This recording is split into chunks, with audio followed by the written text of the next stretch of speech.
Hello. Welcome everyone. This is Sagar Shah welcoming you to the Aimchess Rapid 2022 quarterfinals. And today, very weird thing happened as I went live. This is the first time that I went live and the stream was lagging. So the first time, very cool, very interesting. But what a day of chess we have. We have Vidit Gujarati taking on Jan Sistov Duda. We have Arjun Erigaisi taking on Magnus Carlsen, and we have Gukesh taking on Richard Rapport. So it's going to be a phenomenal day. Guys, a warm welcome to everyone in the chat. I hope you can hear me well. And I hope this is going to be an amazing day. You can see there all 8 players on your screen here. You have Magnus there, Richard Rapport, Mamit Diaro, Vidit. And I could see before I went live, Vidit was already sitting there and he was just trying to meditate. Also, Gukesh was trying to meditate. And now let's begin with the game here. Knight f3, d5. Vidit goes knight f3, d5 by Duda, e3 played, and c4. Okay, we are going in for some kind of a Queen's Gambit declined or English. e6. Where is my phone?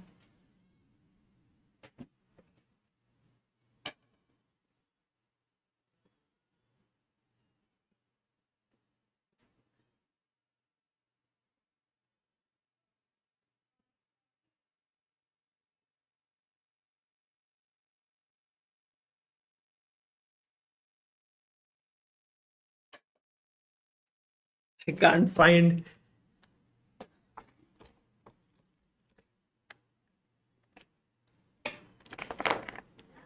नहीं देखना. d5 and he's played pawn up to d4.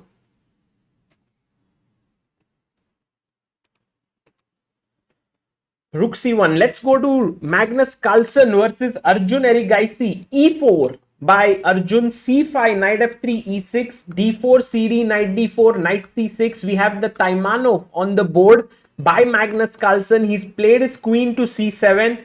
What? Arjun goes nc b5? Seriously, guys, I have never seen this being played over the board. Crazy. Absolutely. And that's what Magnus, you can see him, he's totally surprised there after this move. He's like, what, Arjun Erigaisi? What is this preparation that you have done for me?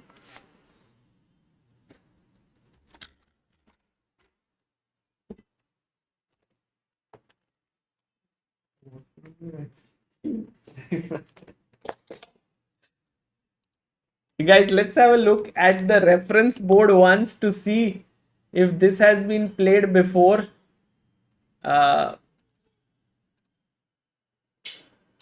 अबे ढूंढ लेना एक बार है please. Chat भी नहीं मिल रहा है. e4 c5 knight f3 e6 d4 cd4 knight d4 knight c6 knight c3 queen c7 and he plays nc b5. Guys, this has been played only 60 times out of the how many 51,000 games. Imagine this position is reached 51,000 times and only 51 times this has been played, and that too the highest rated player is Antipov. From where did Arjun find this? What is Arjun's preparation? He goes queen b8 and now Arjun goes bishop to d3. He's put his bishop on d3. Guys, I'm unable to find my phone.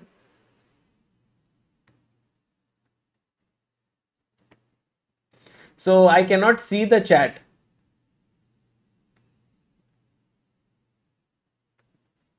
Format. Everyone wants to know the format. Format is 4 games. If it is 2-2, it will go into a tiebreak of 2 blitz games and then a Armageddon if required. Let's go to Gukesh versus Richard Rapport. d4, d5 by Gukesh, c4, c6, knight f3, knight f6, and now Gukesh plays the exchange Slav. cd, cd, knight c3, knight c6, bishop f4, Bishop f5, full symmetrical. Queen b3, he's attacking here. Now he goes knight a5, check. Bishop d7. Oh, I like this line actually. I played it once with white. It's pretty interesting. Bishop e7, bishop d3. You will see that white has very nice active pieces.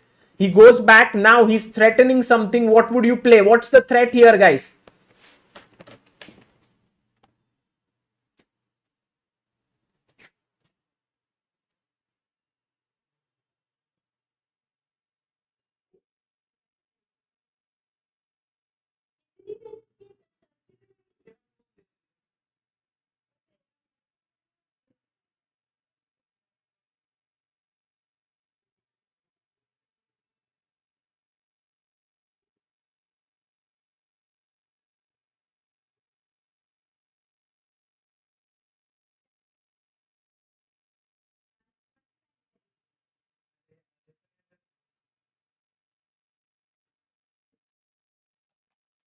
Phone के बिना रहे कभी कभी। अरे मेरे को दिख नहीं रहा है चैट। चैट के बिना रहे। हाँ ठीक है डन। जा तू। I have got it. I don't need you. I don't need my phone. Guys, everything sorted. I found another phone, but I don't know. Okay, so the move that I was looking for was, yes, knight. No, not knight b4, a3. Exactly, a3 is the move here. Seed बोल रहा है commode में गिर गया होगा। I don't know where. Because he's threatening knight b4. No, this is the threat. So a3. Very good. Knight h5. Gukesh goes bishop e5. He's saying to rapport, provoking f6. So f6 is provoked. And now he gets his bishop back. No, he hasn't yet played. But he will get his bishop back. What else? You know, I had played this line with Soumya Swaminathan once. And at Maharashtra Chess League. She had beaten me, it seems to me. But you can't take this. Because after take bishop g6, king f8, this knight is defended. So this does not work.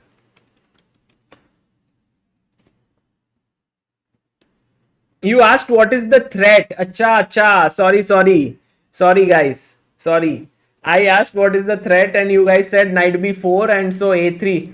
I'm a little bit shaken up because दोस्तों phone चला जाना मतलब एक दिल का ऐसे टुकड़ा कहीं गुम हो जाता है, ऐसा है. But let's go to Vidit's game. Now, Vidit played a very solid line. CD, ED, D4. दिल का टुकड़ा नहीं है मेरे पास. Knight C6, Rook C1, Knight E4, D takes C5 was played. Oh, Vidit is like, I'm taking this pawn, I'm opening up my bishop here. The only problem is his king is in the center.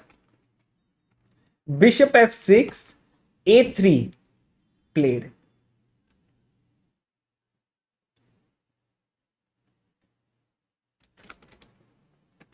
अरे guys call तो कर ही सकते हैं पर the main problem is कि silent पे रखता हूं ना मैं हमेशा. Bishop E2. Now actually with its idea is to play B4 but I think he'll take this. He'll take knight takes C5 and the position is around equal. Let's go to Arjun Erigaisi. What is he up to? Arjun. Let's look at Arjun's face.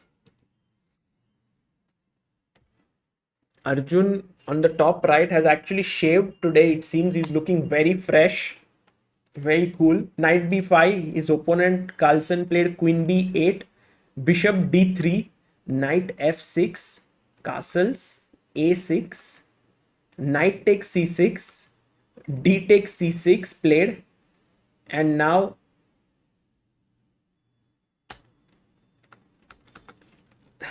अरे जय पंडित कह रहा है if Google Android phone go to this link. अरे जय पंडित घर के अंदर है किधर तो. Oh, he takes on c6, d takes c6. Now guys we'll find it, don't worry. Now the thing is Arjun can come back here. Okay, knight c3, and what he's telling Magnus is that I'm going to play f4 e5. Gaurav says मेरा भी phone खो गया 2 दिन से depressed हूं. अरे गौरव tension मत लो, कुछ नया मिल जाएगा. जो चीज गया वो गया. So Arjun wants to play f4 e5. So maybe Magnus goes e5. And then Arjun says, Magnus, what are you doing? You are not developing any of your pieces here. So what is Arjun going to play now? If you were in white shoes right now, what would you play? White to play.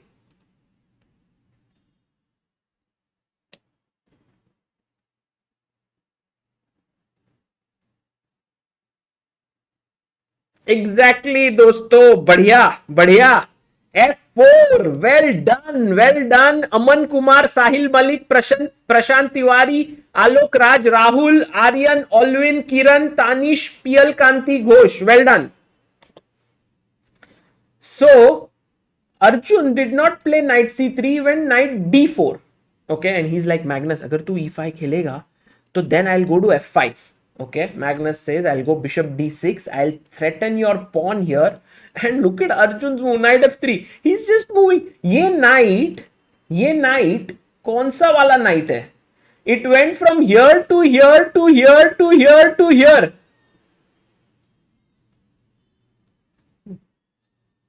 कहाँ देखा last? Did you come by? I did not go outside the house also. You went to evening walk. No, but I didn't have. Didn't it? Then last where did you leave it?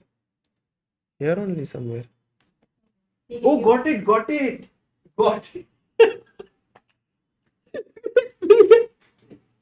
मेरा पीछे charging पे था. Sorry.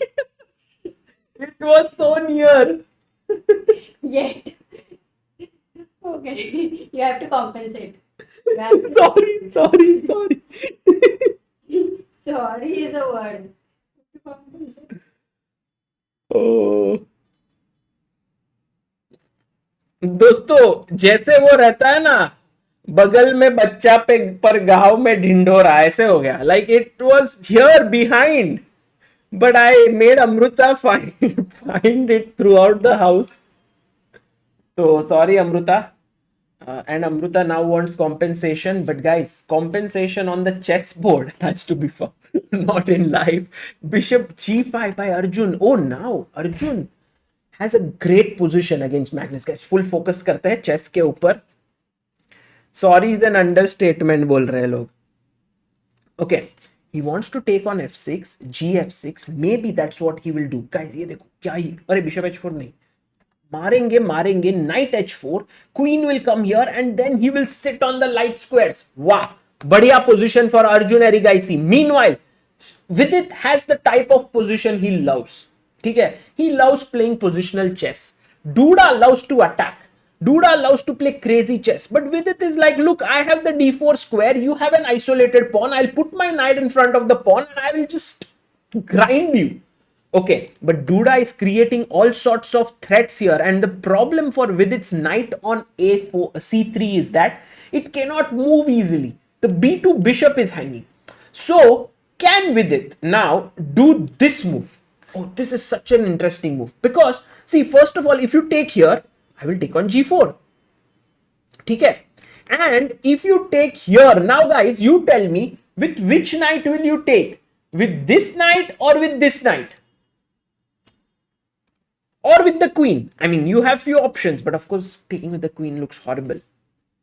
But what about the dark squares? Krish Arora asks, which dark squares? I think dark squares are okay, no, in Vidit's position. Light squares are slightly weak if you see c4. Yes, I would also take with the c3 knight. You know, I like it. But somehow the engine prefers to take with the d knight. I don't know why. I would have taken with this knight, then put my this knight on f4, and I would have loved this position to play as white, because it opens up the rook, it opens up the bishop. Love this position. Okay, anyway, Arjun Erigaisi meanwhile has taken on f6 and gone knight h4, and he already has a nice position against Magnus.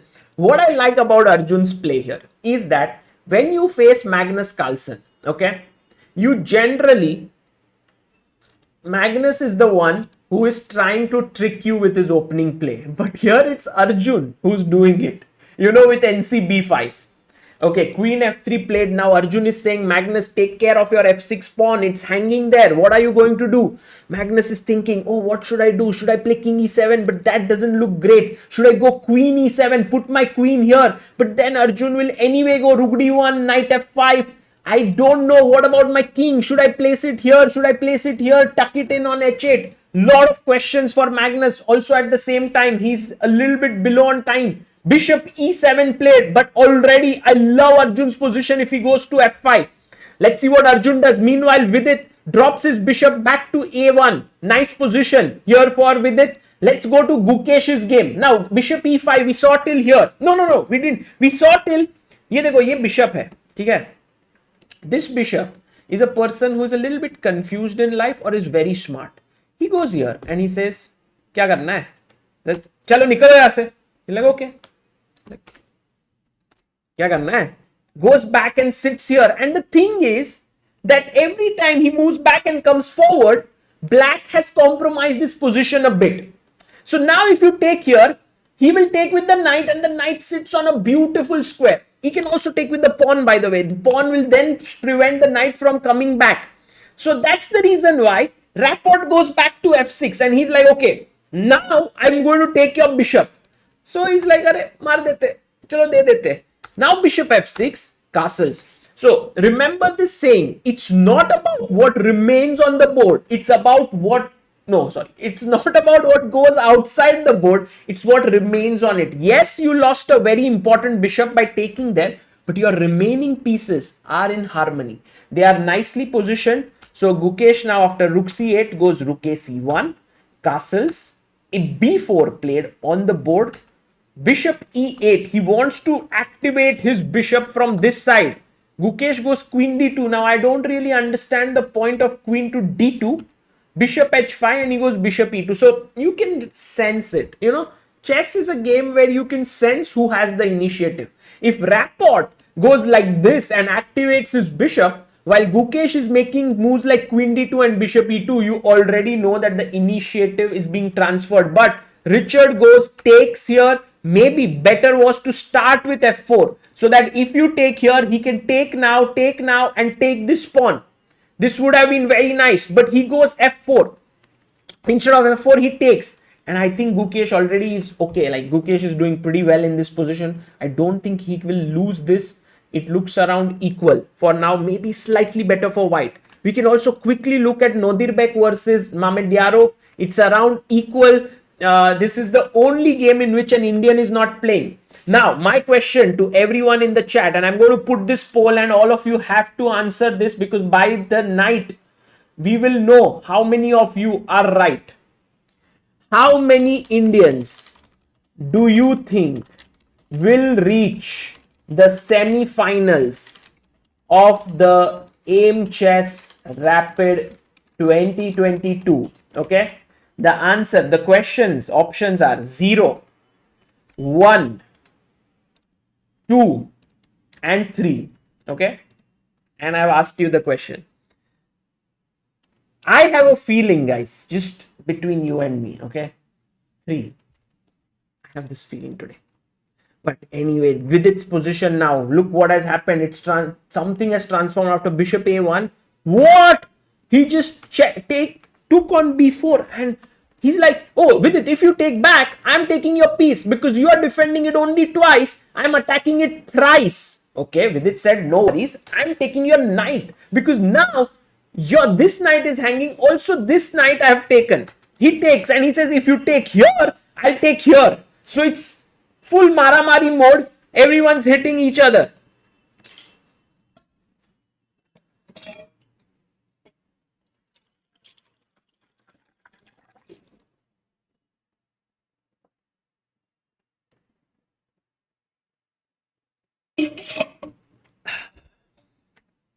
तीन हो जाएंगे तो क्या ही मजा आएगा. But okay, let's go to Arjun's game. Arjun has a nice position, but it's one thing to get an advantage with Magnus and quite another to finish him off. Long castle, rook f d1, good move. h5, h4. Now what a nice move by Arjun. I really like this.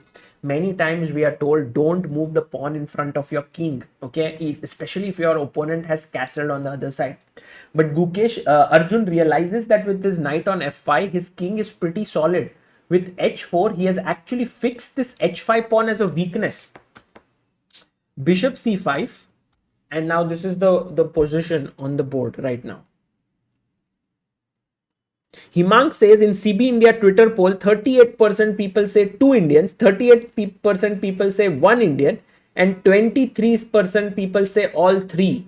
Okay, interesting.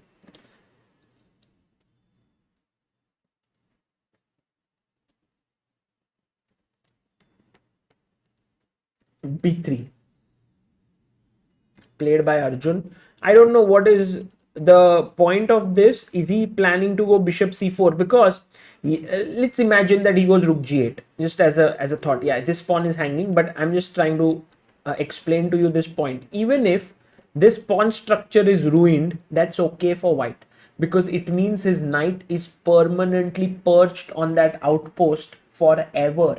This bishop can never disturb it, because it's going to move on dark squares and the knight sits on a light square.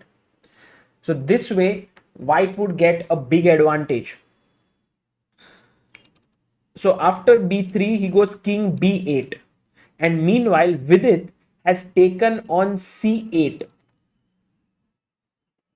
I think Vidit's position might turn into some kind of equality, and my god, I was right. Arjun does go bishop c4, but now Magnus is the guy of transformation. You know, like he understands transformations better than others. While many people think in static terms like me, who thinks like, oh, the knight is beautifully positioned, maybe Magnus thinks to himself that this position is playable because queen comes here, starts attacking these pawns. Who knows? Anyway, it did not happen. He goes rook d to g8, and he's telling Arjun that, hey Arjun, if you want to take on e6, please be my guest. Now your knight is being attacked and will have to go back. Okay. So Arjun thinking. By the way, we have 5,200 people watching this. Guys, please like the stream and subscribe to Chessbase India if you haven't done so already. Because our aim after reaching 1 million is to reach 1.1 million, and we are moving at the speed of tortoise. Very slow. So if in case you haven't done it, please do so.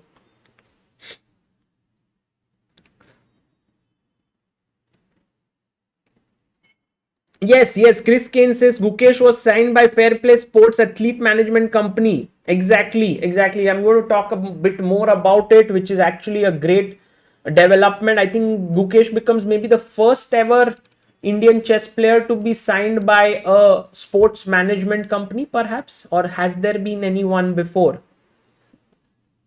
Himanshu से सागर भाई subscribers के पीछे भागने में कुछ नहीं रखा. नहीं, आई एम नॉट रनिंग. भाग कहाँ रहा हूं, बैठा हूं मैं. Okay, let's go to the game of Gukesh, because after bishop f3, he went bishop e7, g3, bishop d6, knight a4. Okay, and he wants to go to c5, but rapport goes b6. But now, guys, this light squares are weakened. So actually he can go bishop e2 to bishop a6. That could be an idea. Oh, look at Vidit versus Duda game. It has simplified like anything.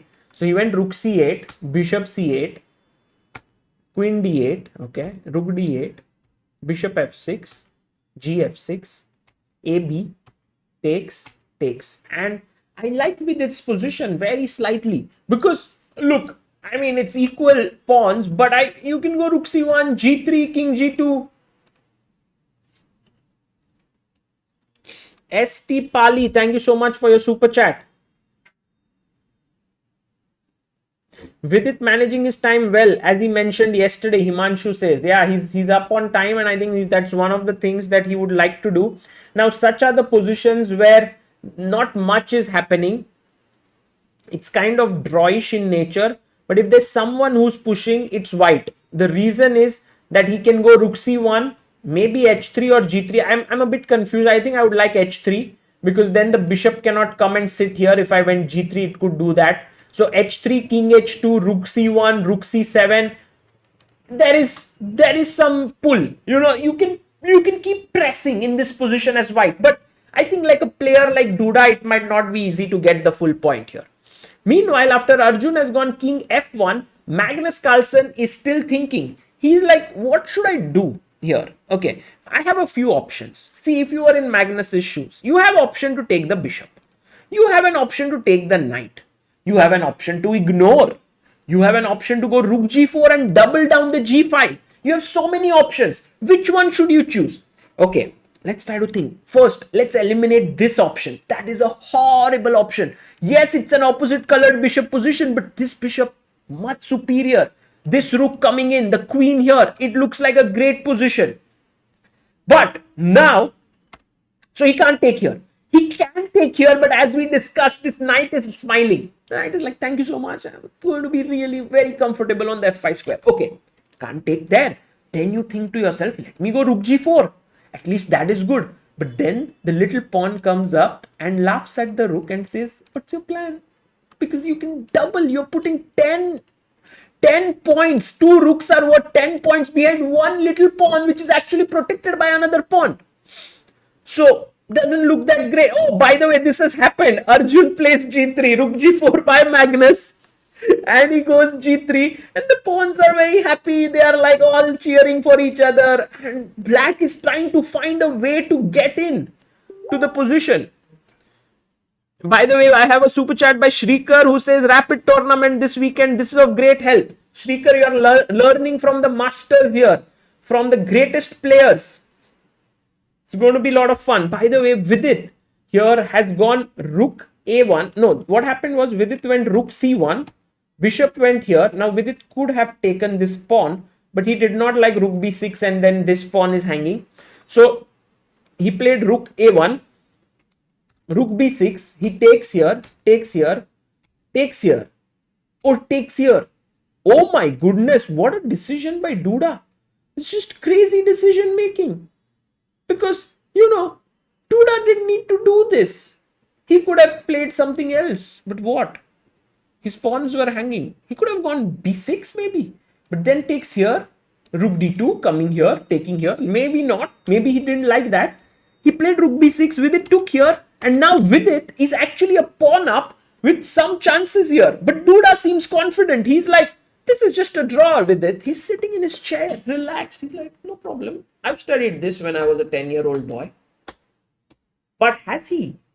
Or is he just confident? I think Vidit here has a chance. Look at Vidit's face. He knows that he can win here.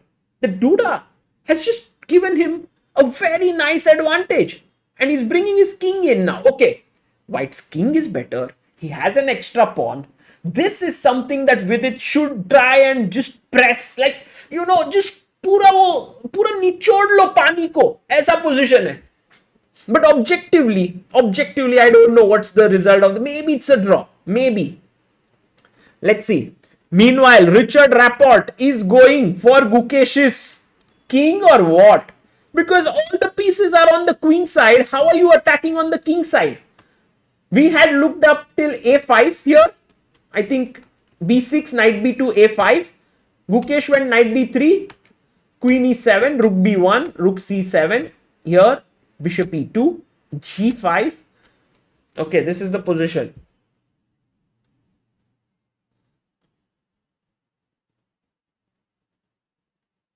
And now, I think this is not going to be too dangerous. Even if you play f4, I can just ignore it. You take somewhere, I'll take back.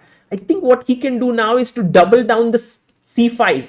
Put more pressure here. But it's true, black's position looks quite bulletproof. And the move g5 is a very typical Rapport-like move.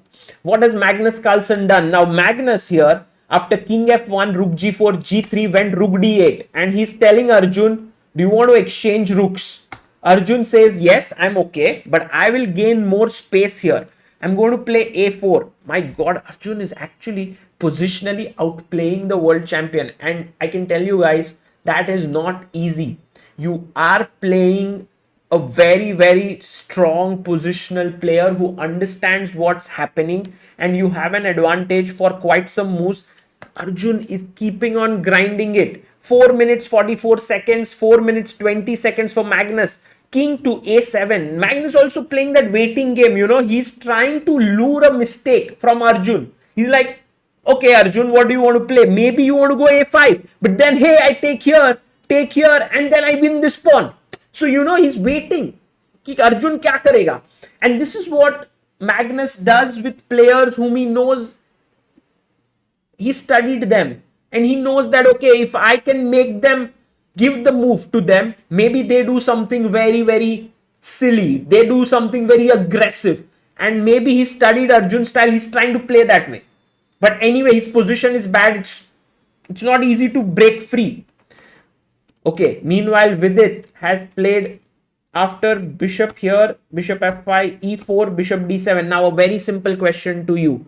Should Vidit exchange pawns or should he not? Like, for example, a move like e5. Is it in Vidit's favor or not in his favor? Can you tell me?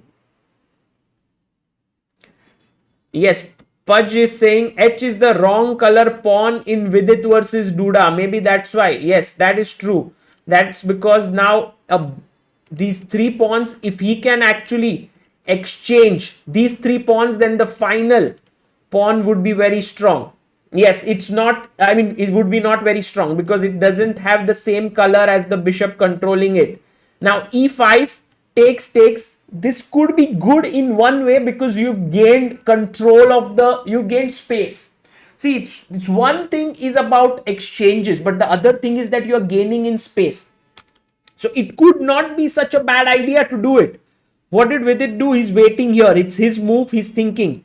Meanwhile, after rook, king a7, take, rook d1 is played on the board.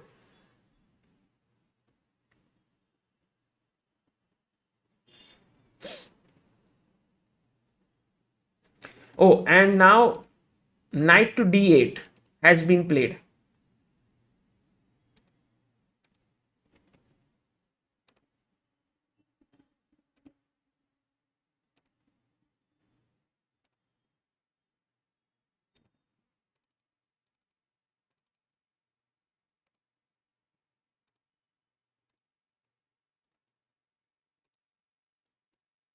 He's played his knight to d8, and now Gukesh is thinking what to do, because at the end of it, he might have an opposite colored bishop that will happen. But I still think Gukesh has chances.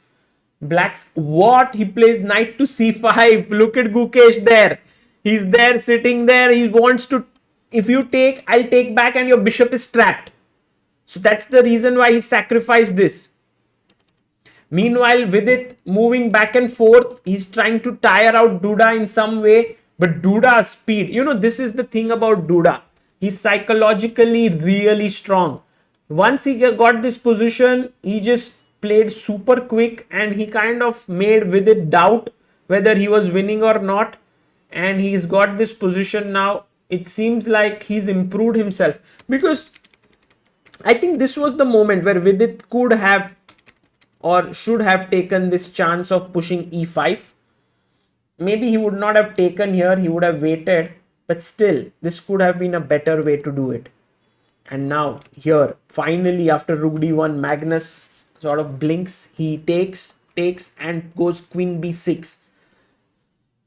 Okay, pressure down to f2 point, but the knight is now a monster on f5. Any endgame would be completely devastating for black, because the knight could go and attack this pawn. Okay, knight at 6 is a very interesting idea. It simply wins a pawn. See, knight at 6, attacking here and here. What do you do? If you go here, no, I can't take because of rook g6, and then you attack here. Magnus, tricky.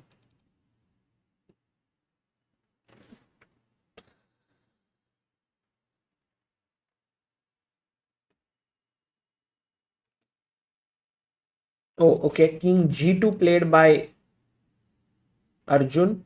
And look at what Rapport has done. He's taken that knight, and after b takes, maybe he wants to take here. Oh, he can't. He can't. Guys, he can't do this. Why is this a blunder? Can anyone tell me in the chat? Why is this move a mistake? I want the most accurate move. Who's going to tell me the most accurate move?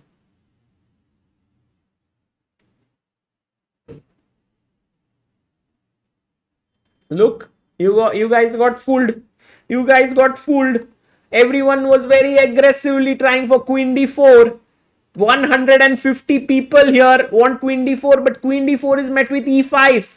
So first, the right move order is rook takes c5. After rook takes c5, then check, and now you can pick it up. So all those who said rook c5, Bhakti Chheda, 404, Anjali, Parth, Utsav, Dishit, Rohit, Kusar, Avinash and Manas, well done. You guys were right. Okay, going here, he goes knight to f7. Now Gukesh can take this bishop, but he can also go bishop a6. Let's see what he does. And Arjun goes knight to h6. He attacks the rook. The rook has to move. I think Arjun has a great position. Let's see if he manages to beat Magnus or not. Magnus actually went queen b4. Arjun goes here. Rook g7. Magnus, very tricky. Because if you take here, Magnus wants to go rook g6 and pick up this pawn. Pick up this knight. So he will not... You cannot take that pawn. But maybe Arjun has some other ideas. Oh, queen b3. Beautiful move by Arjun Erigaisi. He wants to exchange the queens and then move in with the rook, pick up this pawn, and we know all endgames are bad for black. Unless, of course, Magnus starts to come in with his king. That's a different matter altogether. But right now, it doesn't look great. Vidit, meanwhile, seems to be kind of having lost his edge a bit. But we'll see. We'll see. He's still pressing. He's still pressing. And Richard Rapport, after bishop a6, rook a8, has taken here. Now the queen is attacked. So you can't take the bishop. But knight d6 is a possibility. Oh, and by the way, he goes rook h7. Is he knight joiner? Like Amruta always used to tell me, knight is a traveler. And I used to tell her, what do you mean knight is a traveler? Well, this knight definitely reminds me of that quote. Knight g8. Try to attack from here. The knight is traveling. Musafir hu yaro. But let's see what Arjun does.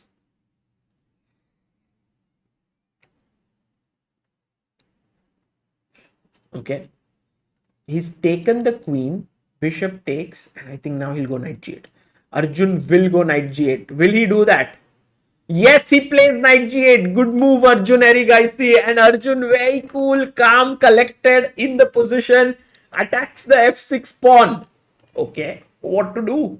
Game is gone, guys. मतलब सच बोलूं तो game खत्म है. Black has only one way of counterplay. Come in with your king and try to pick up these pawns. That's his only way of counterplay. Otherwise, there's nothing else. Yeah, of course, Magnus not liking this position. Definitely not liking it. But you can like the stream, guys. 7,200 people can like this stream. Because today is going to be a cracker of a night. We all have made predictions. Everyone thinks one Indian will qualify or two. No, let me see. What is the chat poll saying? People are saying 7% for 0. One Indian will qualify to the semis, 23%. 2 Indians will qualify, 44%. And 3 Indians, 25%. King b6, as I told you, that's the only counterplay here. He's coming in with his king. But is the king going to be, Arjun, don't take this pawn for now. You can take it later. Let's go rook d7 so that, oh yes, he plays it. He's like, now king, you can't move. This is hanging. b7, it's a king ko full, pakad ke rakh diya. b7 pawn now hanging, king a5. Let's take it. Okay, Magnus says, I'll take here and I'll have an A passer, but your king will be cut off down the A file because my rook is controlling the B file. And meanwhile, you can see here, white trying to put some pressure. Gukesh is trying. This game can get very complex because Gukesh has his major pieces active while the knight is looking at some king side weaknesses, wants to push h5, h4. There are some possibilities here. King f2 played by Vidit Gujarati here against Duda. This should end in a draw. This game I'm not really thinking is going to be winning for Vidit. Meanwhile, after rook b7, king a4, he now takes the pawn, rook h6, knight to d7. Okay, I'm very interested to see how Arjun is going to convert this. Okay, firstly, he's attacking this pawn on e5. That's a huge thing. How do you defend it? Look at the bar. Bar is like climbing up. It's like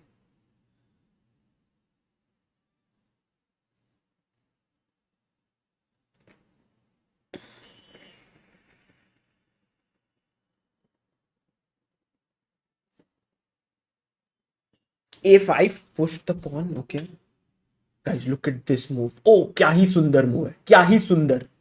c3, क्योंकि अगर आप मारते हो तो check, इधर check and bishop gone. But c3, of course, he can move his bishop away to a3 or something. But c3 looks nice, you know, it's a nice move. Let's see what Arjun does. But why can Arjun take here? I mean, he can take here very clearly. He can take the pawn, then bring his knight back. Oh my god, this Gukesh game is just giving me some chills because the queen and the rook slowly entering from this side. By the way, c3 played here by Arjun. Arjun so good at trying to convert this, so good. c3. Okay, it's not game over because he's not forced to take. He can go back here to d6, e7 or a3. He goes to a3, but now look at his king is kind of sandwiched. And you can go and give a check to b6, but then the king comes to b3 and there's no good disco. Meanwhile, Vidit made some progress. Vidit goes f4 and he's telling Duda, do you want to exchange? Because if you exchange, you are lost in this king and pawn endgame. Duda says, sorry Vidit, no interest to exchange. Bishop f5, bishop d3, g4. Maybe now Vidit wants to go e5 next. So some progress happening here. Vidit finding a plan. Okay, rook c7, rook f7. Richard Rapport having things under control. Meanwhile, c5 played by Arjun. Another brutal move. Arjun is like in this mode where he's saying to himself, I am not going to give Magnus any counterplay. And what is his plan, guys? What is he thinking? His plan is very simple. Rook ko lao niche, knight ko lao idhar, checkmate. Khatam. So he goes bishop here, rook b1. What a move. What a move. Very nice. Now the bishop can go here. Can't go here, can't go here because it's a mate. So there is only square d2. But if you go to d2, knight b6, check, king a3, knight c4. Magnus is going to resign this. Magnus is going to resign this game. What is Arjun going to do? Oh, he plays king a3. But maar do bishop. Free mein. Le lo. It's a free bishop. He can take it. He takes on e5. Why didn't he take it? Maybe he sees that the bishop is still trapped. Because this knight c4. Oh, but it's not so clear. Bishop b2. He could have taken the bishop, but he did not like the fact. Knight c4, now king b3. Arjun might be a little worried there, but he can take on a5. There you can see Arjun slightly. He thought he can take here, but if he takes here, there is king c2 or king a2. And black is back in the game. Magnus very tricky. Knight a5 becomes king c2. Okay, everything's fine, guys. Everything is fine. It was just that Arjun could have taken this bishop here instead of the pawn, but I think he did not like this pawn coming forward. So rook d1, a4, knight e5. There's no a3 because knight c4 you can take here. So maybe it was not the best decision. Now Arjun has 34 seconds. He goes bishop. He goes rook e1, bishop c3, attacking here and here. Rook e2, good move. King d3, there is rook check. King d1, there is rook a2. Acha, bach gaya, sab bach gaya. 2 pawns up. Nervous moments here. Very nervous. King here, check. Check denge, check. check the sare gum. King d4, knight b7. And with this, Arjun is 2 pawns up, should be able to convert this. Meanwhile, Gukesh's game, draw. Oh, they drew already. Gukesh and Rapport, they repeated. It was a good game. It ended in a draw. And bishop e2 here, Vidit still grinding on. That's good. But look at Duda's time. 9 minutes he has on the clock. Anyway, let's go back here. So after check, he went king d4, knight b7, bishop b4. He wants to win this pawn. Okay, rook f3 is looking good because you can win here. Take this pawn. It's an important one. Yeah, Magnus's rook is being a bystander there for such a long time. F6. Now the rook is again defending. Yeah, rook f5. Okay, if you go rook f5, that's a cool move, right? Because if you take on e4, then I have rook f4 and I win your bishop. So I like, oh, he goes rook f4. His idea is if you take on c5, he can play e5 check. Bishop d2 by Magnus. Now rook f5. Okay. But then take here, king e4, knight d6. Okay. Now Arjun is only 1 pawn up, but positionally he's just totally better. Look at his pieces. All beautiful. And look at this rook. Horrible. I think knight f7 is doing the trick, right? Knight f7 and then... But knight f7, if rook here, he goes knight e8. Okay.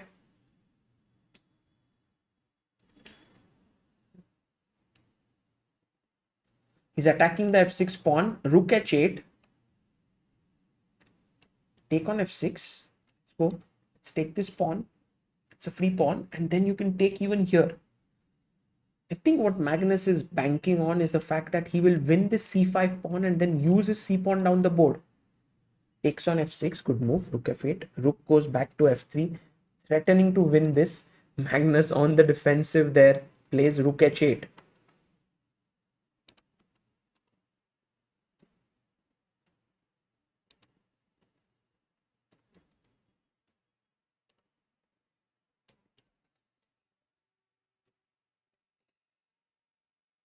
Not so easy to make progress because now this cannot be taken and this is hanging.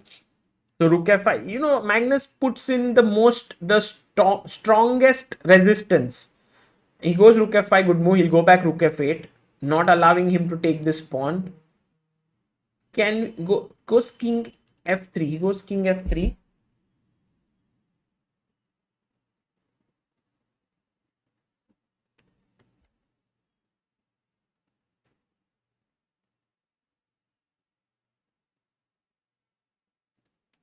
g4. Okay.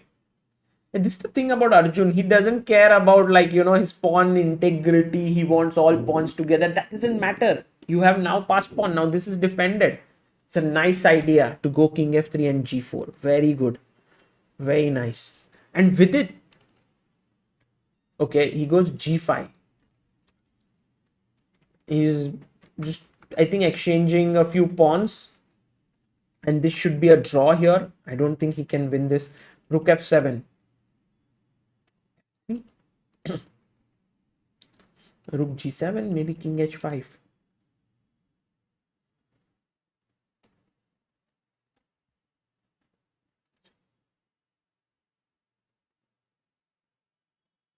Check, king h5 now. Let's go inside. Yes, good move. Good move. I mean, against anyone else, this would have been straightforward, but with Magnus there's always this thing whether you will be able to convert or not. I think knight g4 makes a lot of sense. He goes knight e4, which is also a wonderful move. Like, now you see this entire, you understand this concept. The knight is defended by the pawn. The knight defends the pawn. The rook is well positioned. But now the question is, the king has to start moving. He goes here. Ooh, attacks this. Nice. Nice. Nice. The c6 pawn is hanging. King e2. He tries to attack here. Oh, knight g5 defends this. And if you were to take here on c5, then maybe just rook takes c6 is the idea. Yeah, he does it. Now 2 extra pawns. Slowly and steadily Arjun converting this. Yeah, king g4. Let's play your king here so that you can push the pawn to f4, then f5. then f6. Let's go.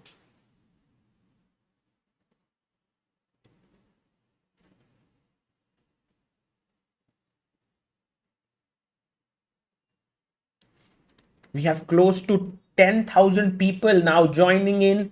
Guys, Arjun Erigaisi versus the world champion Magnus Carlsen. This is the first game of their quarterfinals. 4-game matchup. The one to reach 2.5 points will be the winner.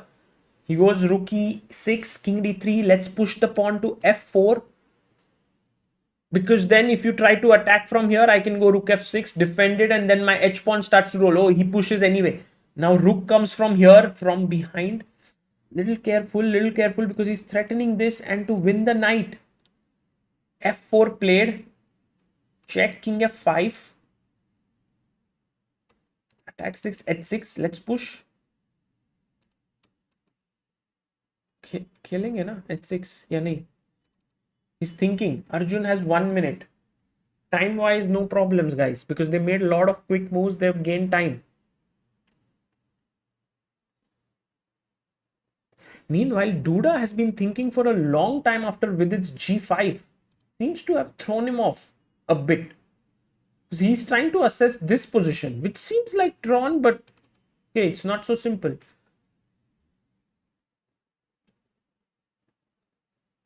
Check here. Okay, pushing the king away a bit.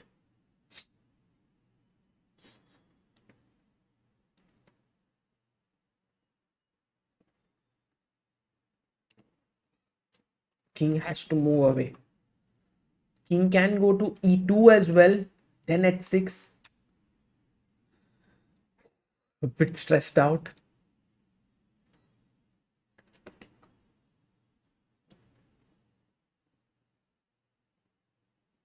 Oh, by the way, now check. See, what does he do? Magnus has 2 minutes to make his move. Magnus thinking of that final trap that he can lay on his opponent, which will help him to get this half a point. Vidit is better. Well, maybe not. Maybe not, guys. Duda has calculated this well. King g6, he took. And now a very important move, f6. And exchanging, because if you play e6, all that he has to do is to give up this bishop and then give up this bishop for this pawn and then take here and sit on h8, as we have already discussed. It's a wrong color pawn. So he goes king c4. Arjun pushes h6. Now, one question which I had, yeah, exactly. Now you attack here. How do you defend it? That is a big question. Because your rook can't defend it. You can move your knight, but it interferes with the rook's work. You want to use your knight to defend it, but how? Kaise? You know, the best move now, this is rook e6. If you take king g6 and then you are threatening, but this is not easy. It's not easy. Arjun may have to dig deep. With 20 seconds left on the clock, he needs nerves of steel. He finds that 7. Awesome move. Okay, if bishop... It's a good move. I mean, rook e6 was also possible. If bishop f4 or rook f4, what do you take? Bishop f4, I have rook d7, defending this pawn. And then bringing my king in. And perhaps my knight in. And if he takes rook takes f4, I have king g6. What does Magnus play?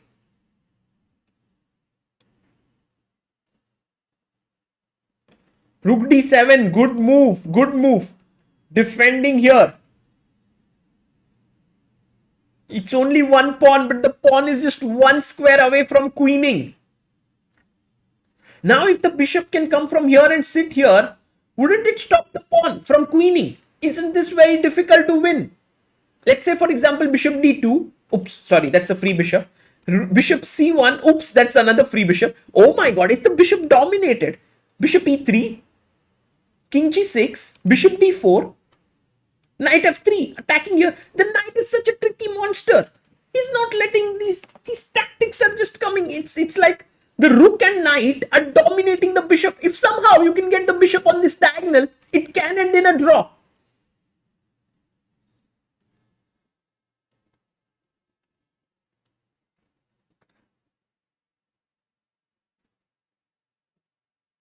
Now we have Vidit versus Duda going on here, which is kind of drawn. And Magnus, oh, he goes bishop e3, which was the move we were talking about. Now let's go king g.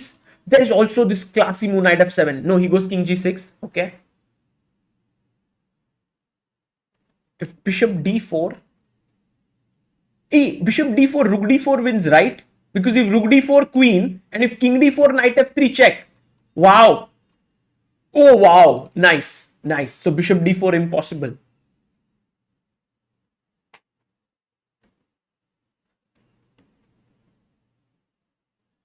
And the threat now is knight f7 and making a queen. So he goes rook back to h1 and let's go knight f7. Look at this, guys. Knight f7, bishop d4, boom, take, and knight h6. And you can make a queen. But he goes knight f3, which is also looking pretty good. Stopping this. Rook h3, okay. Knight e5. Knight e5, knight f7. Anyway, that seems like the plan. 20 seconds for Arjun, 22 for Magnus Carlsen.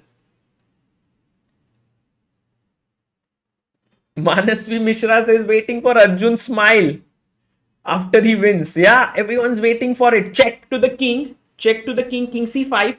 Now knight f7. Very important move. Can Arjun find it? Because knight f7 and it's sort of done.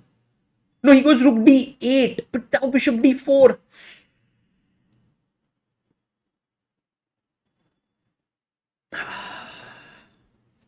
Maybe there's rook versus bishop. Knight d3 check. He goes knight g4. Oh my god. The bishop has gone on this diagonal. Magnus has somehow magically managed to survive this. Unbelievable. Unbelievable. But can Arjun trick him now? Now this is a draw. Arjun looking for his chance now. Rook to d8. It's just like it was there. The win was right around the corner. But somehow knight g4 sort of turned it around. And now the bishop here, as we spoke, if the bishop could come here and hold it, you can see there Arjun is not happy with himself. His chance is gone, but he still has some tricks. Somewhere there could be some hope. Bishop h8. Magnus not going to give this up. Magnus Carlsen knows it. He's got the draw now. Chess is such a tough game, guys. He was winning throughout the game. He played what? 80 moves. Well, or 75 moves. But in the end, that one move.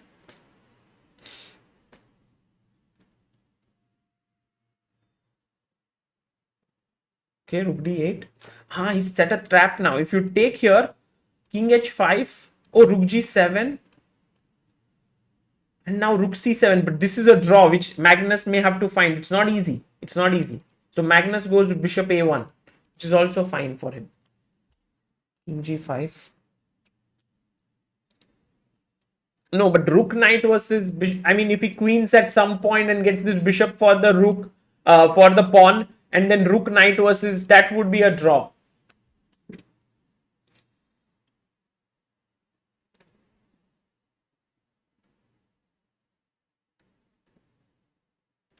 You know, this draw has much further implications than just being a draw.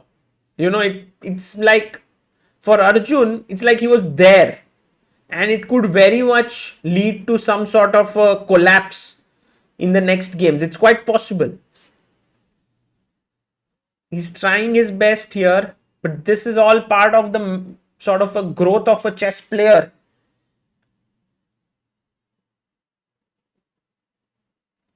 Meanwhile, Vidit Gujarati has somehow still going on, but he doesn't have a way to win this because h7 bishop is controlling here, and this looks like a draw.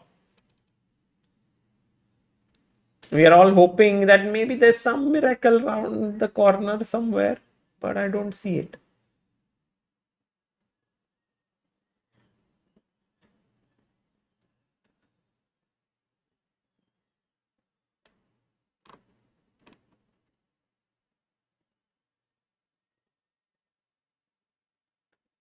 check. Okay.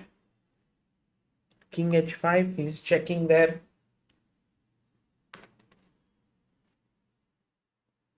Magnus's defense is pretty straightforward. Yeah, he's checking, checking, checking. King e8.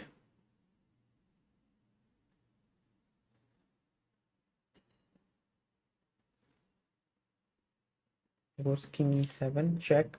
King f8. Because if you give a check, I can block with the knight.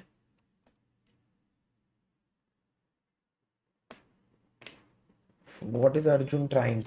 What is Arjun trying in such a position?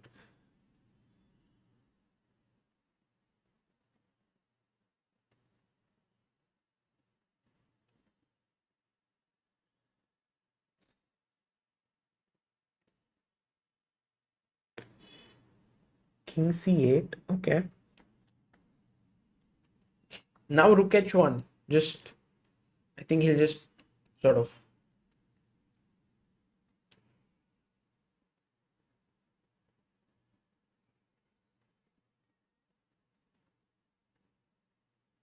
You know, this bishop is just from a long distance stopping the pawn. Somehow it's not possible to queen it. You want to block that path like knight f5, knight g7. But this rook is not giving you time. Like the rook is coming here, and then you don't have the time to move it because he'll take the pawn. And guys, remember that a position like this is just a draw. It's a theoretical draw. And Arjun might not want to keep on playing that.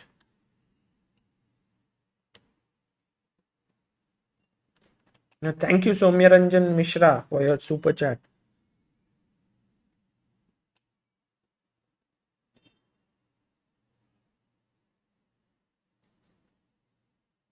Pranav Gautam says, isn't knight f7 a decent move? Yes, Pranav, but where? Like if he goes rook here, what did he play, by the way?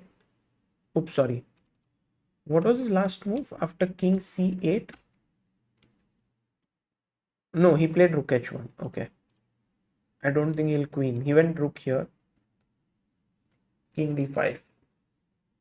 Magnus confidently now bringing in his king.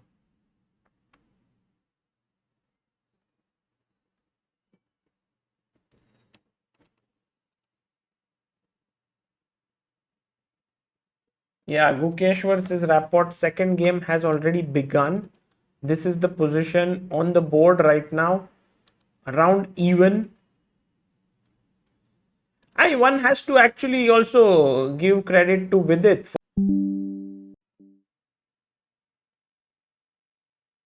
Guys, we are back. We are back. We had a small lag, but we are back. Everything is good.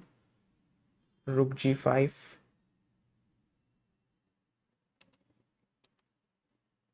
Just refresh. All good, all good. f7. Rook here.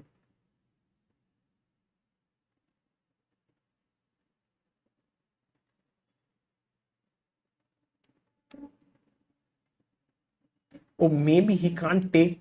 He can take because of there's no knight g5. It would be pinned. He's just losing the pawn now. Arjun's gonna.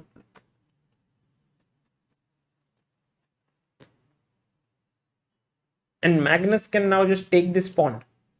So that if rook takes c3, it's rook versus rook and knight. But Magnus is maybe a bit greedy here. He would think like, maybe I can keep my bishop, like let's say bishop d4, and even play it. No, he takes the pawn.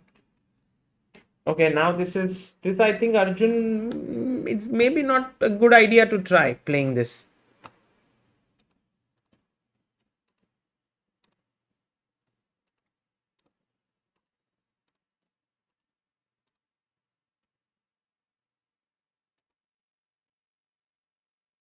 Yeah, I mean, you can fight on, but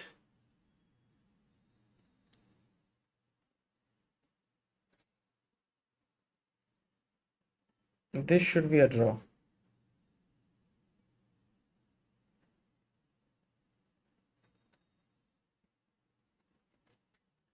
I think the key moment, if you guys are curious as to where Arjun could have won the game, I think it was somewhere here. He was not going for this. Yeah, here he had knight e5, king c5, and if he had gone for the knight f7 idea, he would have won the game. I think what he did not like, because now you're queening, so you have to actually go bishop d4, and now rook d4 is met with first not king d4, because this is a draw. This is winning for white, because now I queen, like check, king f6 check, king e7 check, king here, and I will queen the pawn. But the point was here rook d4, there is rook at 7. So the winning idea here is knight g5. And you would wonder, like, isn't this the position we have been seeing all this while? Like bishop a1. But then rook is hanging.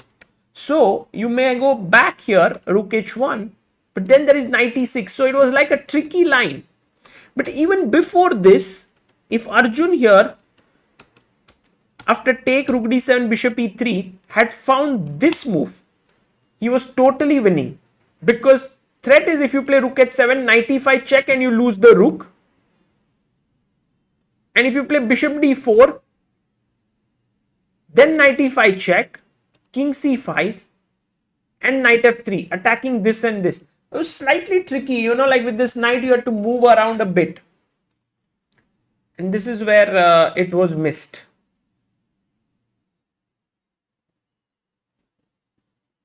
Yes, Kasparov famously won a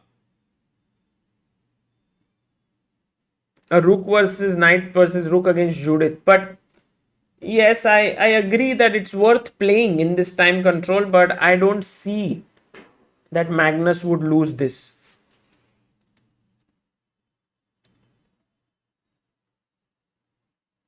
Narsimachari, the DreamHack Rapid and Blitz is not federated. No.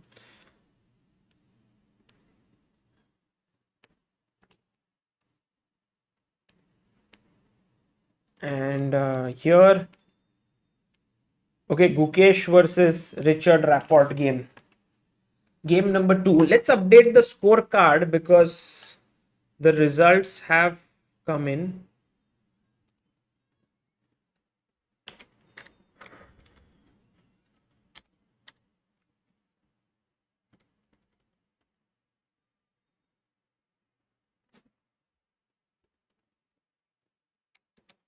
Going on.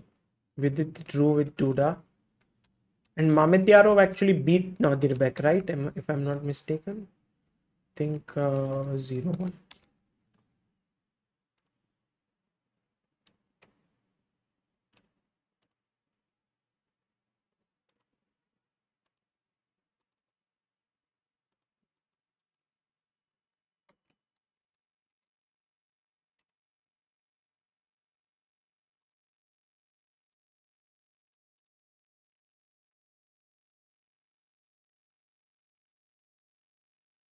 Okay, Gukesh now has put his bishop on d5. Is this pawn hanging? 1, 2, 3. I mean, I think so. Knight e5. Bishop g2, king g2, knight e5, bishop e5, queen d5, queen f3, bishop e5, queen d5, knight d5. Yeah, very, very complicated. Like knight e5, bishop g2, king g2, knight e5, bishop e5, queen d5, queen f3, and oh, I mean, I don't need to play bishop e5. I can play queen d5 as well. Right, so you can't win that pawn yet. He went c4 and Gukesh now chops off the knight, queen f3. White has the bishop pair here, but the d3 pawn is weak and the knight on d4 is coming. Meanwhile, Magnus versus Arjun.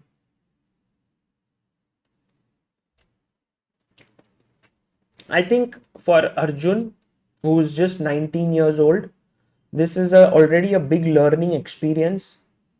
And I would be very keen to see if he manages to come back from this.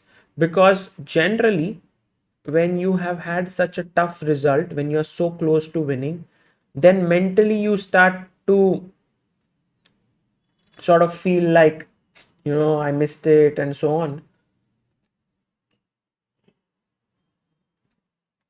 So he has to show that mental strength now. Okay, he's basically agreeing to a draw, and he's agreed to a draw, and Arjun is like there, so dejected. Magnus shaking his head. Magnus actually likes good chess, and the fact that his opponent played well yet couldn't win is something. But and from the match perspective, I think Arjun gets a serious setback at this point. It will all depend on how he manages to stage a comeback from here. I call it comeback even though the scores are even, because mentally Magnus will be feeling more confident right now, and Arjun would be feeling quite sad. As you could see after the game, he was shaking his head. But who knows? Arjun will show character and will keep fighting in the next games as well.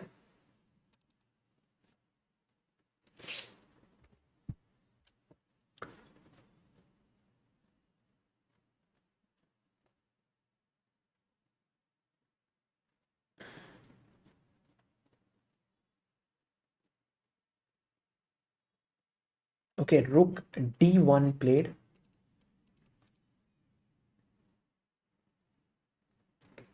No, Magnus, of course, he fought very well. Shark 1.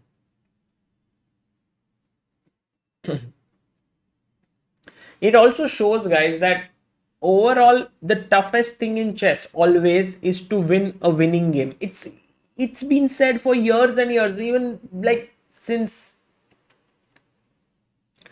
1800s. People used to say, oh, if you're winning, be careful. When you find a good move, try to look for a better one. All of these advices. And somehow I think it's very, very difficult to master the art of winning a one game. It's a lot like I always, when I want to represent winning a winning game against a very strong defender, it's like there is this, you've seen this on the streets, right? There is this rope, and there's a show which many times happens on the road. There's this rope and someone is walking on it, sort of balancing. Sometimes they have a sort of a stick on their head or something on their head, and they're trying to walk and balance it. I think it's something like that. You have to, one wrong foot and you know you just fall off.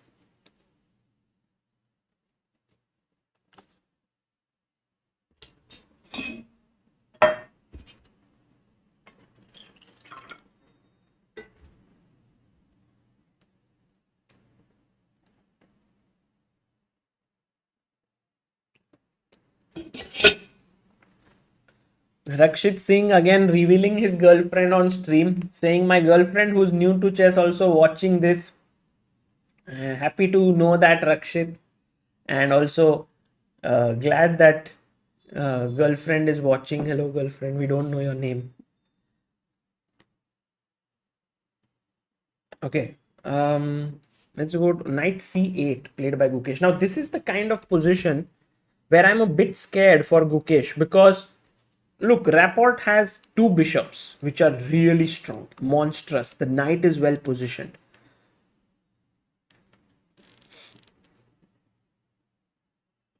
Knight d6.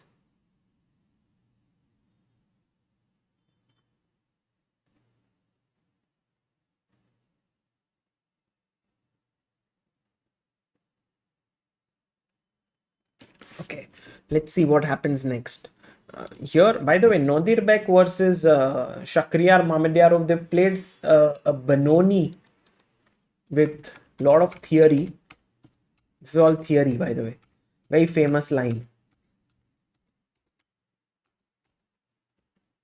I think even taking with this rook has some games, taking with this rook has some games. This is somehow all theory.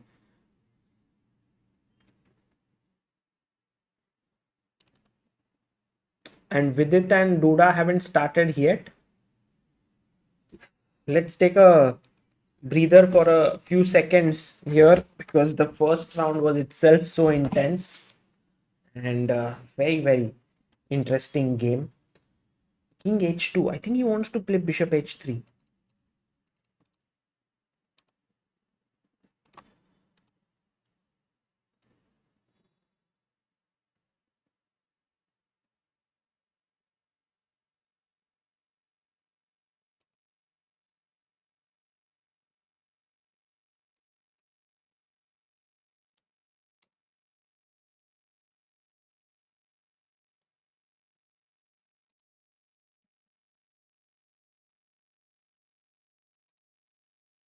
h5 played.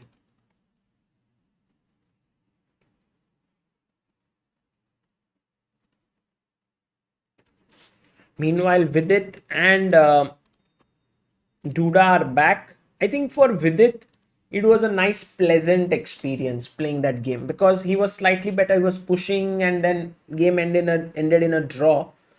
So he would not be as tired as Gukesh. Oh, sorry, as Arjun. Now let's go to what Vidit has done. D4, D5, C4, DC4. He goes for the guys. What's the name of this opening? Anyone? Samay tweet. What did Samay tweet?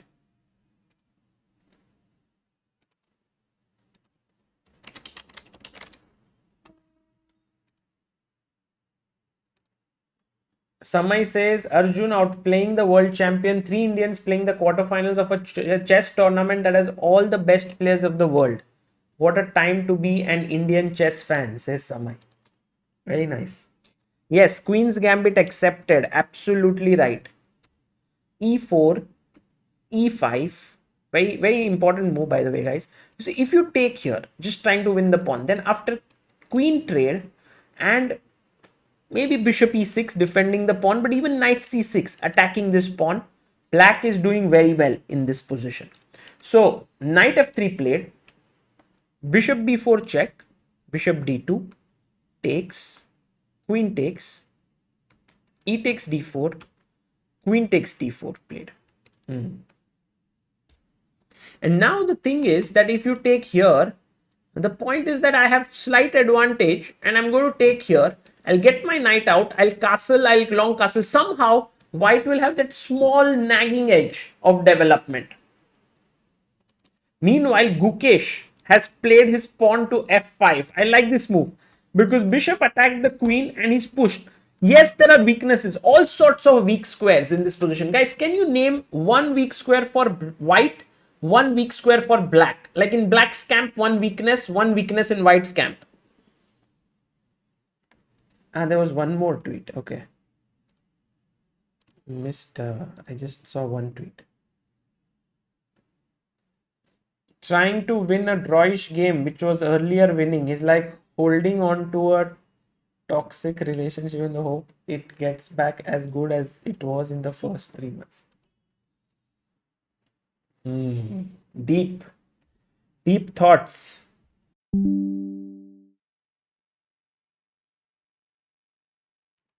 Yeah, guys, I'm back. I'm back. Sorry for that, but we are back. Just changed my internet.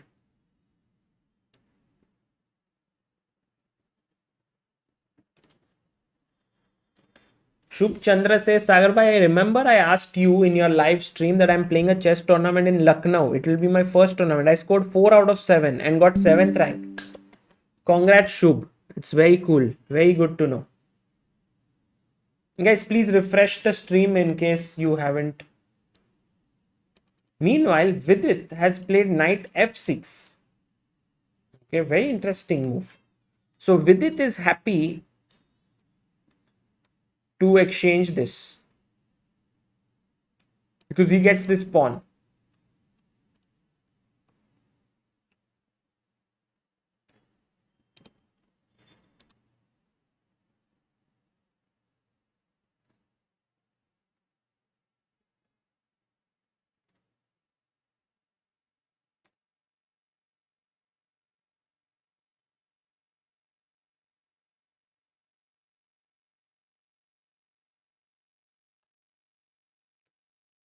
Ah, Refresh, guys, refresh.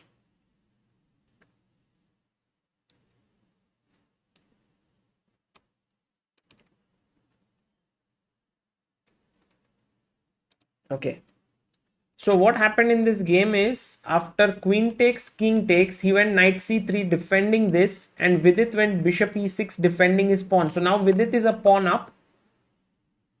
Vineet Herange, thank you for your super chat. Knight g5 could be a possibility because after take, bishop c4 I want to take. But then after king e7, it looks like equal. I like Vidit's opening choice. He's very solid and he should be able to hold this sort of a queenless middle game. Going back to Gukesh's game. So after f5, queen d5 check, Gukesh goes king f8. Okay, why didn't Gukesh go king h7?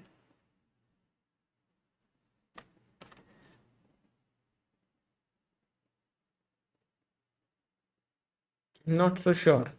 He could have gone king h7. He goes king f8. And this game is getting very complicated. 5 minutes. What? Queen h1. Richie Rapport move. Richie Rapport. Because, oh, look at this. Aditya Golatkar says, I'm in hospital. My health is too weak, but I'm still watching your stream because your energy is awesome and I love to see the Indian Super GMs crushing Magnus. Array, take care, Aditya, and get well soon. So the idea is bishop g2 to put pressure here.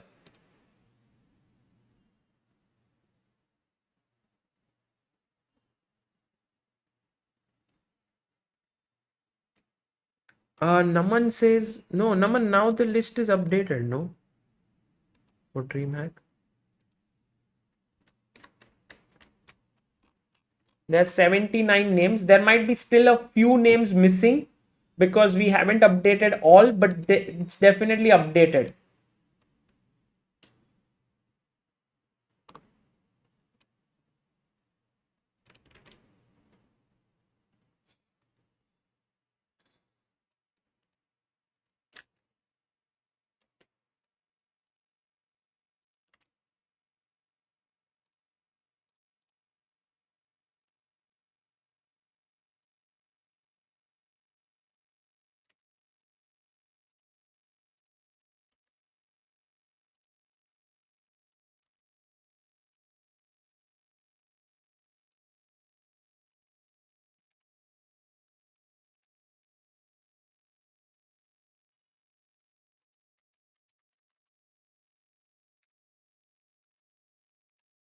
Yeah, it's just going to pin a message here so that you can basically have two things which we are right now very keen and we are promoting, which is one is the final sale of Vedika's chocolates. More than 300 packs have been sold in the last couple of days. So thank you all who have ordered. Anyone who wants to order, these are the last a few days that are left for her to make some chocolates and Diwali sale going on.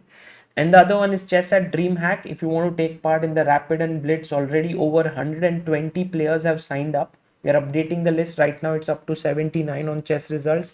All the links are in the description, but in the pinned message, if you want to buy your tickets, please do so. You will get to watch also the death match between Arjun and Gukesh. There you have Arjun looking calm, cool, and composed, and also the comedians over the board will be able to see.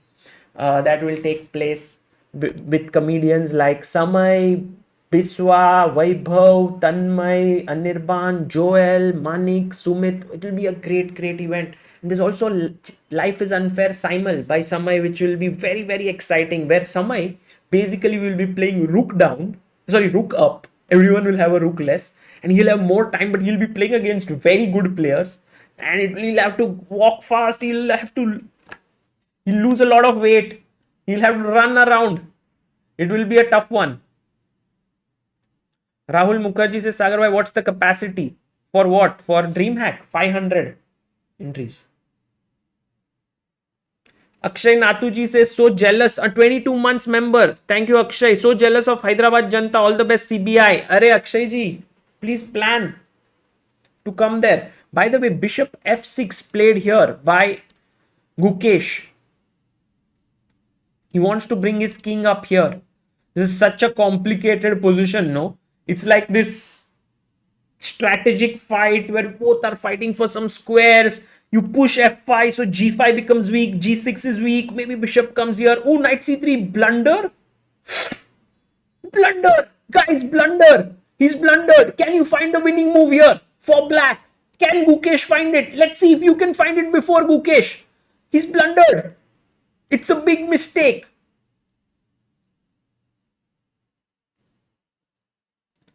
Yes, Chandan Nagar SDU, Shivam Goel. No. Think. E4, he wants to go knight. E5 perhaps. I think that's his idea. E4. Oh, D4 is his plan. Attacks the queen. Sorry, I forgot. But the move here, and yes, absolutely right. Fantastic job, Abhishek, Chandan Nagar, Shivam, Deveshwar, Shangpan, Mayur, Harish, Ujjwal, Prashant, Rishi. Queen D4 attacking here and here. Crazy. And so it's actually game over. Just lose pieces, drop off. This was undefended, guys. Hamesha yaad rakho, and he finds it. Gukesh finds queen d4. And look at Richard Rapport on the top of your screen there. He's like, what did I just do? And Gukesh, whenever Gukesh is winning, you know, I've seen him. He does this. He just does this. And then he focuses. He's like, I jitna hai abhi.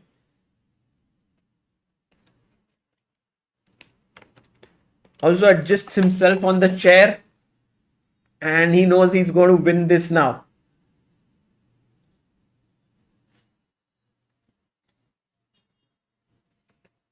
And let's go to the game of Arjun Erigaisi versus Magnus Carlsen. I'm very interested to see how Arjun plays here. Knight f3, d5, g3, c5, bg2, knight f6, castles, g6, d4, takes, knight takes, bishop g7, knight to b3.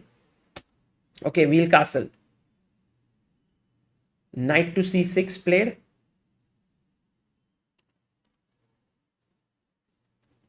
This is like a reversed Grunfeld. Like white is playing black. Like white is playing the Grunfeld here. Knight c3. Okay, now this is attacked. e6 played. e4 maybe. a4 is another idea. Okay, it's opening, just opening. Meanwhile, Vidit's game, after bishop e6, he went knight d4. Vidit played his king here. f4, Vidit brought his rook. And you know, these are the kinds of positions that Vidit plays really well. If you remember this game which we saw recently between Vidit and Richard Rapport from the European Club Cup, it was in the Berlin endgame where Vidit managed to trick his opponent, like sort of not trick but outplay him. And now you can see here, he's also assessing these positions very well. That after take, king takes, fe, bishop c4, it looks like sort of an equalish position, but after knight c6, the knight is coming to d4, looks good. Bibin B says, watching with my wife, go Gukesh. It's very cool. You know, oh, by the way, look at this, what has happened in Magnus' game. e4, he went d4, e5. So now, this knight is hanging, this knight is hanging. So black takes, white takes.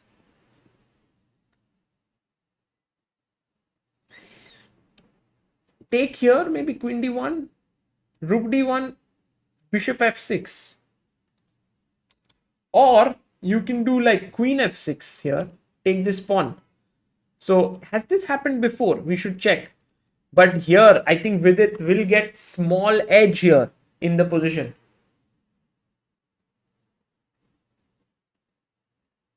Nipun Sai says, can we play only the Blitz tournament on Sunday in DreamHack?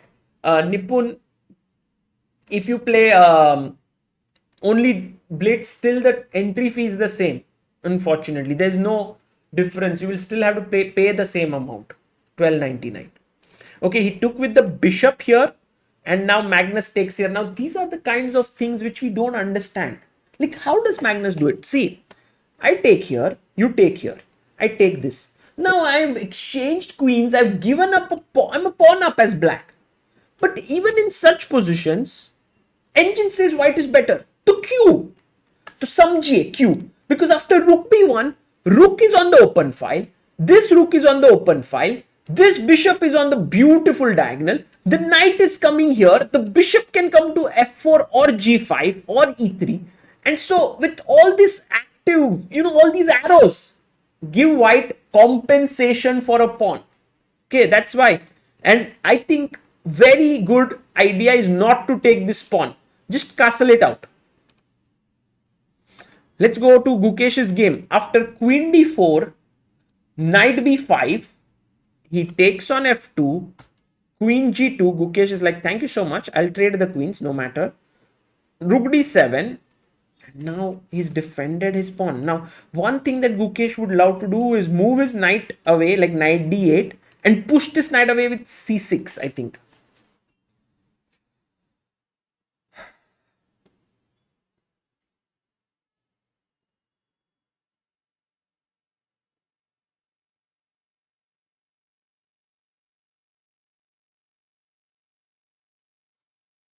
Also, the time advantage. Gukesh has 5 minutes. Oh, is the game between Nodirbek and Mamediyarov drawn? Okay, they drew. Nice. I can remove them. Guys, I want 3 Indians at the bottom and 3 international players at the top. Can I achieve it? It's very tricky actually. It's changed.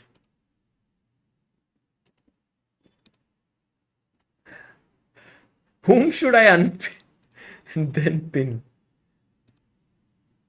No, I'm making it worse.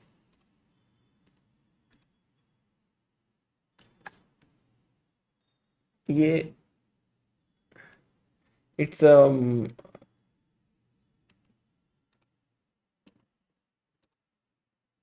दो हो गए.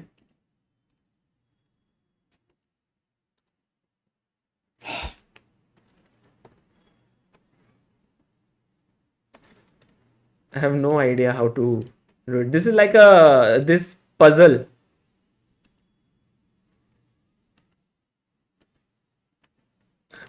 Puzzle. So whoever I unpin and pin comes there on this thing. So if I now unpin him, he comes down, he goes here, right? No, but Vidit comes down. Oh, that's the tricky part. It's the tricky part. Now if I unpin him, this will come down.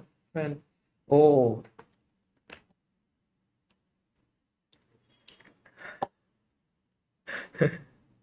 नहीं हो रहा है. नहीं हो रहा है. सच में complicated है. I know how to do it. Wait. I know. Remove this. Okay. Now I pin, and pin. ठीक है guys. नहीं होगा. नहीं हो. तुमसे ना हो पाएगा. B takes C3, castles, queen F3.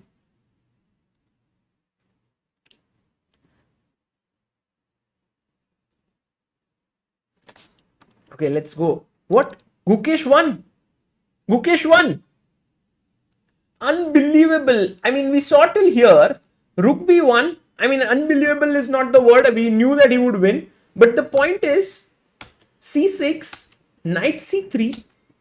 He won it so quickly. b4, mistake, ab4, and his opponent resigned. The point is, after ab4, I think he just gave up because this is hanging. And he said, bye, nahi khelna hai. I mean, Rapport resigns. Amazing. And my problem also solved now. But okay.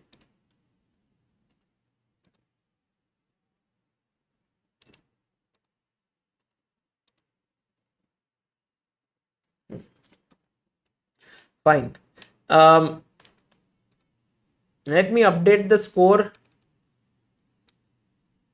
Gukesh 1.5. Amazing play. And Arjun is still here. And Abdul Sattar of Mamedyarov leading with 1.5.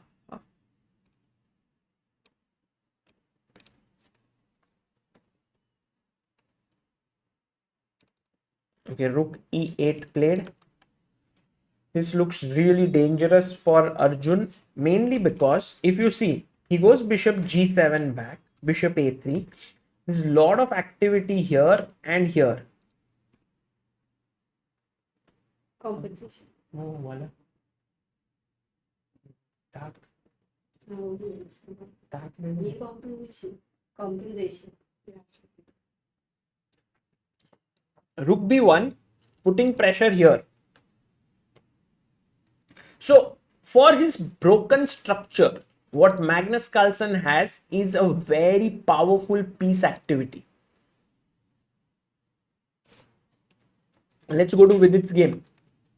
And after knight takes d1, fe6, bishop c4, knight c6, rook e1 played, rook to d8, knight comes to c3, rook d4, attacking the bishop and the pawn, b3.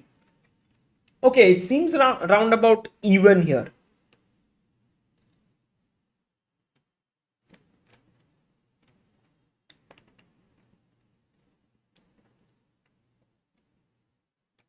Guys, this soup is, what is it made up of? Pumpkin. Pumpkin and bottle gourd. It is maybe the most healthy soup in the world, but Akshay Natu shows wins like this show why Gukesh is a world-class player, so easy against a candidate. Also, sadly, Hyderabad not possible cause लग्नाचा ची तयारी चालू आहेत. अरे, congrats Akshay Natu, all the best for your marriage. He's going to get married to his long-time girlfriend. So, all the best to you. Rook B1. Attacking here.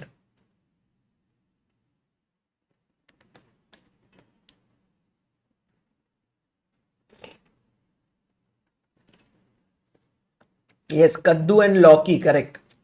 Bottle guard and pumpkin. Bishop, queen f6. अब queen इधर आने से अब attack कर रहे हैं यहां पर. One thing which, if I can just tell you one small secret here, if I get two moves, like just b6, okay, knight is hanging, but I'm just saying I get two moves. Bishop b7 and I get one more move, like rook d7 is coming, so let's say h4. Then this position is better for black, because now what has happened is that these structural weaknesses are horrible. Black is doing very well. But the problem is that it's very difficult to reach this position of bishop coming here. I just wanted to show you that this bishop is a big problem on c8. If you can't develop it, this is a monstrous piece.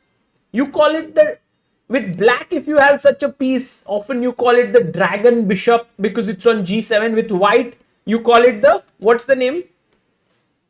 Rajesh Manghani says a5, a4. Yes, but Rajesh, the knight will come and anyway sit on c5. And Magnus doesn't care about this pawn actually. Catalan bishop, correct. This is like the Catalan bishop here. Very good.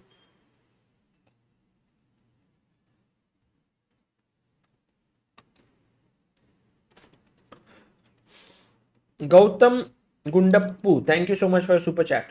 A6 by Vidit. Actually, I like how Vidit is pushing here, you know, like he's just playing calmly. He's just giving Duda a great fight. And today, I didn't go live, like, you know, when I'm setting up the video and all, I am looking at the players. Some players come early and Vidit is one of them. He comes early. I think he comes like 10-15 minutes early. And he was just totally focused. He was trying to meditate and all of it.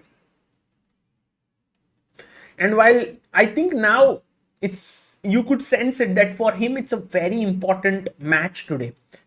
Whether he'll be able to win or not, that is a big question. But he's already shown that he can put pressure on Duda. With white, he put pressure. Now with black also, it seems like he's managed to equalize quite easily, and he's putting some pressure. Okay, now e5 played. f4 pawn is weakened a bit, but the knight is attacked. You need to move it. Where does the knight go? Can you go here? But then g3 and the knight feels misplaced. Knight d5 may be possible. Knight d7 possible. But knight g4, that's a nice move. I attack h2, also f4. Let's say knight g4. He can kick me away with here. Now my knight jumps in. Then you say, okay, fine, I'll kick it. But then you can go and take it and protect it. g3, but then you lose this pawn. Knight takes h3, right? Okay, there's rook h1. Maybe b5 first. Then the knight d3 check in the air. So it can get very nasty here. Vidit goes knight g4. Good move by Vidit Gujarati. I think Duda will do well to play g3. Give up this pawn. Taking this pawn is risky because this pawn hangs. Let's go back to Arjun versus Magnus. After queen f6, bishop f6, rook d1, Arjun is thinking now.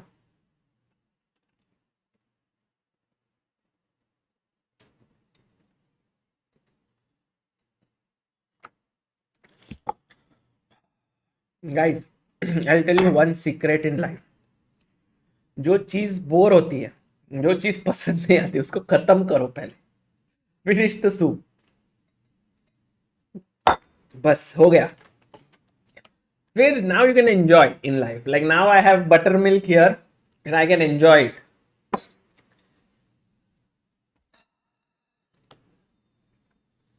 What is the format? Animesh says format is 4 games for in this match. The one who wins 2.5 manages to win the match.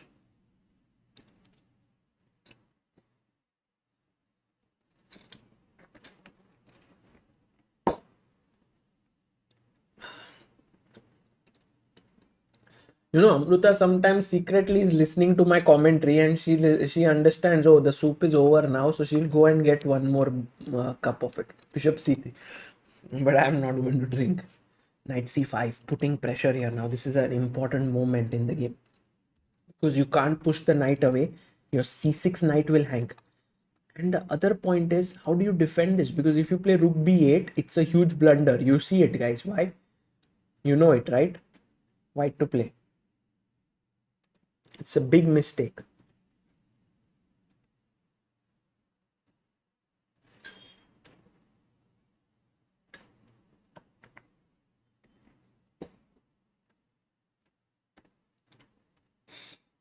Yeah, absolutely right. Bishop takes c6. Vaibhav, Kritika, chess is best. Shreyas, Ritvik, Sai Rishi, Rajesh, Avneet, Arka, Padaya. So take here, then this hangs.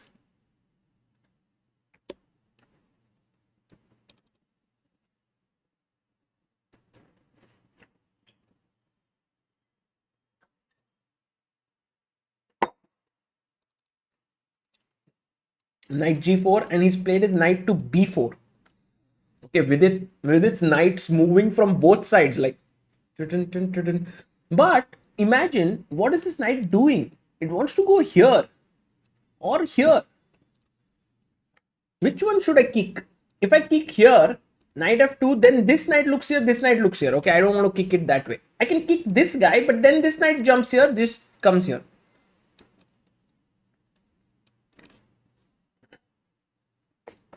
Somehow I think Duda will manage to hold this. You know, this is attacked. Yeah, should not be too difficult for him.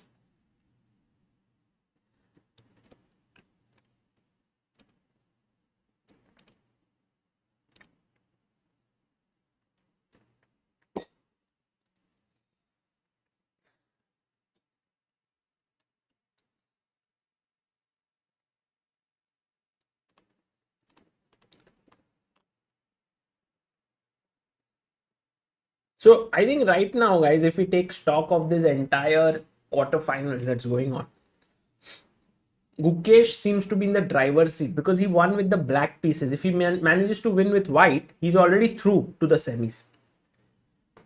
Vidit is kind of putting some pressure Okay, it's around equal. The match is well poised. I would say Arjun is in some pressure. You know, if he manages to hold this game, he'll make a comeback. Because, see, look, taking here is giving up sort of the initiative too soon. After, let's say, knight e5 or rook a c8, it seems like black has coordinated a bit quite well. Although rook d7, it's getting a bit nasty for sure. So Arjun has to be careful. Magnus is also looking at ways in which he doesn't liquidate so soon. It's like there's pressure, the gas is burning. Okay, he took it. Anyway, no gas is burning.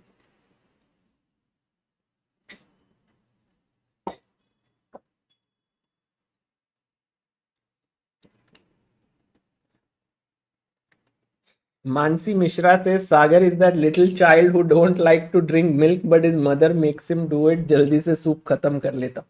अरे ये सही है. In fact, there were many instances when I was young. Like my mom would make this khichdi, and she knew that I wouldn't eat it. So in order to lure me, she would also make bhel along with it. And it was always like if I finished that khichdi, then I would get bhel. So it's on film since a very young age. I guess many of you would be doing. Duda blundered. What? Wow, King B1 played by Duda. It's not a blunder, but it definitely gives Vidit a lot of pressure now. So one thing which Vidit should find now is B5, which is a natural move, which he may find. Okay, firstly, you can't go to F1 because after knight H2, you don't have space for the bishop, for the rook. So bishop E2 sounds or looks good. Then knight E3. And now these two knights and the rook and everything around the king, it's like getting really nasty. What did Vidit play, by the way? He's seeing it. He's seeing it. I think he'll play B5, guys. Do you think he'll find it?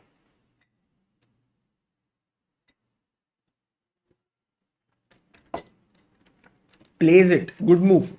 And now, bishop E2 only move. Now knight E3. This is an important move because look, knight H2 still rook H1. So Vidit will sort of discount it for that reason. Okay. He may think of knight F2. I think it's a tempting move because you're getting the D3 square. Vidit needs to sort of get away from this tempting move and play knight to E3, which is also, oh no, he goes knight F2. I told you it felt tempting to go inside there, but knight E3 was a nice move. The point of it, I mean, the point of it is that if you play A3, I can go knight C2. And you would think, what are these knights doing? Actually, they might get trapped. But then I go rook D2. And then all in all, this knight cannot move because this bishop will hang. This bishop cannot move because this pawn will hang. And everyone is sort of tied up and the pawn on A3 is hanging. So, I think this knight E3 followed by knight C2 is what Vidit might have missed. If bishop F3, now rook D3. Attacking this knight. And if you go king B2, knight C2 or rook D2 first check, king here, check. So king B1 and then knight C2. This is exactly the kind of thing which Vidit had to go for. Sort of his knights moving there, the rook on the 7th, attacking here. It was not easy. But he played knight F2 and I think Duda now finds the best move, A3.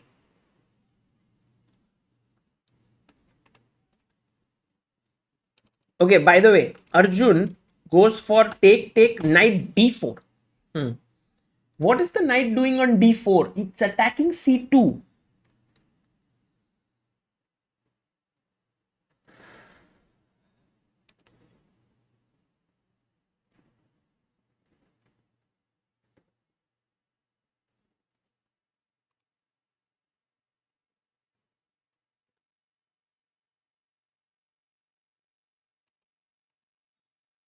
C4 played.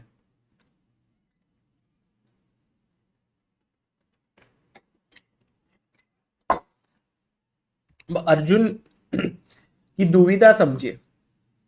Arjun का problem है These two bishops amazingly strong. With the c pawn running down the board, even more dangerous. This rook cannot move because this pawn hangs. This rook doesn't know, cannot go here because anyway bishop is here. I mean, where to go? Let's say rook d8. This seems like a decent move, but king f1, stopping knight e2 or knight f3 checks and all these ideas. So, okay, other idea is rook a c8, attacking here, but then c5. I think this is getting very tricky. And maybe Arjun is the only player who can sort of hold this. But Magnus is a dangerous guy. So rook c8, bishop f1.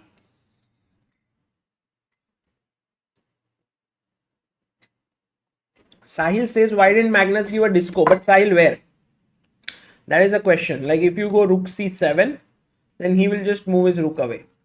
So the disco, there was no potent disco. You can go rook d7, but I'll again go rook d8 and I'll defend this. So there was no good discovered attack from this bishop.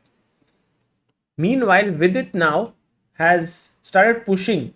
a3, knight d5 he played. Knight takes, pawn takes. King c2 and he's gone c4. Okay, okay. What is Vidit's idea of king c3, rook e4, huh? And he's winning here. He pins this, and if king d2. Wow, g5. A move like g5 is not easy to find, but it's a killer blow. Because you are basically threatening to win this, or if you take here, I'll take on e5 and break the structure.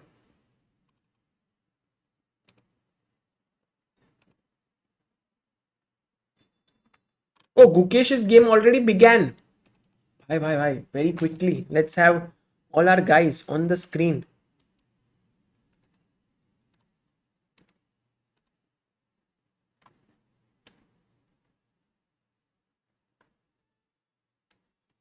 So Gukesh playing with white goes d4, e6, c4, c5, d5, ed, cd, d6, knight c3 and g6. It's a Benoni without knight f6.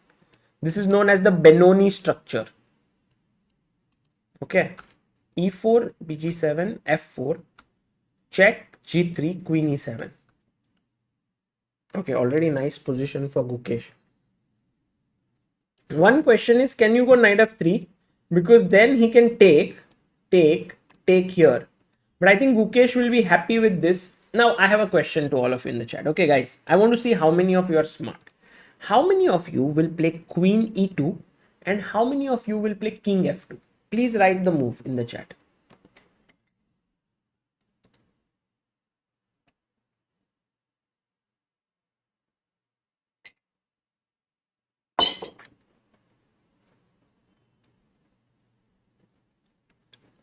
So good. So strong. Chat is super strong.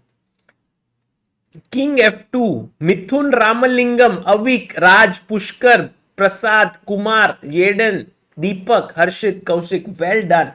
All of you understood that here it's important to maintain the queens because next you can go here or a check, bring your rook in, and you are doing so well. But Gukesh goes knight g e2. He doesn't play knight f3. He puts his knight on e2. Okay, maybe he wants to go bishop g2.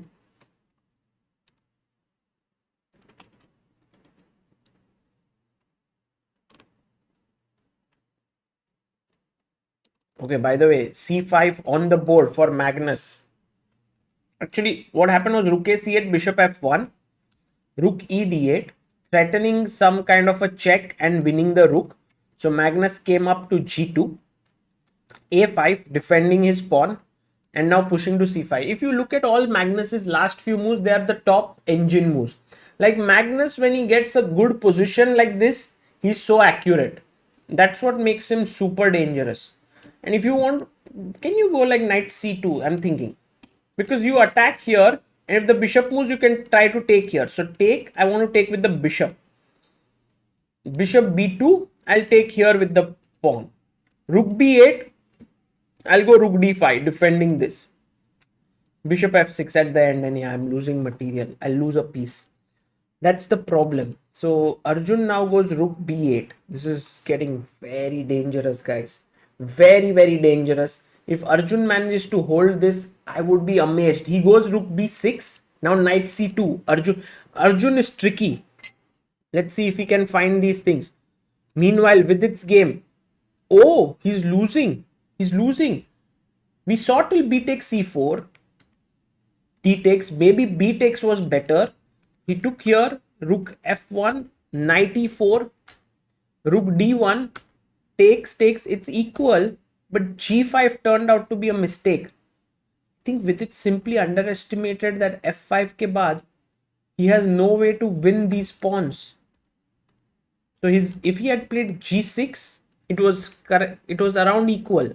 G5, f5, f6, bishop f3, knight c5, king c3, knight d7, king d4, c3, and now bishop e4, important move. Because if you take king c3, Vidit is back in the game with knight e5. But he must play bishop e4, stopping c2.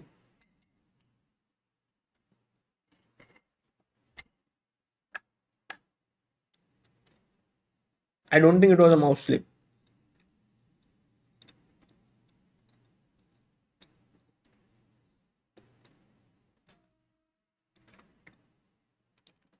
Oh, he went bd1. Yeah, it's also fine. Because then, let's say b4. Yeah, that's what Vidit played, b4. AB, AB, and bishop b3. Somehow, there are no moves. This bishop stops the pawns. The king is ready to come in. Yeah, this is losing. Meanwhile, after also Arjun is losing. Rook b6, he had to find knight c2, which is not an easy move because then after take, you think that this pawn is going to move ahead. Bishop c1, bishop d4, had to find all these accurate moves like knight e1 and then maybe somehow play knight f3 and so on. But he went king g7. That allowed bishop a6. Nice move. e5, rook b1. So two Indians in huge trouble.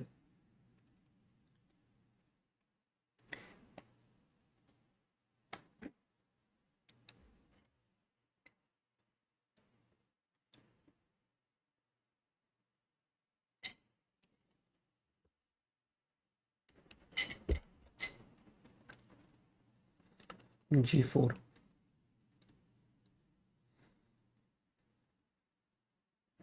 Yeah, that's almost resigned now because e6 is coming up. And Vidit has to resign. He was doing very well. In fact, he had also close to winning advantage at some point. Like if he had found knight e3, not winning, but a very much better, but he didn't find it. And then in the end, Duda once again managing to get the better of Vidit. Vidit just trying to see if there's any stalemates, but there weren't any, and he resigns. So Vidit now moves a point down in the match. I think Arjun also may go down that path.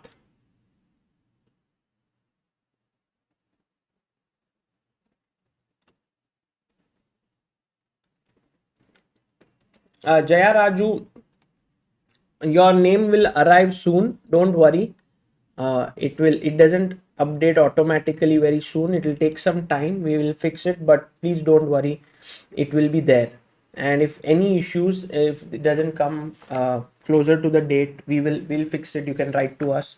But just give us a few days and we are fixing it. Like all the data has to come from the ticketing partners. Once that process is sorted properly, then it'll keep on updating regularly.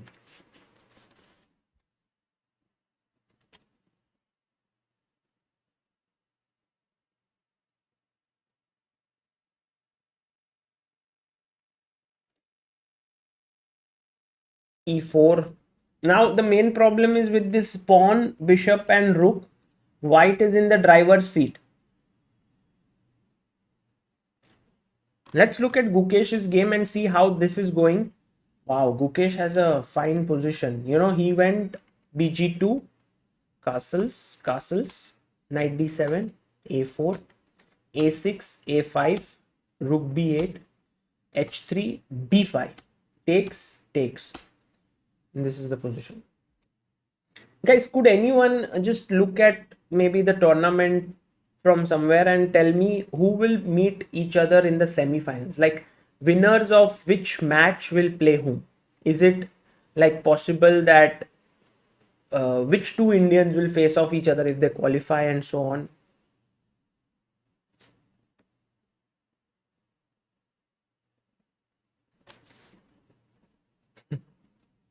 Due to popular demand, I will publish an exclusive appendix to my 1e4 course.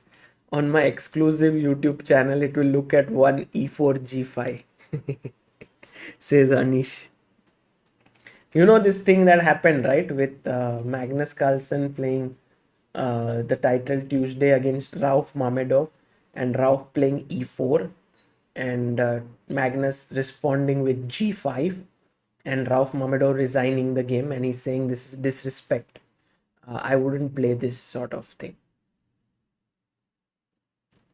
If Ujjwal says Gukesh versus Vidit or Gukesh versus, no, how can it happen? Sorry. Pratichi says Vidit Duda winner faces Arjun Magnus winner. Okay, got it. So right now, what seems from the matchup that could happen from the scores is that, let's say Magnus is leading and Duda. So it could be Magnus versus Duda, correct? And Gukesh versus Mamedyarov. But of course, we would hope that it would be Vidit versus Arjun and Gukesh versus Mamedyarov, something like that. Let's see. Gukesh is in his third game now. Queen c2 he has played. I think Richard Rapport is going to put everything on the line now. He cannot afford to lose, of course, here. If he loses, he's out. But if he wins this, it's equal. And if he draws, then it goes into the final game. Gukesh has a very nice center here, and his pieces are also well positioned. I think a very common idea is h4, h5, h4. There's also rook b4 putting pressure here.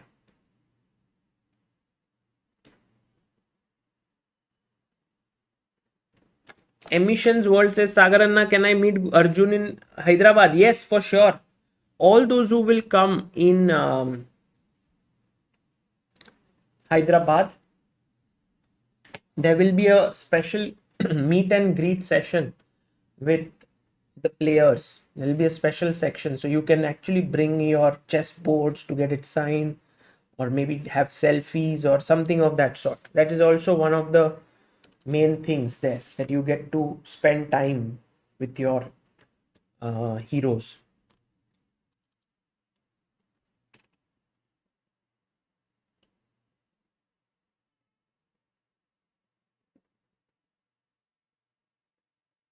Abdusattorov actually is in trouble because Abdusattorov lost one game. It's 1.5 and he's now around equal. Like, this is not a winning position. So Abdusattorov might also be 2-1 down in the match. Meanwhile, how difficult has it been for Magnus to convert this position? Will Arjun also sort of make Magnus go wrong, just like how Magnus made Arjun go wrong? But I don't see it.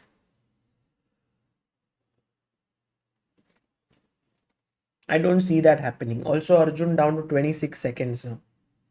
Let me update the score of Vidit also.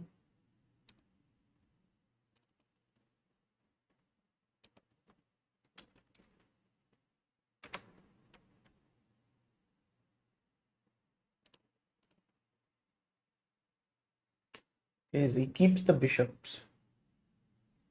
Manan Goel says Magnus can't be swindled. Take. I agree. I don't see this position being easy to swindle Magnus somehow. He's just too good. He'll push his pawn.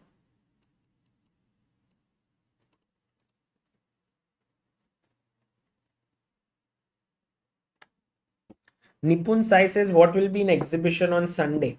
You mean, yeah, on Sunday there will be a Life is Unfair Simul. That's the plan for now, whereby the age group winners in the Blitz section, 15 of them, will get to play against Samai in a Simul where Samai will have a rook more and will have 2 hours, and the other players will have 10 minutes. And we'll see how much Samai can score. He'll have an extra rook as well. Shivam Chaurasya says, I'm back watching this great channel. Arey, thank you so much, Shivam. So kind of you.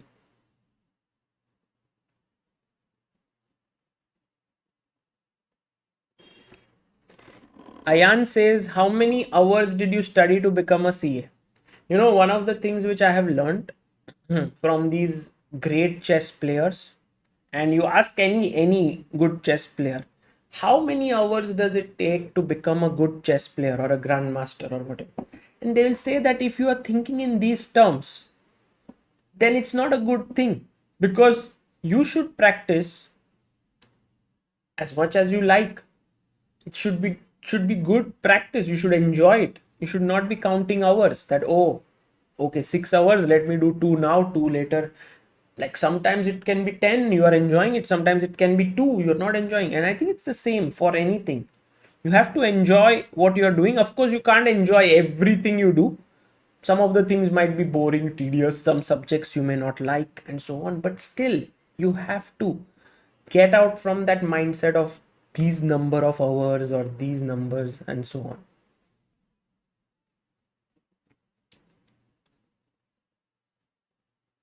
Knight c7,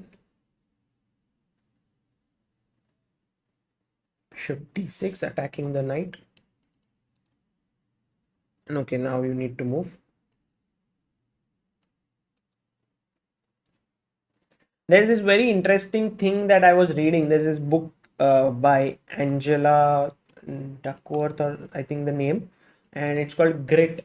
And by the way, Magnus wins, Arjun resigns there. Beautiful game played by Magnus Carlsen, a positional masterpiece, and he moves on to 1.5 half lead in the match. So in that book, it talked about deliberate practice. What is deliberate practice? So many people practice a lot. They practice for hours and hours. Like they practice for 10 hours, 12 hours. Some also work very hard. But the difference between deliberate work and just work, or deliberate practice and just practice, is that when you are doing deliberate practice, just giving everything. You're trying hard. You're trying to give your best. You're setting a goal, you want to achieve it, then you try to see where you went wrong, you're trying to tweak it, you're trying to make yourself better, and that's very tiring doing this. And you can't do it more than 4 to 5 hours or in a day, or maybe 6 hours max. But when you're doing this relaxed thing, you can do it for hours and hours, but it doesn't give you that same amount of results. So yes, putting in more hours, great, but is it helping you? That's the most important thing. By the way, rook b4 played by Richard Rapport. He's put his rook on b4. Gukesh this time very low on time. Yeah, he's 5 minutes down.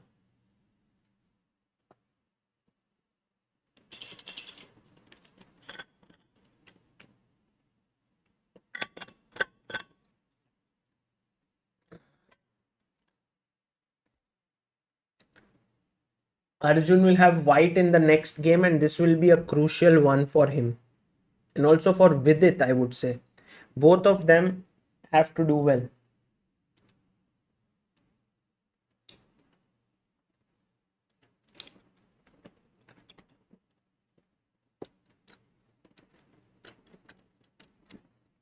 I think Richard Rapport is putting a lot of pressure on Gukesh in this game. I want to ask you all one question. Okay, this is my very sort of nice concept. Oh, he makes a mistake. Where has he gone wrong? Misses this idea. Guys, can you find the best move for black now? There's a tactic here. So Gukesh makes an error.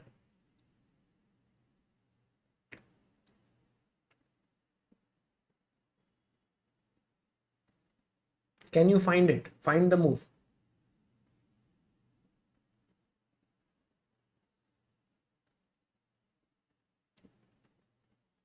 Yeah, fantastic.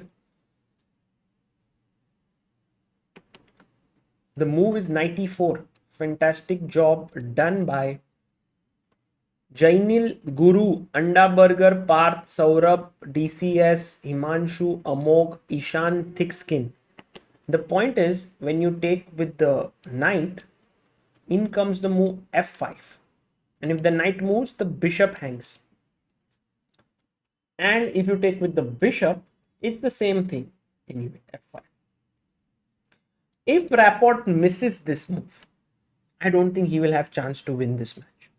If he finds it, he's right back in the thick of things. And I think it's not such a crazy complicated tactic. It's just a two-move thing. I don't know what is it that Gukesh missed. Maybe he was assessing this position and thinking that maybe it's playable. He's a pawn down. And he'll have to fight like he always does. Nodirbek trying to fight here, trying for advantage, but this is equal, and I don't think Mamedyarov is going to let him get away. And Richard Rapport has taken. And f5 is going to come. Knight c3. Okay, Gukesh played what we thought. I doubt if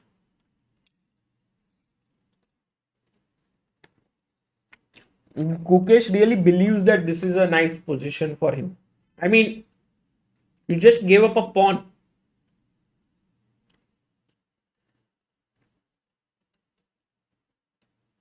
Like maybe rook e1 he wants. But knight f6. Bishop d2. Pressure here. Pressure here. No, this is not working out for him. Definitely not.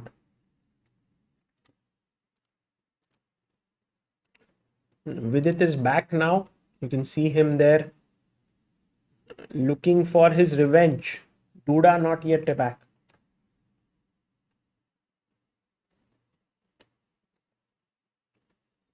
Saurabh Adhir says, my wife is upset because I'm watching your stream and not paying attention to her. Give me solution. Saurabh, I will suggest you to give her attention.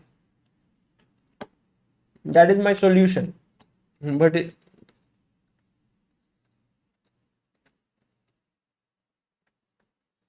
also taking this pawn now, like let's say, would be wrong because of rook e8. Also rook b2.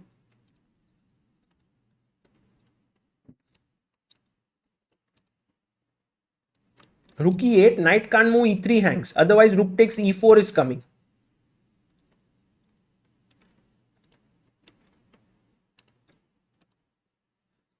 Okay, Vidit opens the game with 1 e4. You know, Vidit serving with both hands. First game he played d4. Oh, no, he went what? First game was...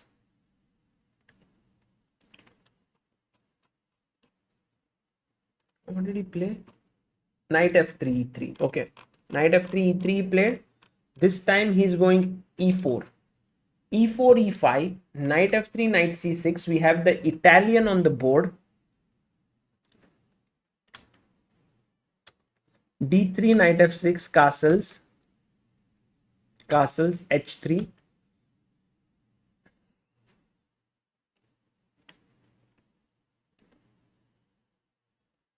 Sumit Jain says, young Indian chess players have a big fan base here in London. Arey, nice. Sumit, that's very nice. You know, the nice thing about chess players is that they are always traveling to different events. And they, they could come to your city if you're outside India anytime. Like, for example, There's this tournament happening in Dusseldorf in February, and Pragnananda is playing there, so you might see him there. Then World Rapid and Blitz might happen somewhere close to your. By the way, this move d5 is such a risky move that has been played, because I know that if you play c3 here, d5 is a playable sort of a variation. This is a very playable line because d3 is weak, sort of e5 is soft, and that's why they play h3 against d5. But then you play d5, and then what about this weakness here? Like if he goes rook e1, the modern theory is crazy, guys. Bishop e6, and he's like, okay, you want to take here, take it. If you take here, it's a blunder, because after knight e5, rook e5, you have not spotted one move. Guys, can you spot it? Black to play. It's a typical tactic which you should know in such positions if you are playing with black or white, the Italian. Typical tactic. Yes, Ayush Bhesania, the finale of Champions Chess Tour is in San Francisco. You should go and visit. Exactly. Bishop takes f2 is the move here. And the point is, if you take here, check, and you lose the rook. So, Neelab, Anonymous, Sparsh, Gnanakumar, Chess Codes, Parth, Divam, Sarbamoy, Storm Gaming, and Nipun Sai. Well done. So this is not going to work out. So Vidit went knight d2 and now f6. I think c3 makes a lot of sense to play d4. Let's go to the game of Gukesh. Will Gukesh be able to hold this? $1,000,000 question. Knight f6, bishop f2, queen b7, rook a2. He's right now trying to defend everything. Bishop f5 has come in with the threat of e3 attacking the bishop and the queen. I have to update the score. I haven't updated it. Aimchess Rapid, Arjun, Carlson. No, all scores updated.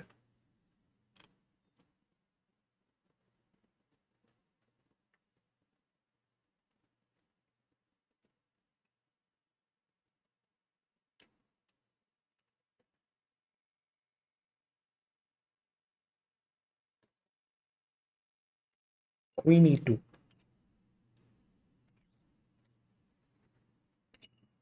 Abdul Sattarov is a draw. I don't see Abdul Sattarov winning this.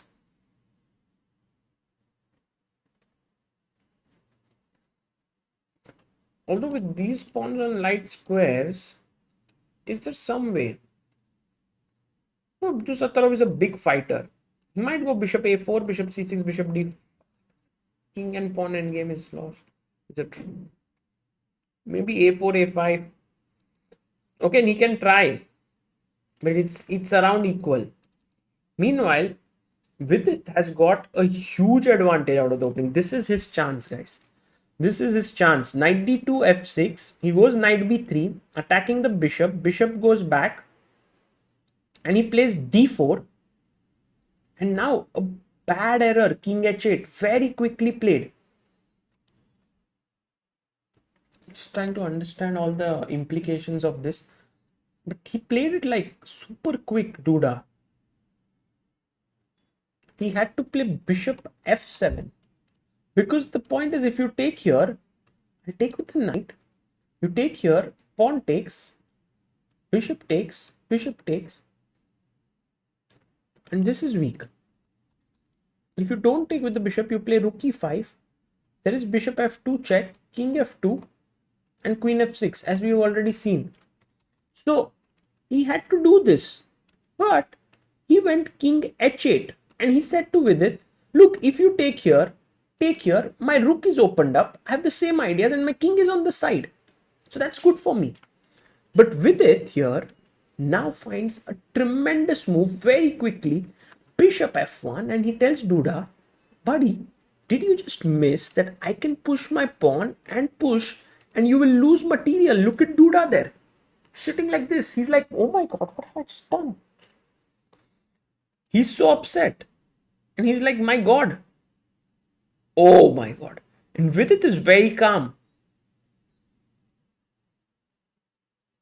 And this might equalize the score.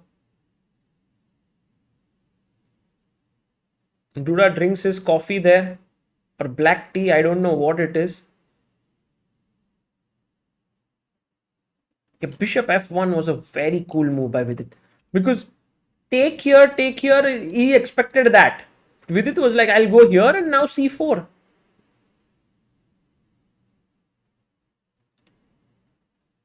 Let's say you move your knight.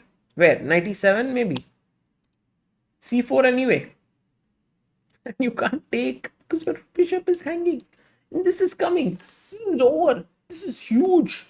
This is huge. And not only is this coming, but this is coming, trapping this bishop. And if you move here, I'll take. You'll take. Right? And now I'll take this. And eventually, like if you trade the queens, I can take here, or I can play b4, knight c6, b5. Push the pawns, push you back. Take here with bishop coming here. This is a very good position for Vidit. Excellent position. Let's see how Duda handles it. Let's go back to Gukesh's game. Gukesh, as always, fighting hard. Rook e8 on the board. Time also difference has now come down to 2 minutes. Gukesh thinking I can snatch a pawn. He snatches it. If Gukesh manages to hold this, then his hold on the match grows. Okay, take. Isn't this hanging? Gukesh is like, I can take this. This knight is soft, but the bishop, there's no good discovered attack with the knight. There's no good discovered attack.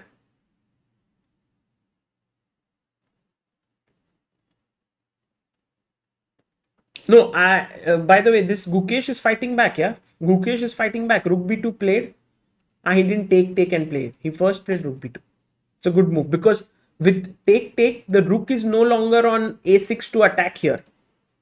I have one question here, by the way, which is bishop f1 the only move for Vidit? Actually, it was not the only move. Could Vidit have done with bd3? Not really. Actually not. Because of a5. And if c4, now ndb4 gains a tempo, a crucial tempo with d5, knight d3, queen d3. This queen is hanging, so I can drop my bishop back.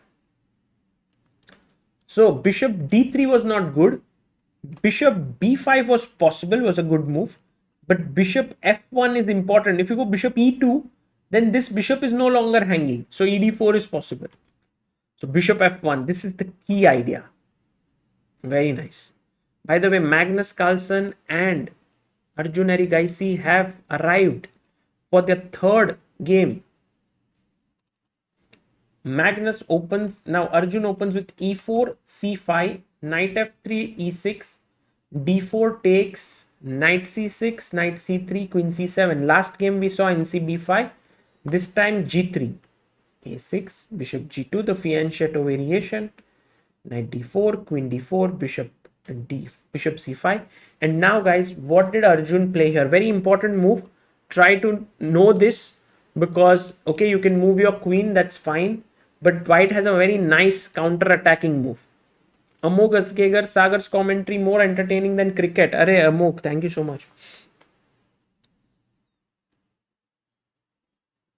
Yes, bishop f4. All those who have mentioned this move, very important move.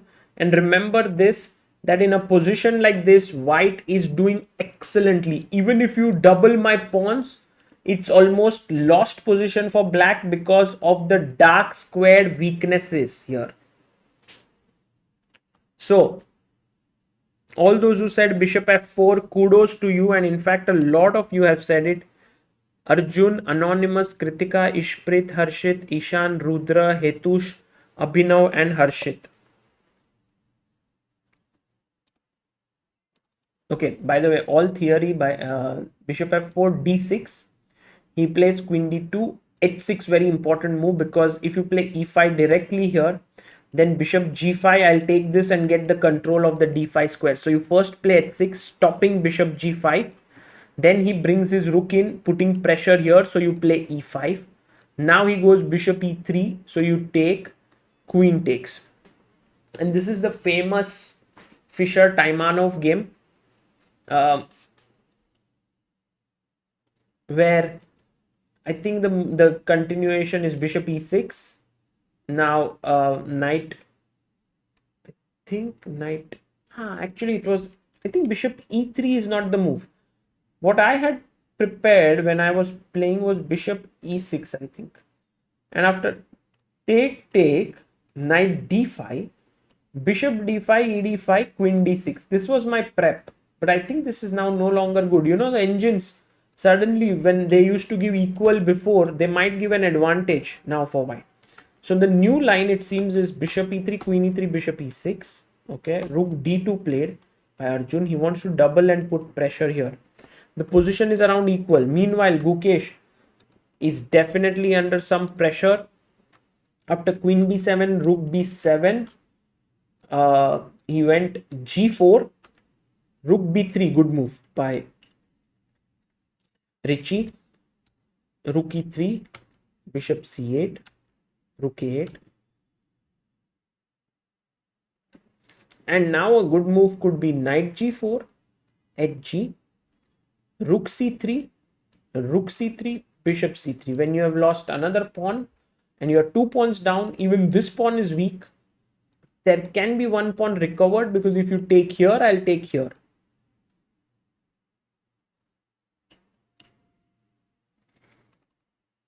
Okay, knight g4 on the board. No, first he played what? Rook a8, knight g4, he took on e4. Now a very good move by Rapport.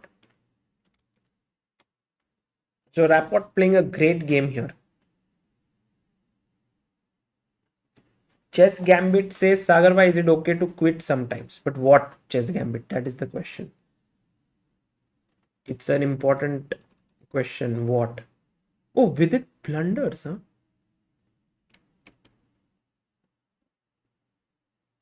NDB. What? Vidit was going to play c4, get an advantage. And after ndb4, c5, trapping that bishop, sort of. Bishop a5. With all these complications with bd2, threatening to take and take on b4. No, it was just... And he played the move d takes e5. And Duda just went knight b4. And now all of a sudden, Duda is better. And Vidit is just... made a huge mistake. Why did he go c4? b4. I mean, even d5. Okay, d5, maybe you are a bit afraid, like knight e7, and then knight is looking here. But, and then c5, trapping this bishop, knight c2, takes, could get very, very complicated, and it's an interesting position. But c5 is the kind of super strong move, because now if knight c2, there is cb, ab, maybe knight h4, attacking here. These are all complex lines, but something that Vidit gets a huge advantage. But when he took here, I don't know, maybe he thought that Duda might take back. And then he would go c4. And then ndb4, and then he would take here. And then play c5. But Duda didn't give him a chance. Now after d, he played ndb4. And I think Duda is... This might be a huge blow to Vidit, because with this, black is back in the game, in fact better, and Vidit is already a point down.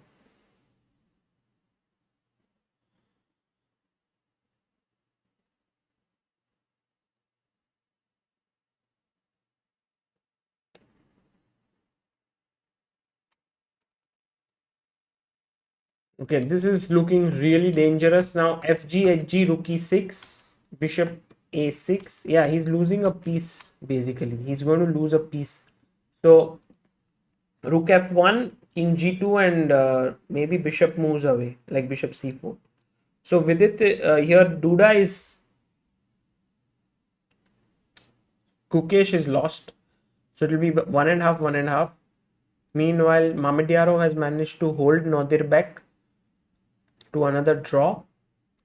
And Arjun, let's see if Arjun manages. Look at this move by Magnus. Okay, Rook d2. You might think he would castle, right?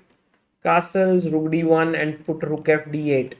But Magnus says, why should I put my king here on g8 when it's safe on e7? So that's a risky decision.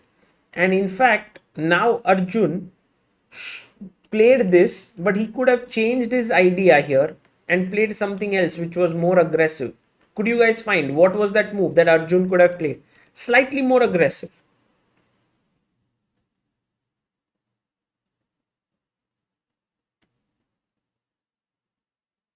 Yes, exactly. I was looking for f4 here and could be a nice move. Manas, Amog, Kritika, Rakshit, Arjun, Mukul, Prashant, Giridhar, Abhinav, Nayan Singh. Very good. F4 is the move. But he went Rook f d1, and now Magnus is thinking maybe he goes Rook f d8 or Rook h d8 or Rook a d8.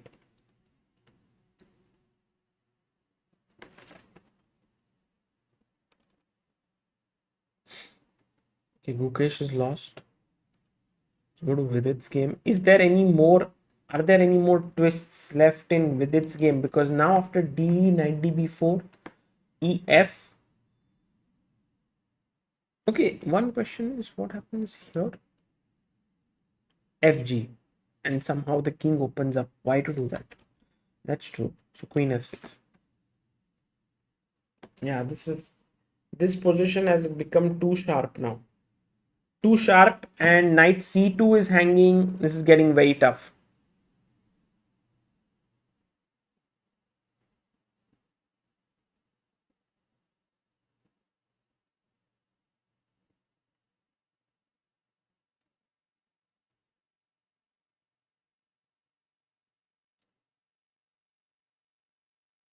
Okay, he goes rook h d8, defending here. Guys, I'll just fill some water in a minute and come.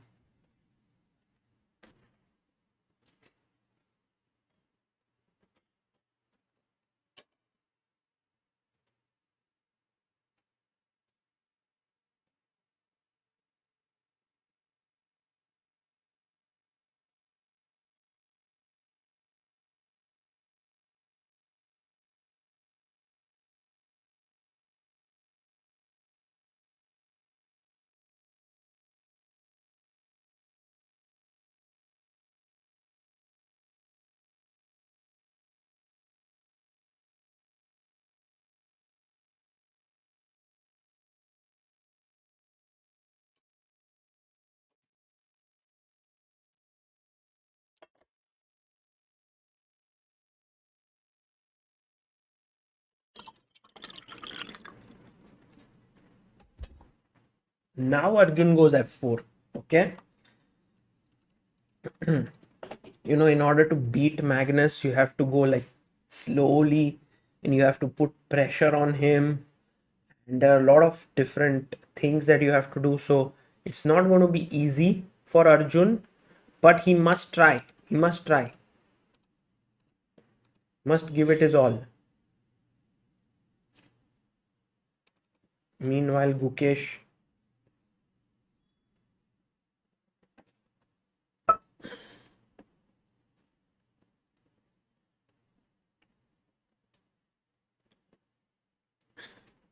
Moksh says, Sagar bhai, how to avoid chess addiction? Moksh, I'm not the right person to ask that question.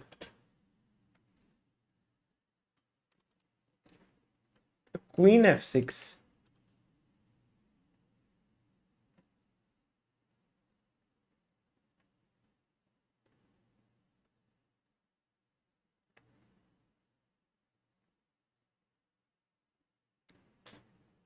Actually, for Vidit, it's very difficult now to play a move. Like if you play c3, there's knight c2, fork.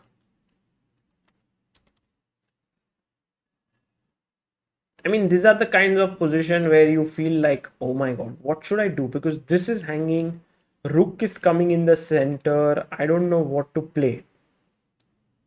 It's very tough. Well, Gukesh is very focused here, but I mean, this is not something which in rook e7 he can go bishop f7 now. Yeah.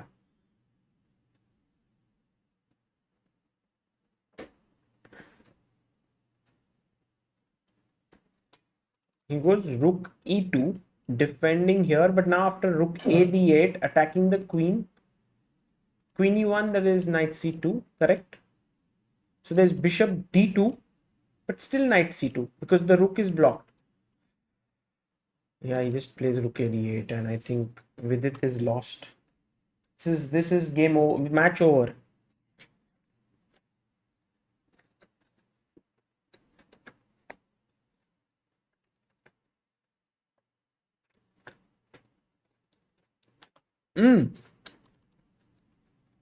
By the way, f4, rook a c8 goes f5. Arjun all out. Okay. Bishop c4, good move. Because there was also bd7 with the idea of bishop c6, but then rook d6 would be hanging. The rook is blocked. So he goes bishop c4, good move. I was wondering if you can go b3, but I think something would be missing here. b3. Ah, guys, what's the move? Just as a nice tricky question. b3, why not? Why is this a bad move?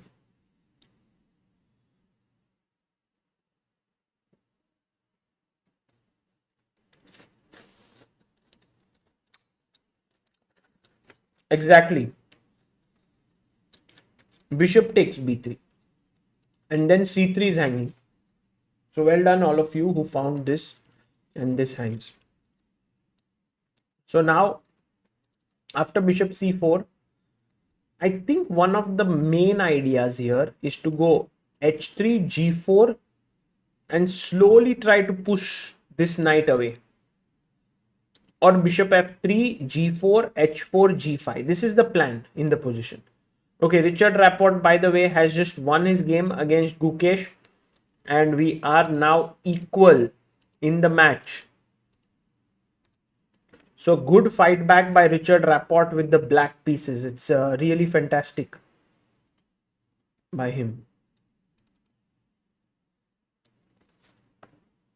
For Vidit, after queen e1, I mean, why didn't he do this? What was the problem? Ah, he thought after rook c2, bishop c2, bishop g5, he didn't like this. But there was this very cute move, queen g6. And the point is that after bishop d8, the move that was missed here by Duda is flag to play, guys.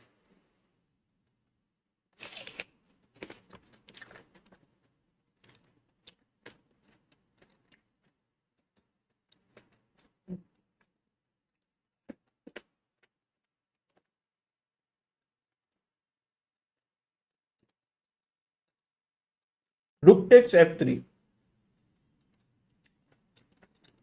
Pressure on f2. Good job, Rishi, Mahatwa, Anonymous, Hardik, Mitesh, Ajinkya, Himalayan, Abhinav, Vignesh, and Hypernova. So, going back to the game, he played h6 here in this position. And now with it went queen c3. He should have maybe pushed c4, but he played queen c3. Takes, takes, takes. Rook b1, knight e3. If you take here, the rook is hanging. And if you move the rook back, let's say rook b2, maybe knight f1 and bd3. And if rook a1, still the same stuff. Yeah, knight f1, king f1, bd3 or rook d1.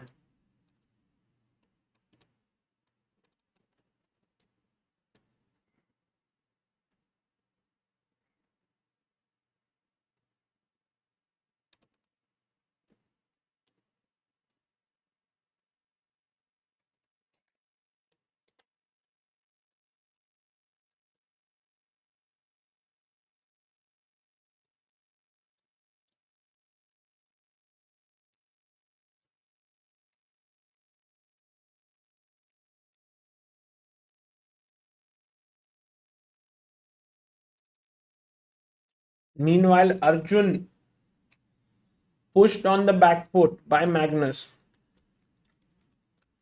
F5, bishop c4, king h1, queen c5, queen e1, b5, b4.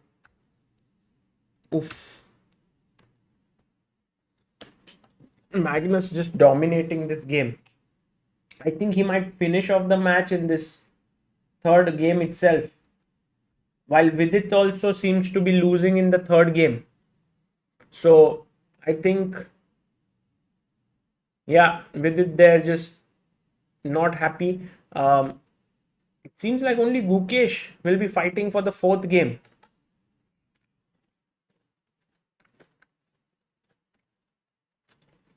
So all those who guessed one Indian would qualify are right now close, but also Gukesh is equal score, yeah. So it can go either way.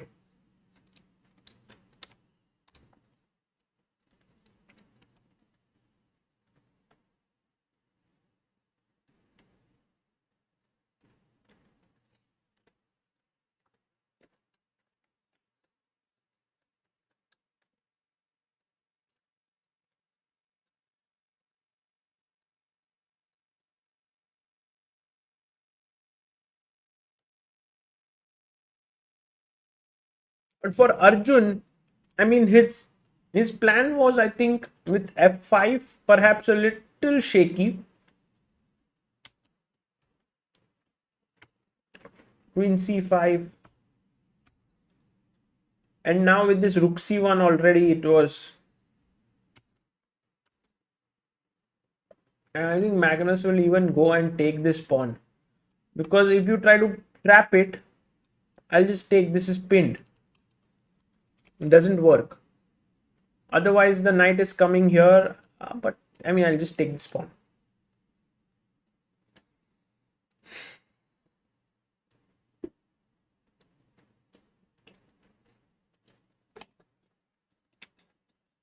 Duda sleeping, huh?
No, he's a piece down.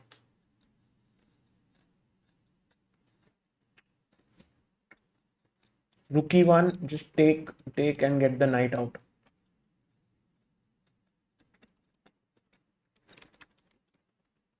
He took here, Magnus, c4.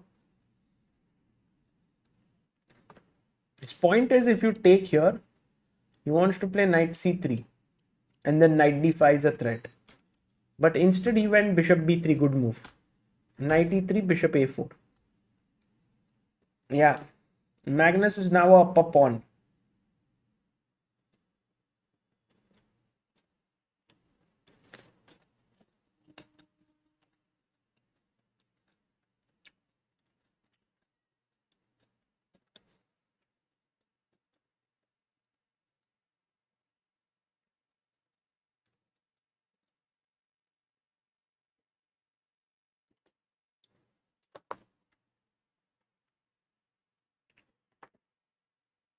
Okay,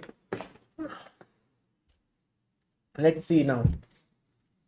Magnus, once he gets a good position, it's very tough to beat him. Prag is one of the few players who manages it, but I mean, it's very tough to do it. It's also not like Whew.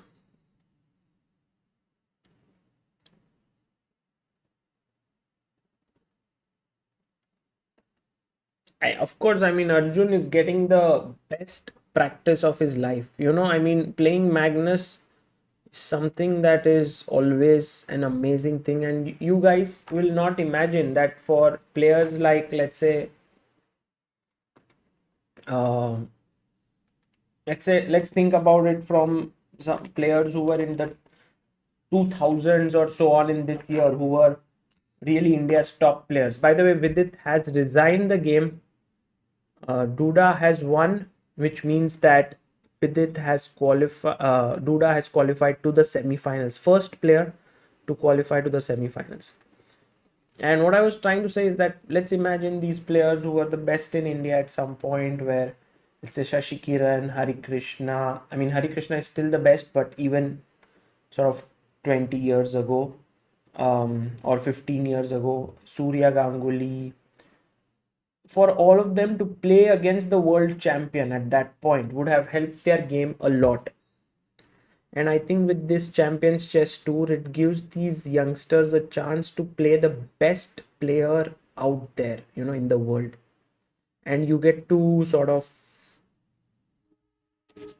weigh yourself against him, where you are good, where you are bad. And for a player like Arjun, or the young players like Arjun, Prag, Gukesh, Nihal, all these youngsters, they take these encounters quite seriously, and even if they win or lose, they learn a lot from it. So I think that is one of the most important things. And of course, they are able to beat sometimes, and that's amazing.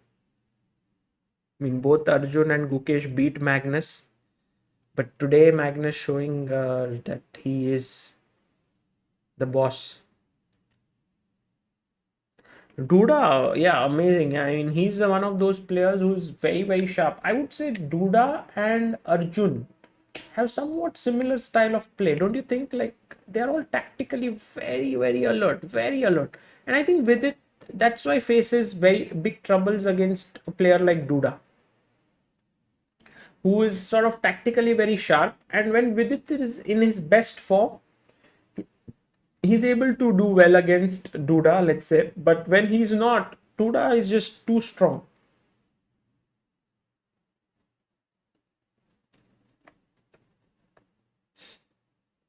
Gukesh's game has begun. No, I think Nodirbek's game has begun. Let's have them also. Because Nodirbek in a must-win situation. 2-1 down in the match. Knight d5 is a bad move and very quickly taken by Magnus. He'll now quickly play rook c8 with the idea of queen c1. b3 is also strong.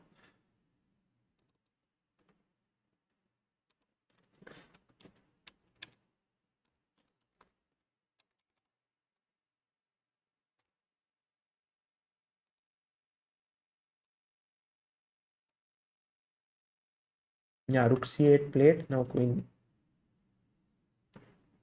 b3. So Nodirbek playing with black goes d4, d6.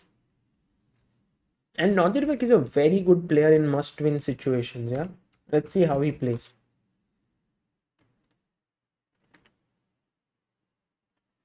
I think we won't have a third game in Magnus Arjun as well.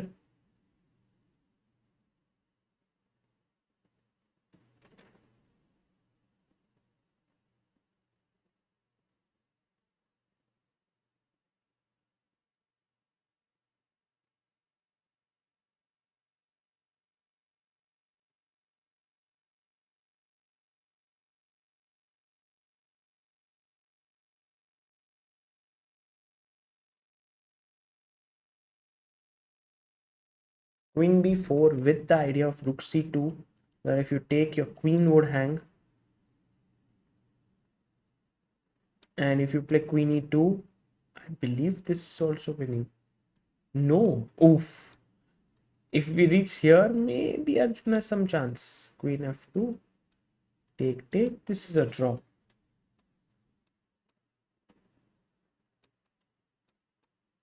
This is equal. So I don't think Magnus will go there.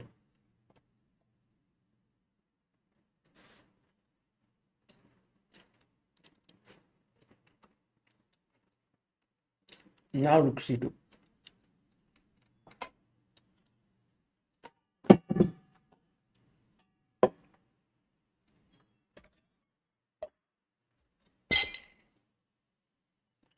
Guys, Gukesh is still playing, yeah?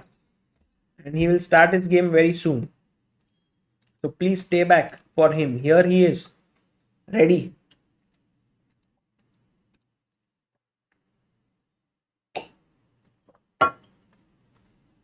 For the fight against Richard Rapport. I'm going to follow this game very closely. See if Gukesh manages to win, then he is through to the semis. If draw, we go into the tie breaks.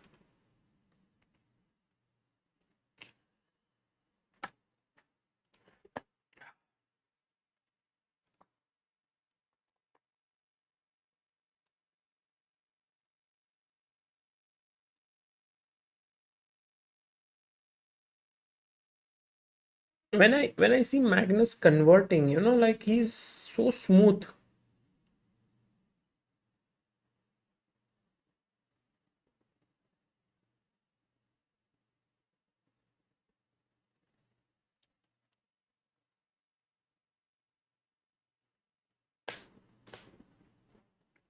But Magnus is Magnus Sagarwa. Yeah, I agree. I agree.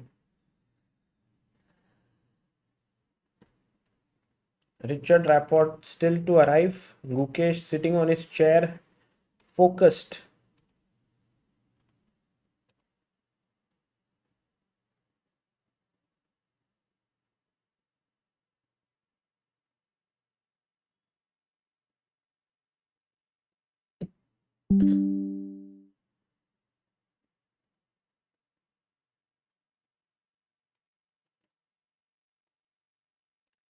Knight to f3 by Richie Rapport.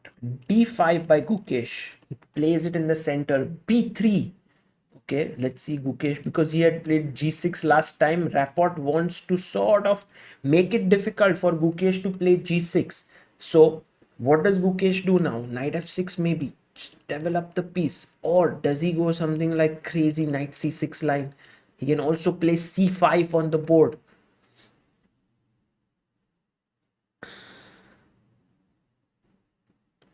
Moon says things I've learned is that very tricky players have higher chances against Magnus, like Prague, and solid players don't have much against him. Bishop b2. See, tactically alert players, it's clear it's not just against Magnus, but will do very well in rapid format. Those who are tactically good will be very good in rapid and blitz. And that is the nature of the play, because there are tactics and e3 played.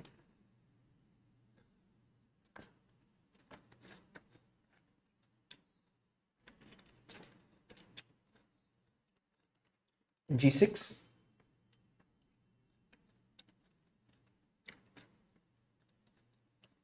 Bishop g7 and castle. Gukesh anyway wants to do that, and Rapport might be thinking seriously whether he should be taking this and spoiling the structure, but not a great idea, it seems.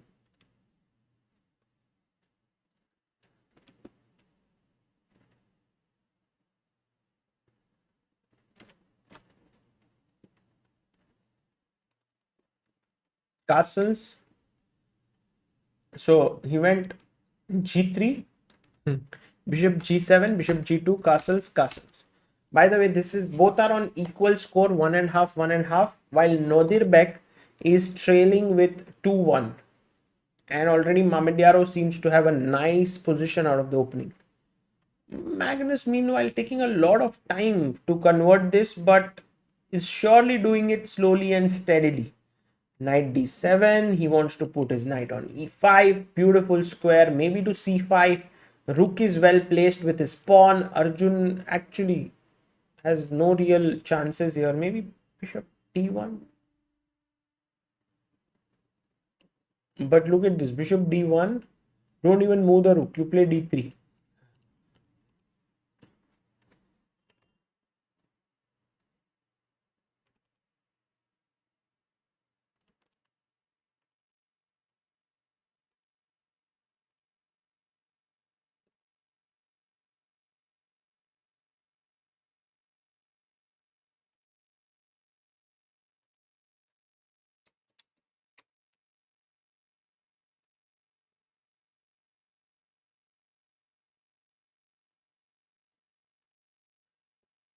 b6 by Gukesh. So Gukesh also wants to double and chateau here. His bishop is already well positioned. Maybe he can put it here. c4 played. Okay, let's put the bishop on b7. Nice move.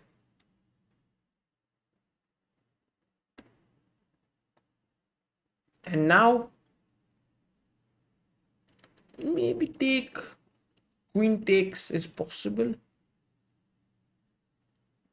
So take queen takes. Richard Rapport has to decide how to finish his development. Maybe he can play knight to c3. Maybe he can push his pawn to d4. He goes knight a3, typical Rapport style, just trying to mix up things.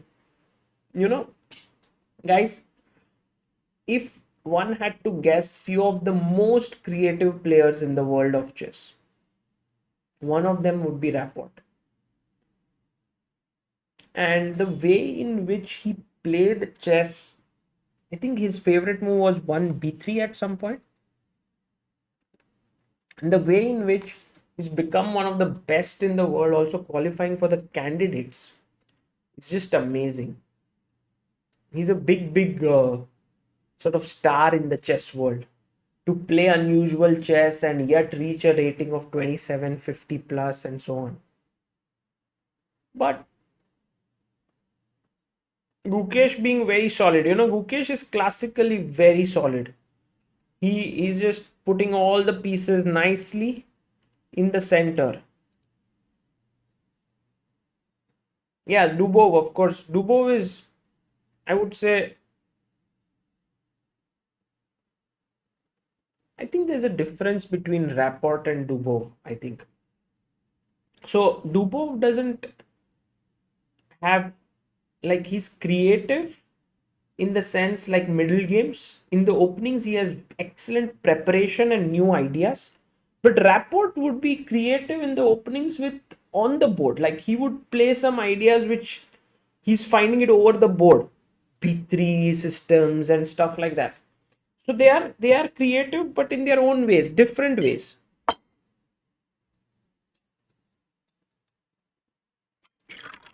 Himang says I find a lot of similarities between Dubov and Tartakover. Wow, that is something that I have never thought of, and never really studied Tartakover's play very deeply. Could be.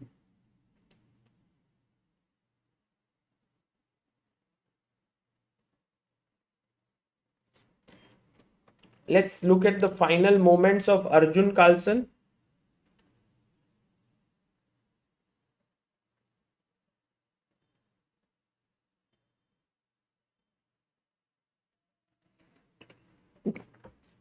This knight and two pawns and the rook are have such a solid grip.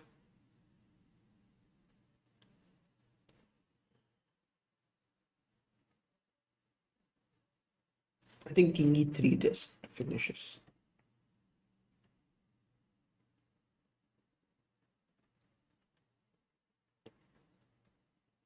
And he has to calculate this line h7 because no one can stop the queen, but then rook f2, queen and d2 mate. Let's see if Magnus has a smile on his face at the end of it all.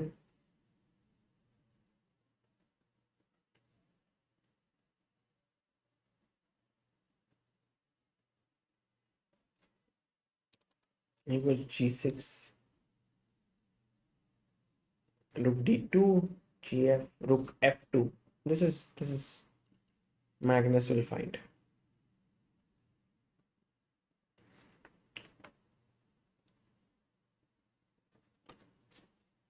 Finds it. Arjun sort of closes his eyes. He's upset for sure. The way he plays, resigns. Magnus Carlsen wins the match after a shaky start in game 1. He played very well in game 2 and game 3, and Arjun is upset. The look over there is that of, I did not give my best today. And he's shaking his head. He wanted to do well against Magnus. And he's a guy who is, His little expressions are something to watch out for, because when he wants to do well, he just makes it. He makes up his mind. Like, if you remember, he said, like, I want to score 10 and a half in Tata Steel challenges. He just went for it and did it. He wanted to leave his college. He did that and sort of focus on chess. And this was like that look where he was like, no, I need to play better against Magnus. And I think this will only make him stronger in the days to come. Let's go to Gukesh's game now. Before that, a small bit of check on the game of Nodirbek Mamediarov. It's around equal. Coming back to Gukesh. Okay, so knight bd7, queen e2, queen b8, c takes d5, bishop d5 played, d3, e5, knight to c4, rook e8, e4 good move. And right now, white seems to be having a small little nagging edge here. The thing is that his three pieces, the knight, and the bishop, all are looking at the e5 square.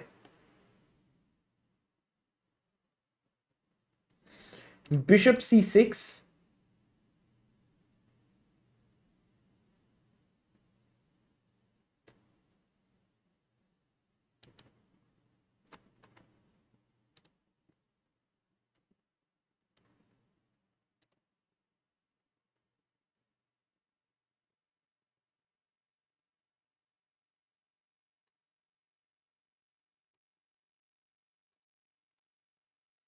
a4, queen to c7. Now, what Kukesh wants to do is he wants to play a6 and b5 and push it away.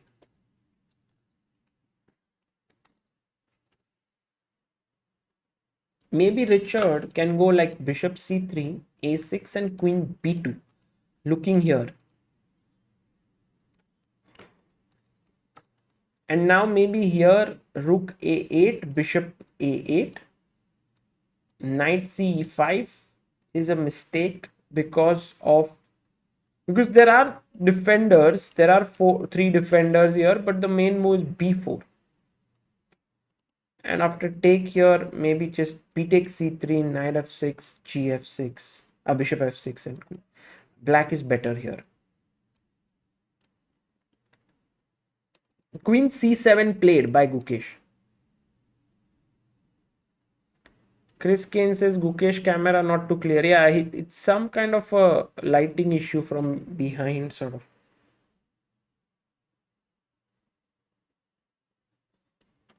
Let me just make sure I've updated all the results. 2.5 for Duda. So Duda wins. Arjun Carlson 2.5. And yeah.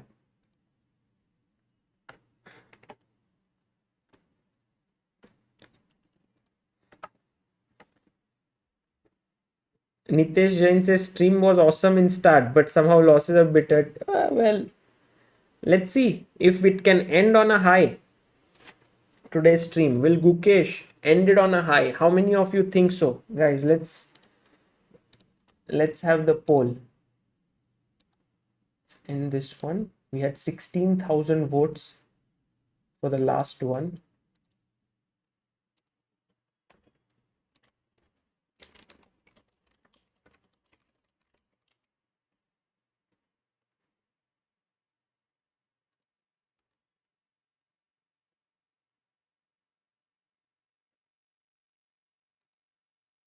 Oh, bishop c3 on the board, guys. I think Gukesh must go a6. a6, queen b2, b5. And this is a very nice trap, by the way, because you feel like you can win this pawn, but b4, and then you will win material.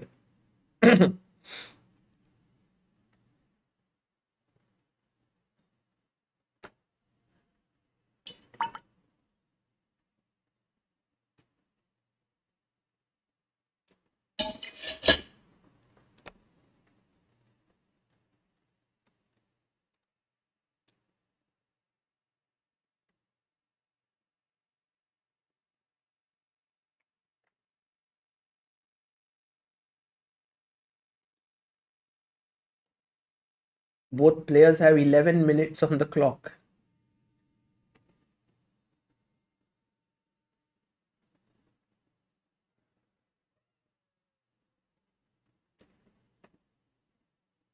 Meanwhile, Nodirbek, I feel, will manage to sort of strike. You know, if you look at Nodirbek, he's that kind of guy, when put under pressure, sort of delivers. He really thrives in pressure situation. And you will see that there are different types of players who do well in different situations. Like some really do well in pressure, under pressure. Some, they don't like pressure at all. They would prefer if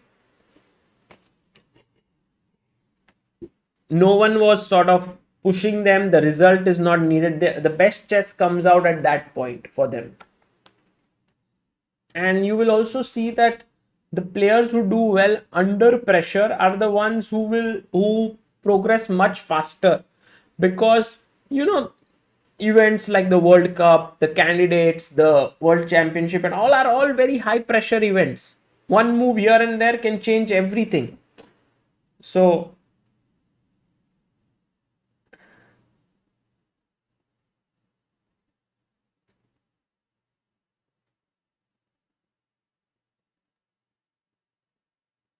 yeah, Gukesh is the symbol of hope. That's true, but he's taking a lot of time here. What is he thinking?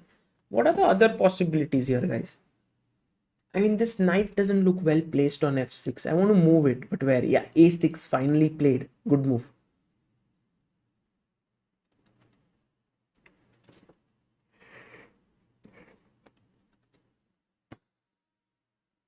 Let's see what Richard does. Maybe queen c2, but then b5, then knight a5. And the point is that after b4, there's a very important move here. Guys, can you find it? You find it, you are strong. White to play.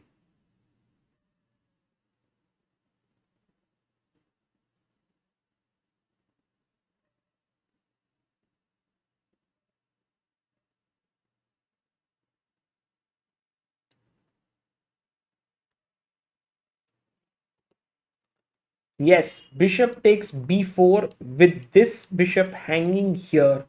And that is the correct move. Good job done here by Akhilesh, Guru, Shehzad, Niyant, Hassan, Narayanan, Swadesh, Rahul, Anda Burger, and Shubham. Well done. Okay, let's go back. He goes rook c1. Same concept. He wants b5, knight a5, b4, bishop b4.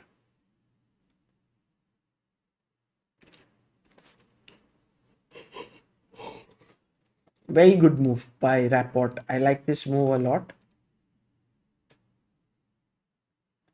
For Gukesh, it's not easy to play a move. Now b5, knight a5. Already some pressure. You don't want to give up this bishop. So you would think about a move like rook, moving this rook. Maybe rook a b8. Then this a file is lost.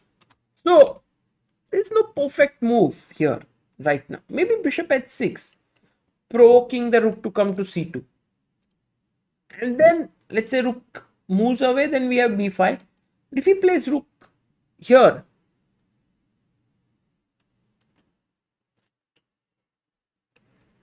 it's playable, this move. I was thinking b5, knight a5.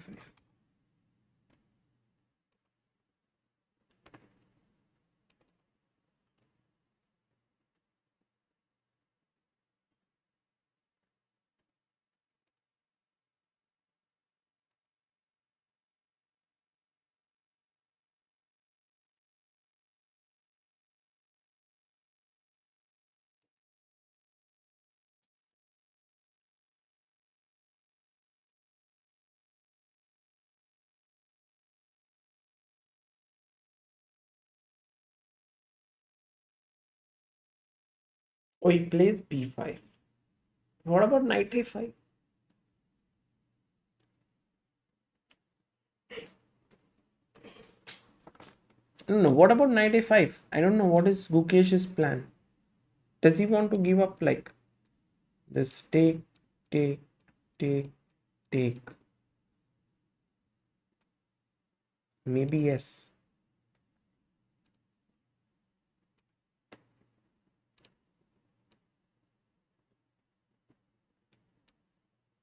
By the way, guys, I must tell you that there is one very important thing that has happened in the world of chess. So, FIDE had this program which was called Chess in Prisons. So, while many of us think about chess as a sport, I've always believed that chess is a social tool as well. It brings about change in the society. And one of the projects which FIDE wanted to do was chess in prison. So the prisoners are taught chess. It gives them some kind of a, that competitive element of playing it, but also calms them down, gives them this feeling where you're thinking ahead and so on, which chess does. And it is very sort of a nice thing. By the way, knight a5 played by Rapport. And so they started teaching in different prisons. They collaborated with different federations to implement this program in different parts of the world.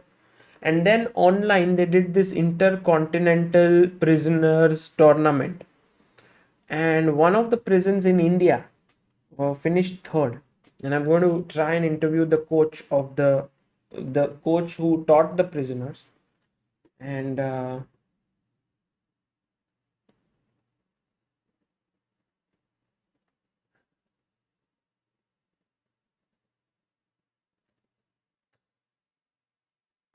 so Nadirbek game has reached this stage with d5 on the board. It's putting pressure there. Rook a b8 played. And I think now Gukesh's plan is to move the bishop away so his opponent takes it, queen takes. Again, with the bishop pair, white definitely for preference. Also, the bishop can pop out from here. Nihal Bablu says Magnus reminds me of Messi, just untouchable at their peaks. For me, the greatest chess player of all time. So much to learn. Yeah, for sure. Magnus just playing really well, but Magnus will now face most likely Mamedyarov. But if Nodirbek manages to win here and force the playoffs and then beat Mamedyarov, it will be Magnus Nodirbek. It will be great fun. AB, yeah.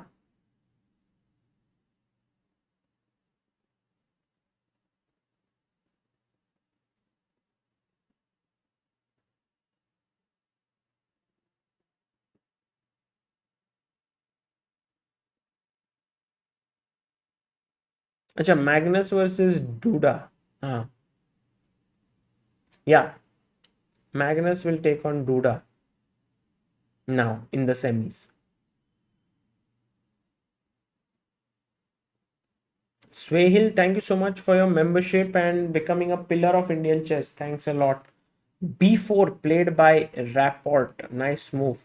CB4, there is bishop E5 unleashing an attack on the queen. Not a good idea. Vishesh Kodwani says long games against Magnus and then losing it from drawish or winning position just breaks the player psychologically. First Nepo in World Championship, now Arjun. Yes, I think Magnus has worked a lot psychologically uh, on himself. I think it's a really, you cannot become a world champion if you are not psychologically strong. Because an event like the World Championship just sort of kills you otherwise. And Magnus has been doing this since 2013. He's played 5 World Championship matches already: 2013, 2014, 16, 18, 21. So clearly he has this very superior hold on nerves, ability to sort of gauge the little moments. Like, for example, in the 6th game of the match when I was there, like, it was 5 draws, right, at that point. And Magnus, when he sensed like he's getting this small edge, he was like a shark. He understands that one win here is going to change the entire scenario, and he becomes like an altogether different person, like different personality, just in the best moves and so on.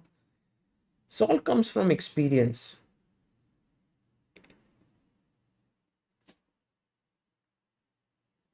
Chess time. Tips to sleep early. Being in hostel away from home. Chess time. Tips to sleep early.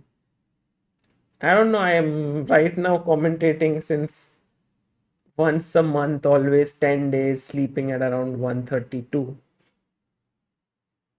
But when I was in this place where I had gone for sort of rehabilitation of my health, I was sleeping for 7 days at 9:30 a.m. 9:30 p.m., waking up at around 5 a.m. It was very good.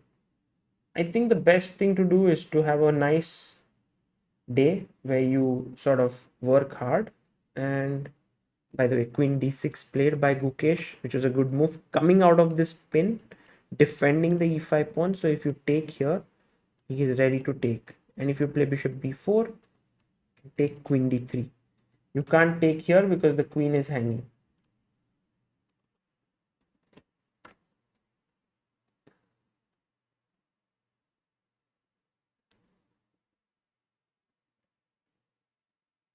Yeah, try to be away from electronics after some point if you want to sleep soon, because electronic gadgets often sort of keep you very fresh. Like every notification sort of puts dopamine in your head, and it would be nice if you are just calm and relaxed.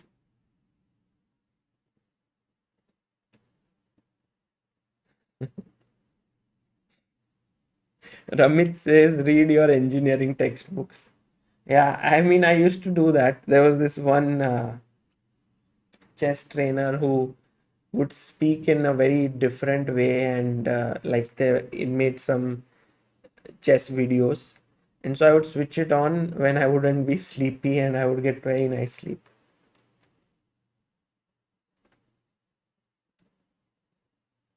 Okay, Queen b2 played by Richard. Not the most accurate move. The best move was rook a b1. But why is queen b2 not good? Because with this move, you're putting pressure here and you're also defending here. I think the main point is that he's given up the d3 pawn. So let's say if I take, now you can't take here because it's well defended. So you take here, queen d3. Rishi Giridhar says, if we stay away from electronics at night, how will we watch chess-based streams? Yeah, that is true.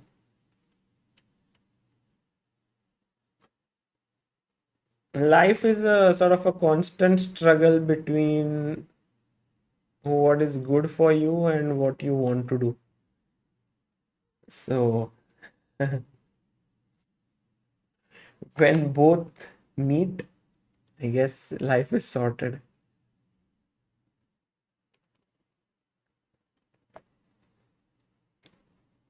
Can Gukesh go and chop this off?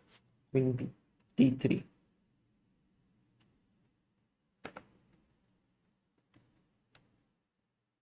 95. This is the problem. So first deflect the bishop by taking this pawn and then take this.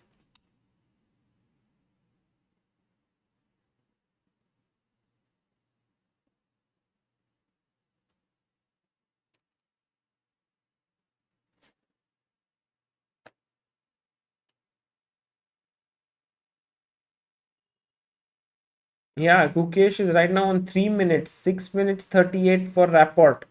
This will get really intense in a bit.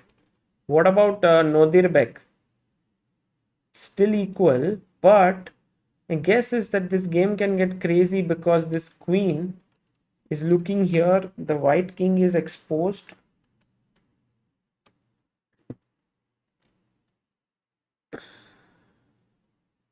Yeah, Vignesh, I will most likely stream the tournament tomorrow. I think so.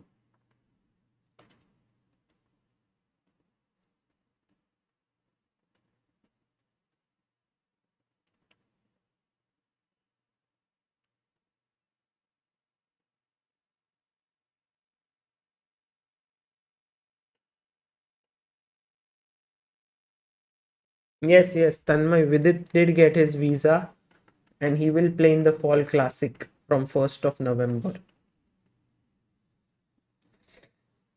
I don't know if he got his visa, but he did get his appointment and he was in Mumbai for getting his sort of biometrics done and so on. So I think it's on. Okay, has to take now. There's no other choice. Gukesh has to take on d3. But the question is, what is Rapport's idea then? It was not clear to me. Rook d1. Maybe take this pawn.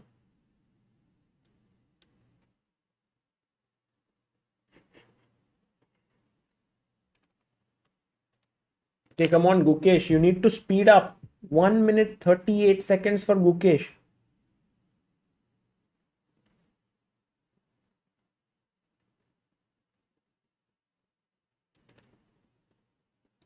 Move, move, move. Queen takes d3. There's no other move. That's the thing. Yeah, takes it. Good move. Now needs to speed up.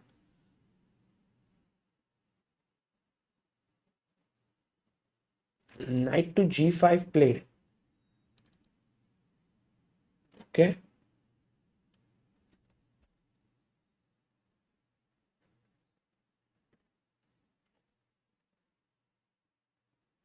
Now what does Gukesh do here?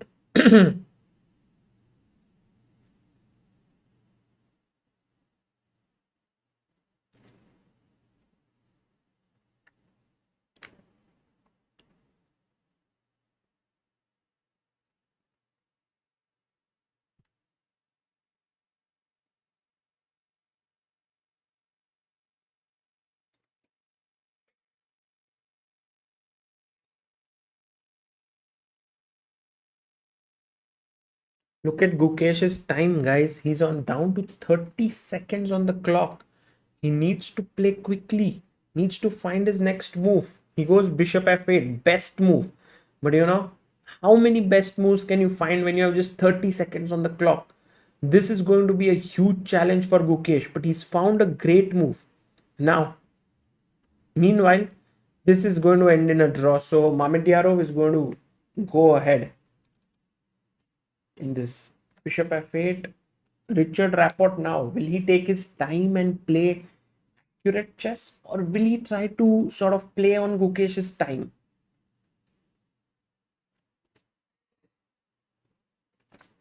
He can make some quick moves and put Gukesh even in further pressure.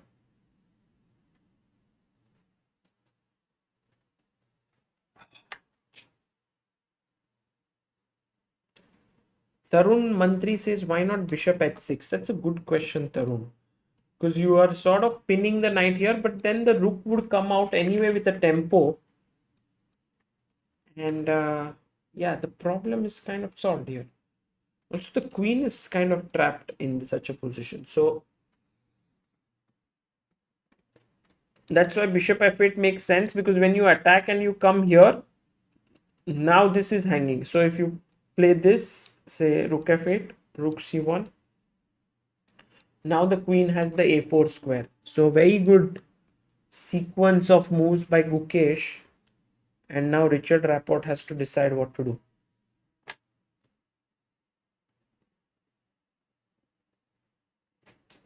Bishop f1 now. Queen trapped, huh?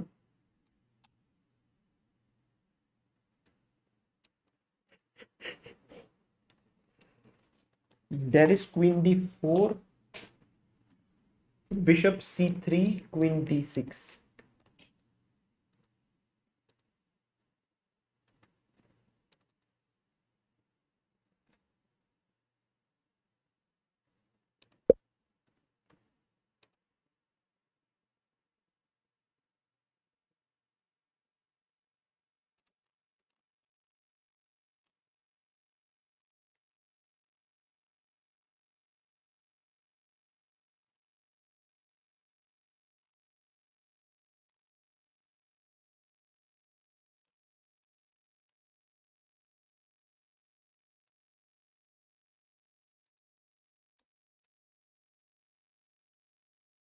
Nadir Bek still fighting on, but I mean, he has nothing much there. What is Richard Rapport thinking? Come on.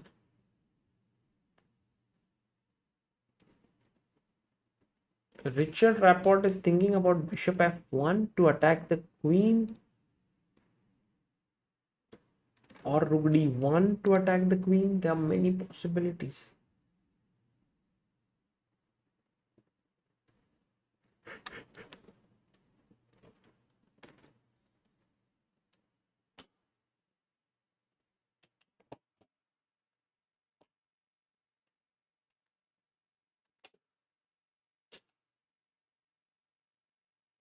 Yeah, maybe for Gukesh to win this would be difficult, but if he can hold it and take it to the tie breaks, that could be nice. Also, now Rapport has come down to 3 minutes on the clock.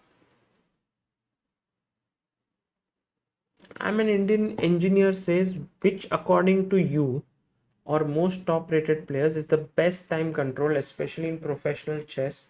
And does it differ for online and offline? And which are you strongest at?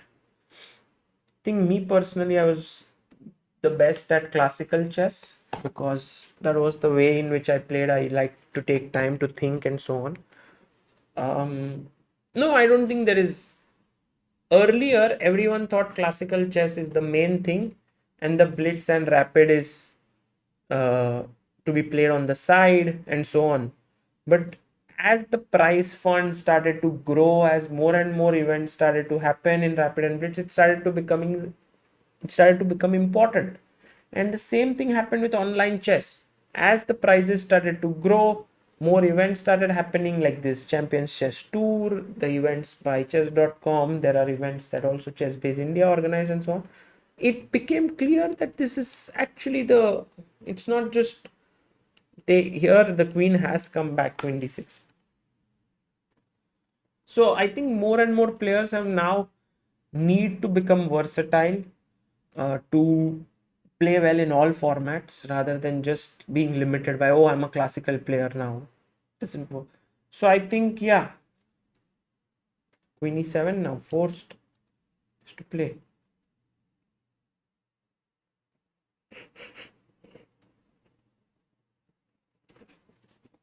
Ooh, rook a7, queen b3, queen e7, rook a7. Now Gukesh has 47 seconds here.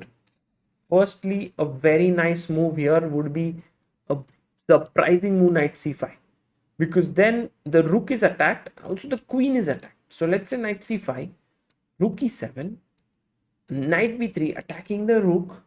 So you have to play rook e8. It's around equal. Yes, he finds it. He finds knight c5. Well done, Gukesh. Excellent move. Excellent move.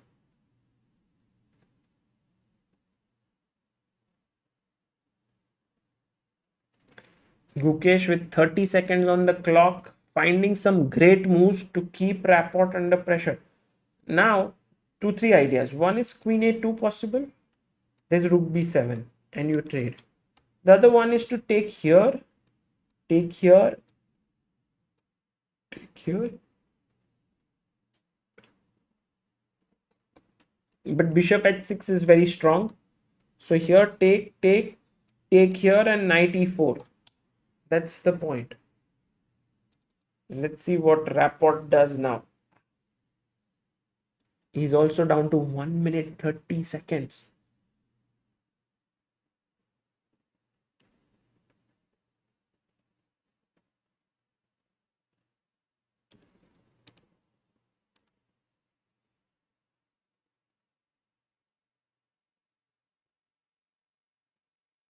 Sarvesh Deshpande, thank you for becoming backer of Indian chess.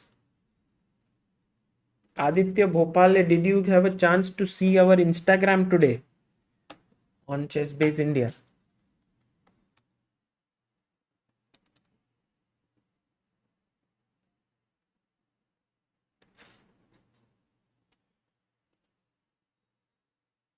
"53 seconds for Richard Rapport. 41 seconds. So he takes queen f7, I believe. takes knight f7, and now I think Gukesh makes an error. He comes back. His best move was knight fe4, but he comes back, blocks the rook to the knight, so the knight is hanging. Knight g5, bishop to c5.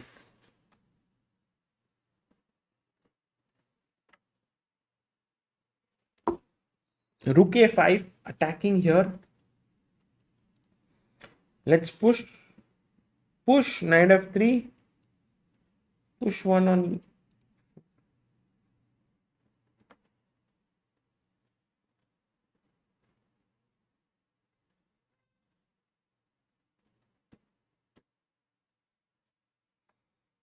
K5, come on, let's go Gukesh. H6 played, knight f3 on the board. 1 minute 12 seconds for Rapport, 40 seconds for Gukesh. It's time to chop this pawn off. Yes, he does. Now f2 was hanging, he goes bishop e1.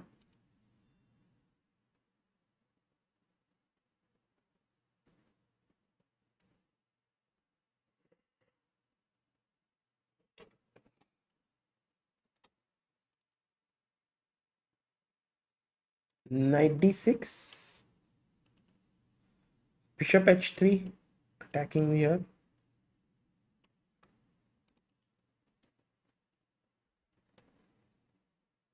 Because now if the knight moves, this rook hangs bishop. So he goes knight f5, knight h4. Rapport playing really well now, putting a lot of pressure on Gukesh. How does Gukesh continue? Maybe he has to look at this and this both.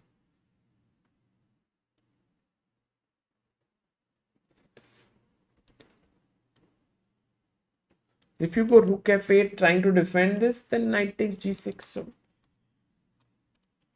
not easy. He goes rook c8, and this is a losing mistake because of knight takes g6. I think he has prepared this move here, and it seems like black is the one who's winning, but after bishop f5 it's white who's winning. But Rapport goes wrong. He go not wrong, but I mean he plays knight f5, gf5, bishop f5, and now maybe it's time to take here.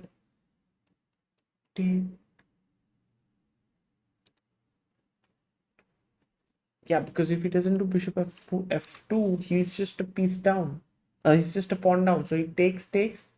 Now rook takes, bishop takes d7 has happened.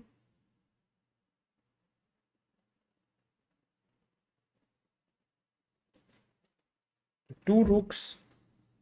King comes to e2. Now this pawn is weak. Well, in effect, this is a tough position now for Gukesh, but he's still fighting hard, and I think there are excellent drawing chances here. Has to find king e3.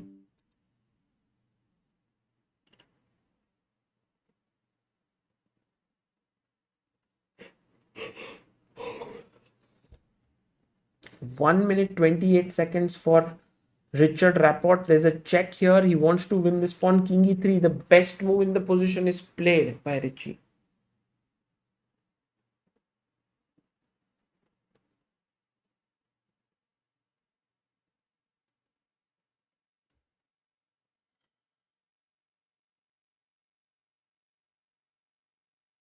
Come on, rook h2.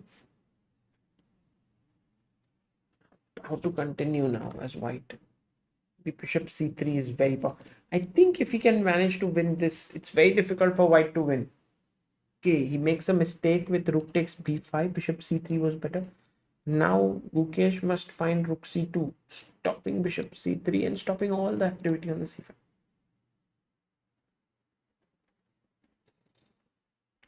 He goes rook f1. Okay.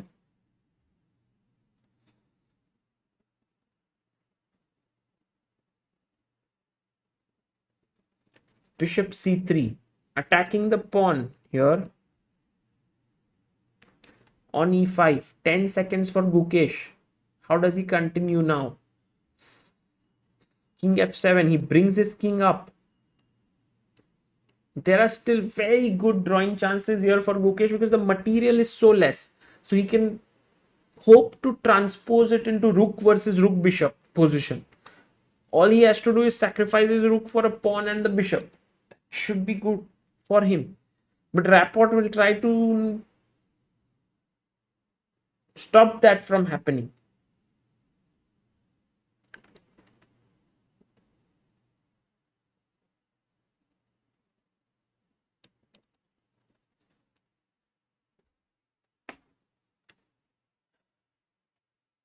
"53 seconds for Richard Rapport, 13 for Gukesh."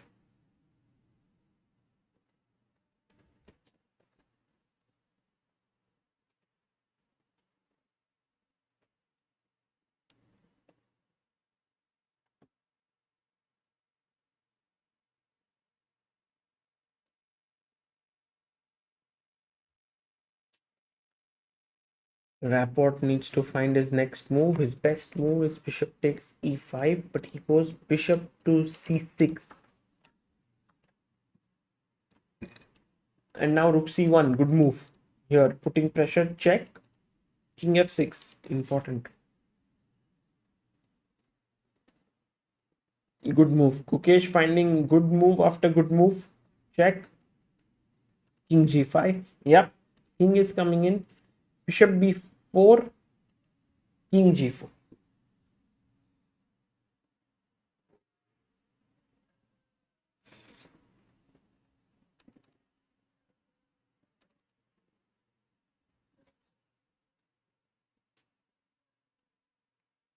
Oof. Rook c7 was not needed there. King g4 or h5 was better, but he goes rook c7, bishop e4. Now threatening a check. He goes rook g7 and in comes bishop f8.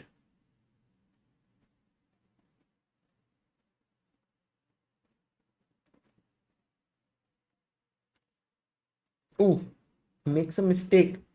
He had to play bishop d6 here. He goes check, king g4.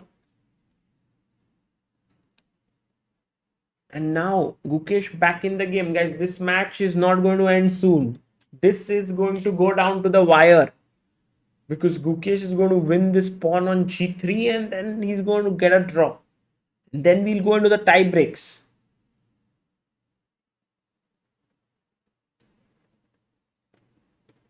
King g4, bishop f6, and now Gukesh has to find this crazy move, rook g5, which is just impossible to find in 20 seconds.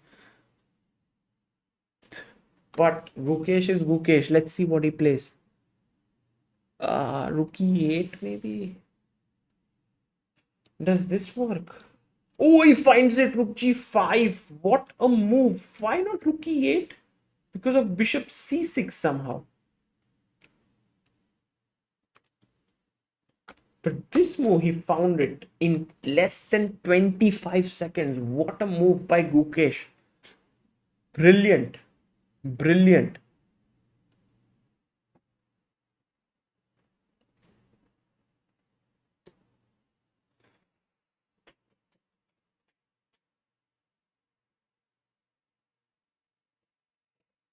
Now, after take, somehow the g3 pawn is anyway lost. So it will be rook versus rook bishop.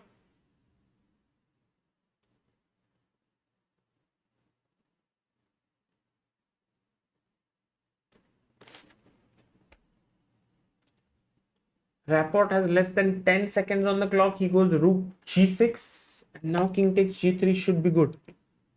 Should be good.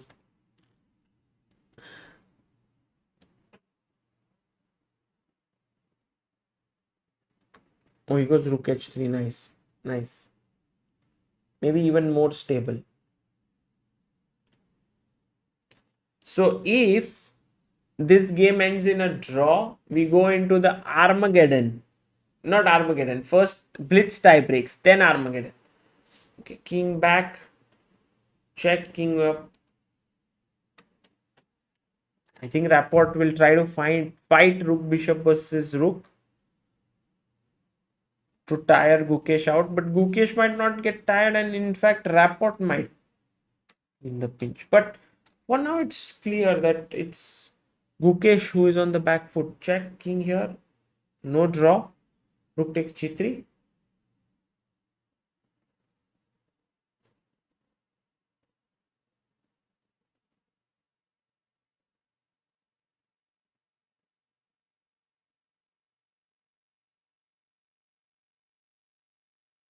Yeah, white is left with no pawns here, and Rapport shaking his head. He's like, I was better here. Should have drawn, should have won that, but now the game is drawn.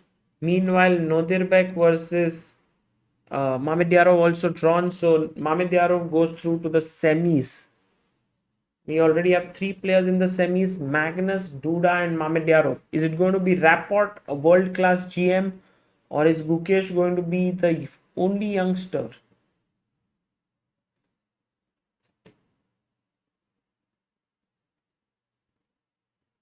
Five.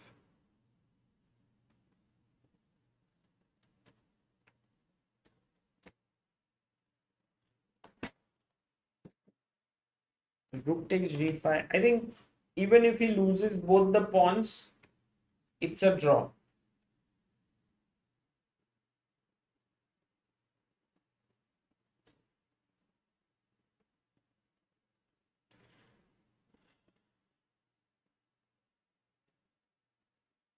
Rook c3. Okay. King d2. Instead, goes there.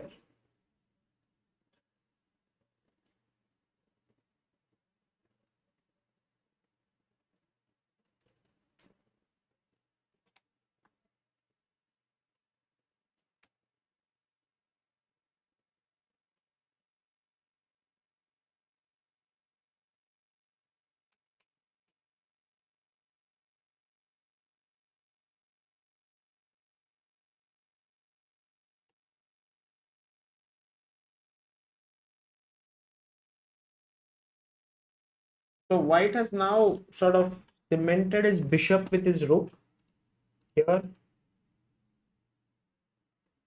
Gukesh is ahead on the clock. I think he's making quick moves because at some point it can become important that you have more time. But slowly he will lose this pawn. And then it will be only king and rook.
Is he going to repeat or is he going to fight? What do you think, guys?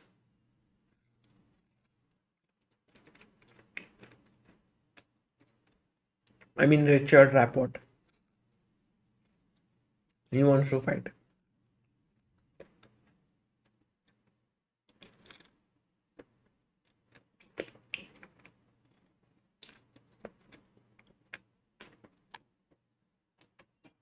Yeah, he might play on. Why to draw?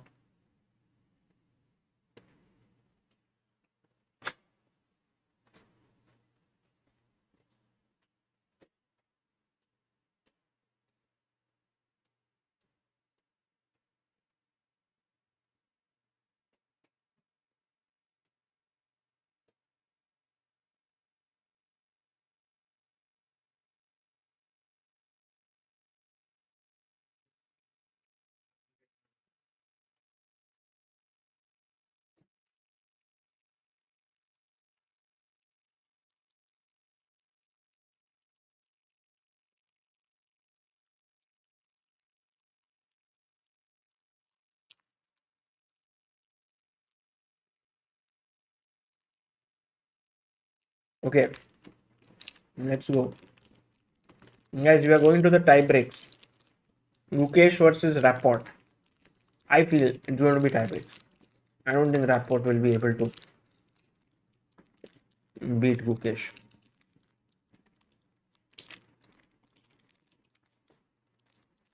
Yeah, Shashank, I don't think Gukesh should offer a draw.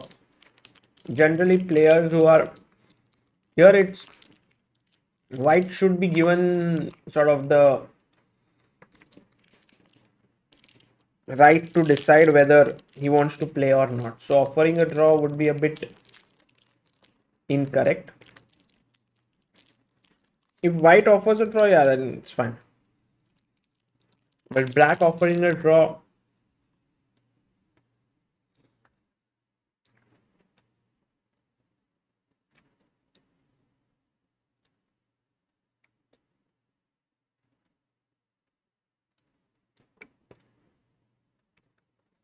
Rapport thinking whether he should conserve energy. Oh,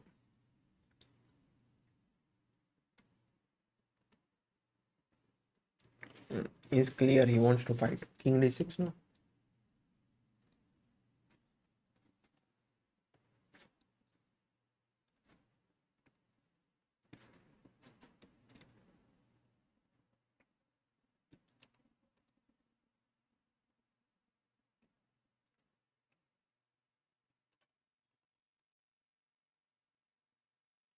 And joining me is Amruta Mokal. Hello, Amruta. Hello. Amruta, where are you coming from? I came from hell. Hell. Yes. Why? You asked me where am I coming from, so I said I came from hell. But why? Because everybody says I came from heaven. But I think I'm sleepy. You cannot take jokes. Let's focus on the game. Are we going into Rook Bishop versus Rook? Yes, it will happen. And Richard Rapport doesn't want a draw. He wants Yesterday, to fight. actually, he was playing that day also at night with Rook versus Bishop. Who? Rook and Bishop. Richard. Against? Um, Good question. He is fighting. He's fighting. David. David. Or maybe David was, yeah, David was defending. Correct. So he too And will then he fight. drew, no? I ended the stream. Huh? I ended the stream. You ended it.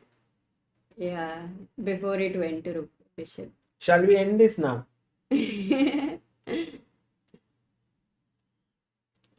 Amruta, today was a tough day for Indians.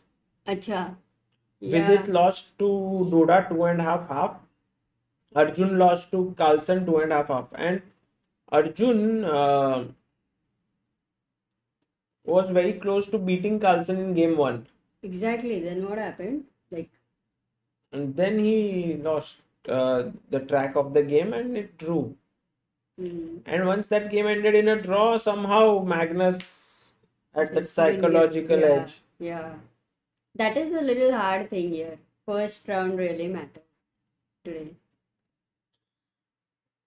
But amazing, right? Arjun played, I think, another match with Yeah, Carlson. That is a great great experience. opportunity. Also, how was it going for Gukesh versus Rapport in the first three Gukesh, rounds? first Who is round draw, second he won nicely when Rappo blundered. Third game he just didn't play so well and he lost. And now this is the fourth game. okay? So that's why it's going into Armageddon. What I think is Gukesh loves playing, playing as many games as possible. So clearly this is going to Armageddon to get one more game. At some point I was thinking if Arjun beats Magnus Hmm. and if Gukesh beats Rapport, they Oh, both would will play the oh final. oh that would be cool. Yeah, but Arjun Interesting. is out already. Yeah, yeah, yeah.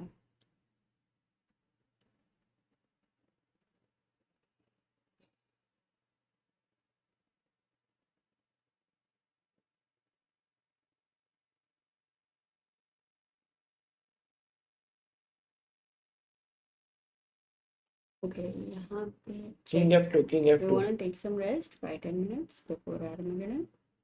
Yeah, you can talk on this and then yeah, we can. I mean, not You can Armageddon, even but take rest here. No Blitz. problem. No, you can.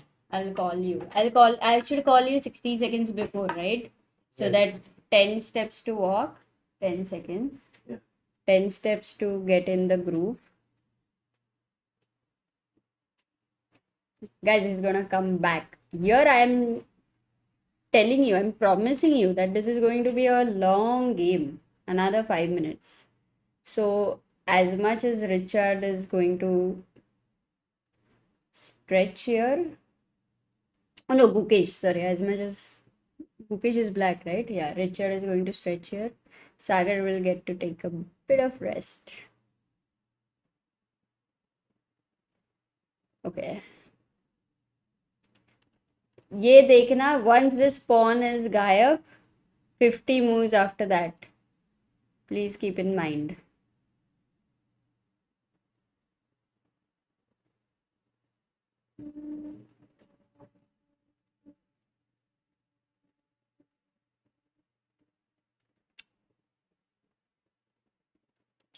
Why are we not taking the pawn here?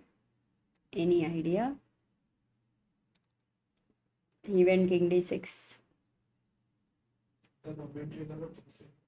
Okay. So, king d6 खेला है इधर. Rook d4. Generally, do you know the defense, guys, for rook bishop versus how to defend against rook bishop? Any idea? Like Lucena, you have to create a bridge. For rook and bishop versus rook, what is the defensive idea? It's a concept. How many of you know?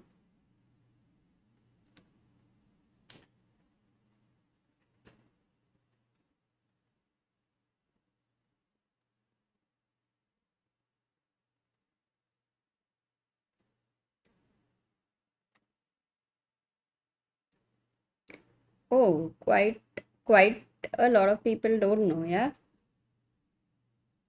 And secondly, even if you know, practically to defend is always very difficult.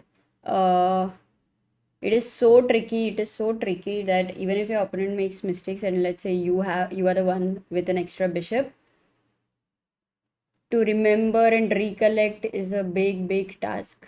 So I think somebody had mentioned Maharshi, second rank defense. Well done, that was fast, Maharshi. Amazing.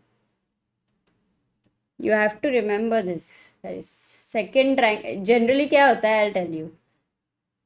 Rook versus bishop में, you get a check, then you're pushed behind, then you get another check on this rank, then you're pushed behind, then you get another check here, then you're pushed behind. And then let's say you are not aware of the defensive idea, the concept. You feel, oh my god, अभी यहाँ से यहाँ, यहाँ से यहाँ, यहाँ से यहाँ, अभी तो हो गया खत्म. Just now I'm gonna be going here and it's all going to be over. But somehow on the second rank, the king and the rook, they are able to defend. And your king doesn't need to go to the last rank. It is important. So that is the main concept. And you should know it. Yeah, you should know it. For me, how I found out was very interesting.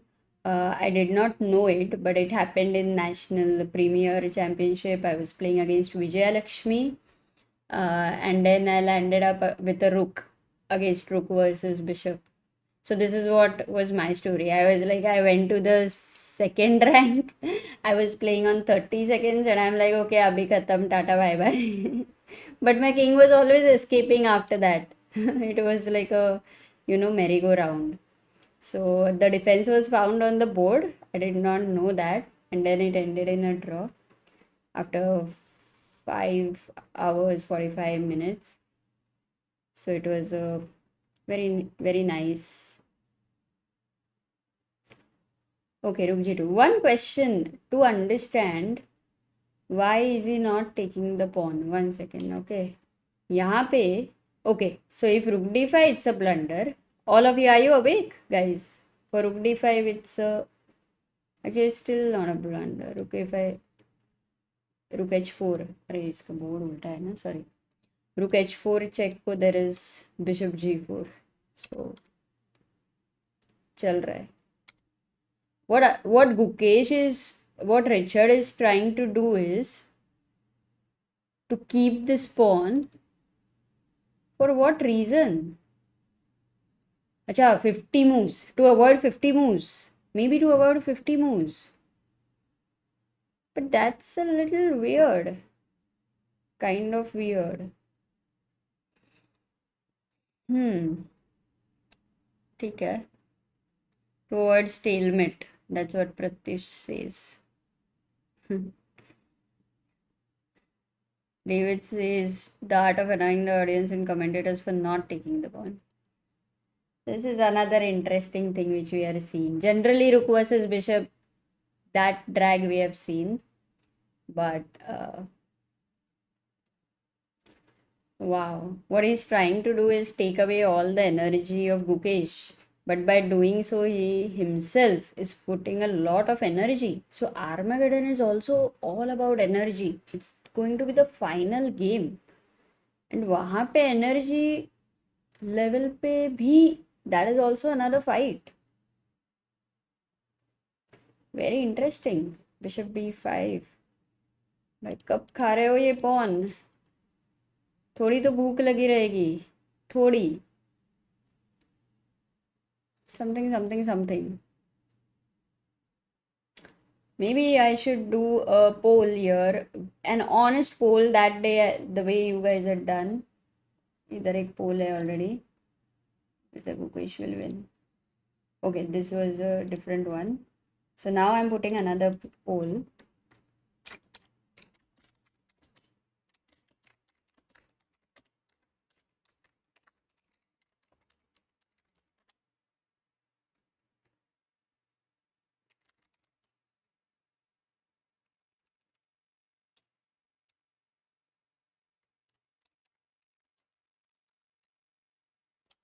Okay.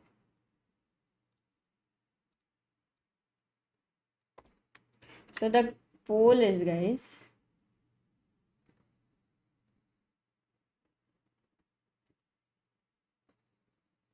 start a poll. Yeah.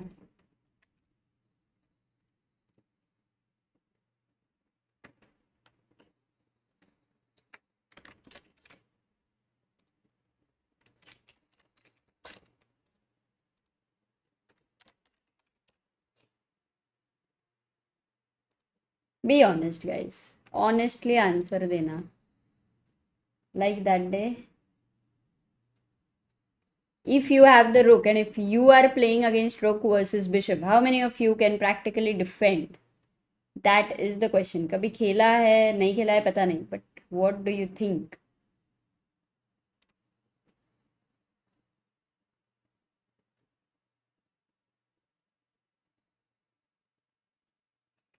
Maybe he's thinking of plans for the next game and so is prolonging this game. Okay, that is a very interesting point. Highly possible. Absolutely.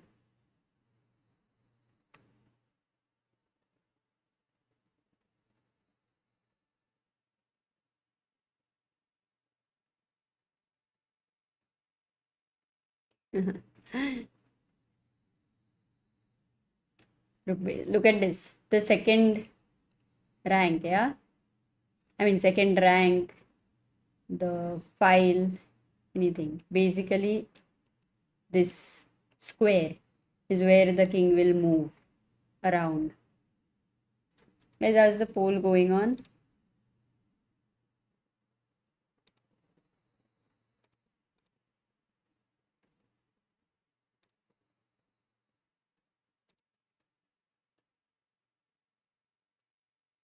Oh, okay. So abhi tak I can 24%. That is a huge number. Okay, that is a huge number. Not sure 40%. I can't 37%. So this is a great learning here. In fact, later we will also do a poll for Lucena. Udhar I can में I think we will have at least 80%. Not so sure, but I think so.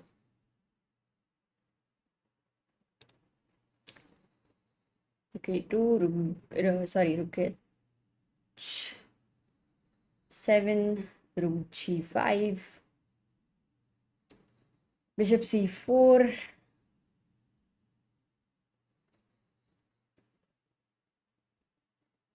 I can depending on my opponent, says Ayush. Luce now is tough.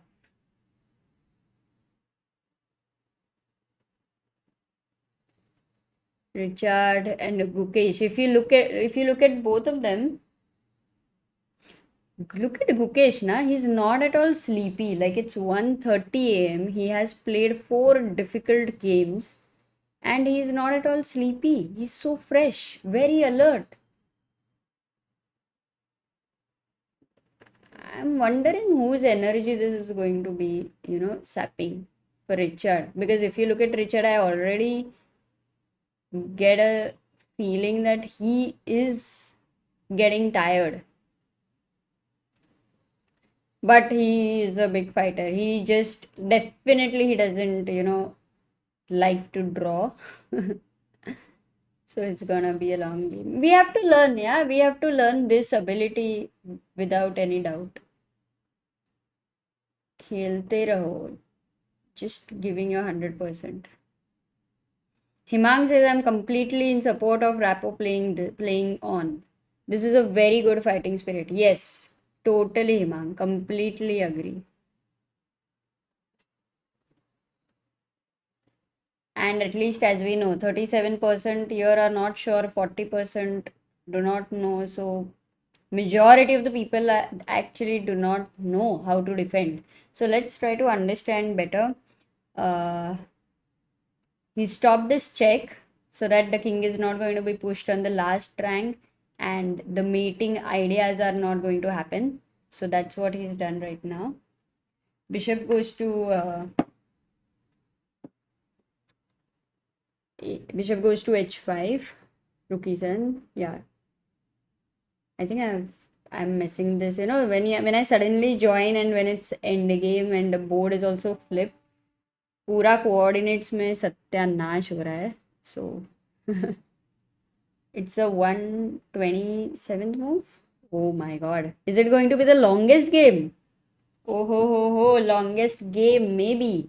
Because जब तक ये pawn है, maybe that is a plan to go into the Guinness Book of World Record. Maybe. Who knows?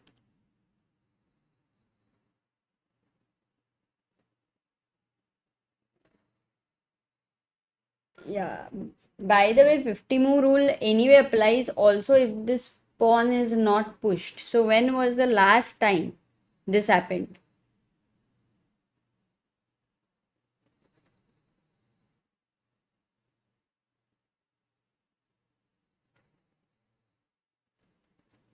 Rook d2. Now if rook h2 check here, like trying to push the king. Oh, he did give a check. Now he gives another check. The point is, after the check, this rook cannot stay on this second rank. So yeah, he goes here. Threat is check, but of course the king can go to b7. Anyway, Gukesh plays king g2.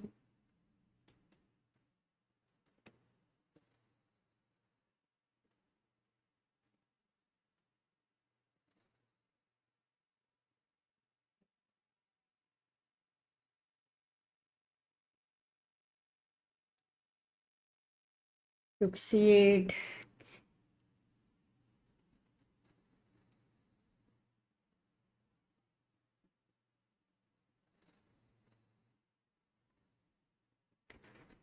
King इधर गया but threat कुछ भी नहीं है. मतलब ये of course he is gonna move that.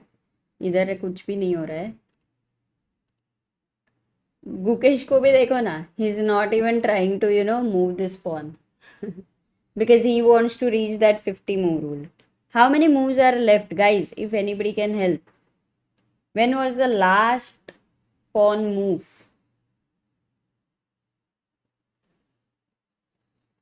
Rachit says, मजा तो तब आएगा if Rapo blunders and a pawn queens. Oh, that is too much of a fantasy, but great imagination. King यहाँ पे गया है. Just go rook a3 here. Maybe rook f7 is also fine. Parth says move 104th.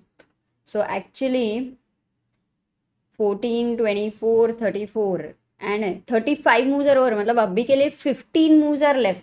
And what I am predicting is Rapo बराबर 49th move पे he will take the pawn. 14. अरे there is a pawn move. There is a pawn move. चलो pawn हिला है. Some stagnant, something has changed on the board. अच्छा लग रहा है. वो same monotonous हो गया था थोड़ा. So this is good. Breaking the monotony, guys. Rook check. Finally, this is the move number which we should remember. 140th. Now we need to reach the move number 190th. ठीक है 200 नहीं जा रहा है but 190th guys. 190 moves. And this is how you should defend. Just look at how Gukesh plays ना. एक एक move पे ध्यान देते हैं. Firstly, he challenges this rook. Obviously, you cannot exchange the rook. He goes here. अभी क्या करने वाला है? Manush says, let's not give this much of hate to. He also wants to win. Yeah. Who is? I don't know. Guys, important is to see this attitude that you want to fight till the end. So this is just completely amazing. This is how it should be, how chess should be played. So I am so very completely for Richard. My only thing what he is doing here for his energy levels, that is something which we have to see, and next game will say that. Again the rook, as we know, on the 7th rank here, 2nd rank, whatever you call it, that's fine.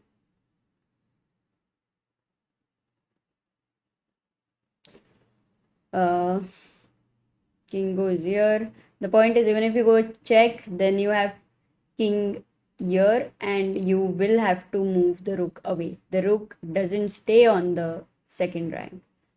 So he goes bishop e2. Go here. King f2. That's possible. Attack the bishop. Okay, rook h4. I mean, too many moves are possible, but let's keep a watch. Important is how he will always stop white's threat of pushing him back to the last rank. Rook b3 check. कहाँ जाओगे? King c7. Let's also guess the moves. क्या खेलोगे? Bishop c4. Now what will you play? Is it the time that you will go here and do that blunder? It will be a big blunder. If all of you are awake, you will realize why it's a big blunder.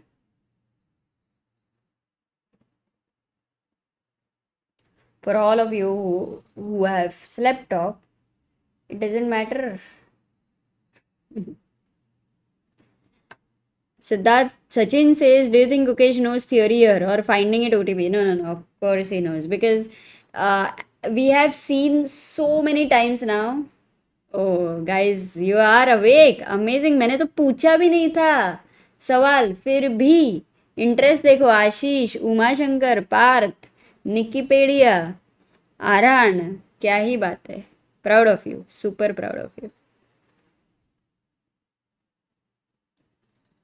Yeah, Sachin, Gukesh of course knows this, because this in Blitz and Rapid, in fact, the number of times this can occur is just so high, and what you always know is you won't have any time to think and to find a defense. तो ये तो मतलब इतना practice, I mean इतना practice किया रहेगा कि there is no way to mess this up. No way.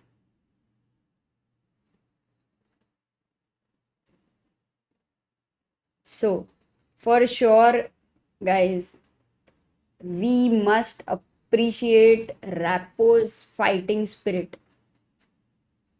This is a perfect thing what we should do in life. And I'll tell you, if Gukesh was in Rappo's place, even he would have done the same thing. तो सवाल ही नहीं उठता है.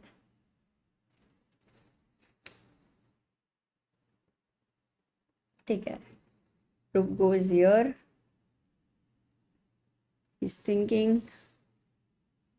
Gukesh का energy level still remains consistent. Oh, ठीक है. ये भी draw है. This is the whole point. There is a very beautiful move. Guys, what can you play? Yes, this also works. But there was a pretty move where you have to remember the stalemate ideas, and this rook could have gone to e7 because if you capture, this is controlled and it's a stalemate. So these are the tricks which you should know. Rook d2 check also works. Of course, he's giving check, check. King gaya udhar, and now the same thing works. Okay, the funny thing is, ये king idhar hai doesn't matter, because why the rook on e7 idea is working is because of this bishop and the rook solely. The king only needs to defend the e7 rook. उतना ही role है उसको. It's a side role. वो रहता है ना movie में सिर्फ चाय देने का रोल है ऐसा कुछ, बस वो पोजीशन में है. What I mean to say.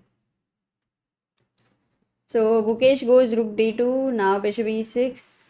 Okay, it is getting tricky in the sense that Gukesh has to play, defend accurately. That is important.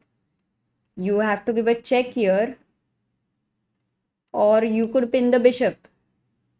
There is no mate, the king can run. So you are not worried yet because the king can run. कोई tension नहीं है, कोई stress नहीं है. King भागेगा तो भाग मिलगा. Sachin says Chunky Pandey's role.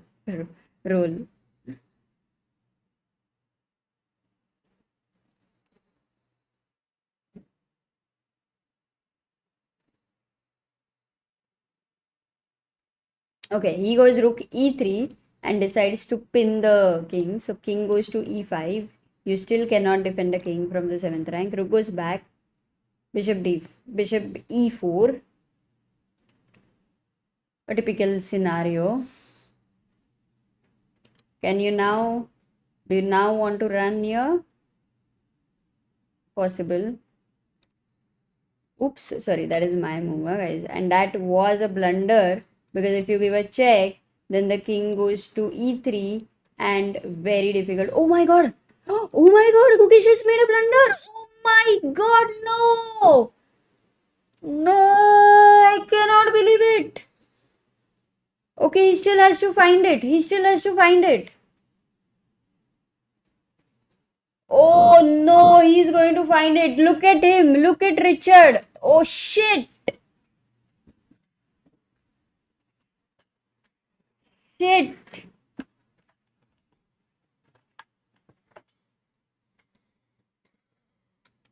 Here was the blunder. यहाँ पे rookie to check. King went to d6, and this is so tricky, guys. This rook endgame never stops being tricky for anybody. Oh man, and look at this guy, this Rapport guy. Wait. King d8. King e1, yeah. Why is he showing But like he he's doesn't not know. happy? He doesn't know Ah, how to he's win this. maybe he's trying to recollect. That's why he's unhappy. He's not able to recollect. Again, to convert this is another task. Yeah, of course. Completely different game that is. With 1 minute, you need to know this. How many moves, guys? How many moves? We need to reach 190. It is 170. 21 moves. Okay, that's quite a lot. Yeah. That's quite a lot. But Amrita, what's the winning move? यहाँ पे I think you have to switch to this side now. So do you first give a check, like rook d7 check? Is it a draw, or it still works, or it's just a Yeah, waste that's of move? also fine. But you can't, there is no way to win here because the rook is blocking.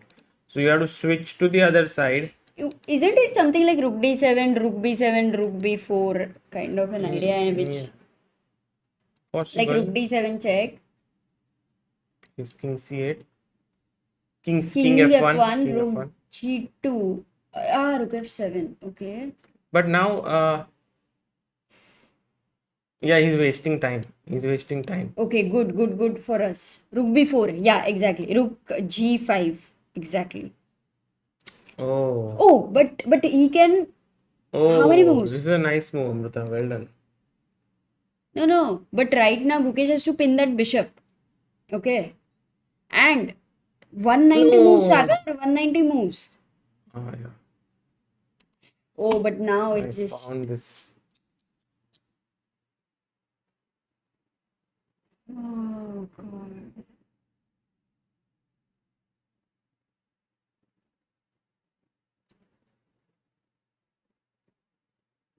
How many moves? 190 now. It's just too close. It's impossible.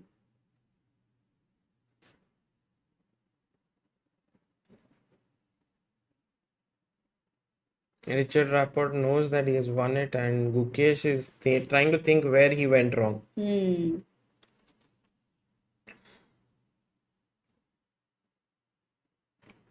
Gukesh resigns, and Rapport Oh. makes it to the semis. Amruta, no Indian managing to make it to the semis, Oh so my very tough day. God. Oh my God. Oh my, this end game just remains like it just stalls you, right? Anytime.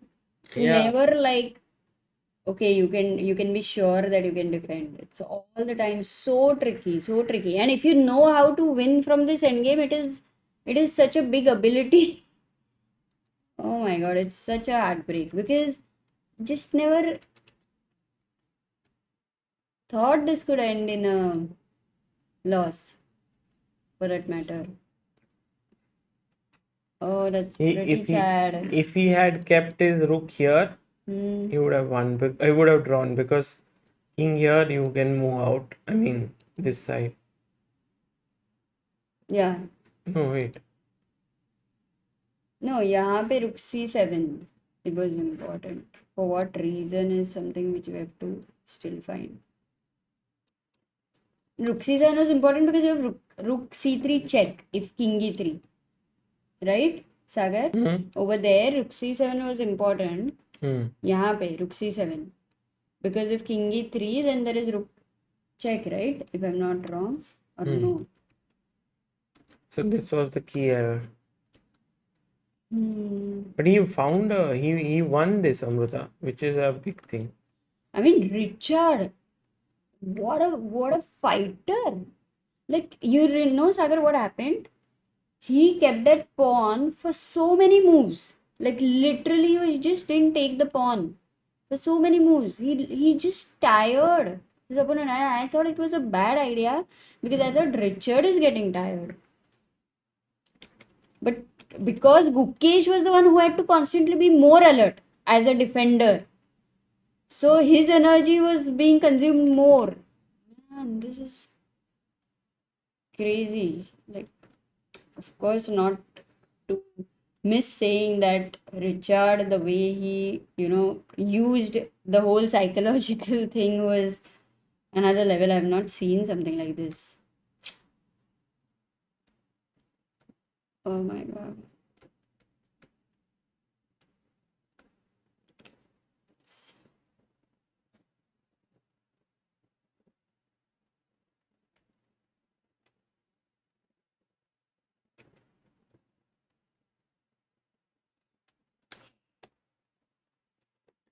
I mean, definitely it was like for Gukesh, all of his energy was put into something where Yeah. he was, almost there for another round, which was going to happen. And suddenly it's like, okay, no more that round is happening. So it's a tough time for sure. But Yeah, it yeah. was tough for But Gukesh. what doesn't kill you makes you stronger for sure. Yeah, for sure. And guys, we end today. Yesterday was a very nice day for us when three Indians had qualified for the quarterfinals, and today not so good because all three of them got eliminated. But all of them showed good chess in different ways. They fought on, and their opponents played very well. So that's what happens, and well, I'll see you all tomorrow. Yes. So take care, guys, and thank you all for tuning in, and see you guys. Bye bye.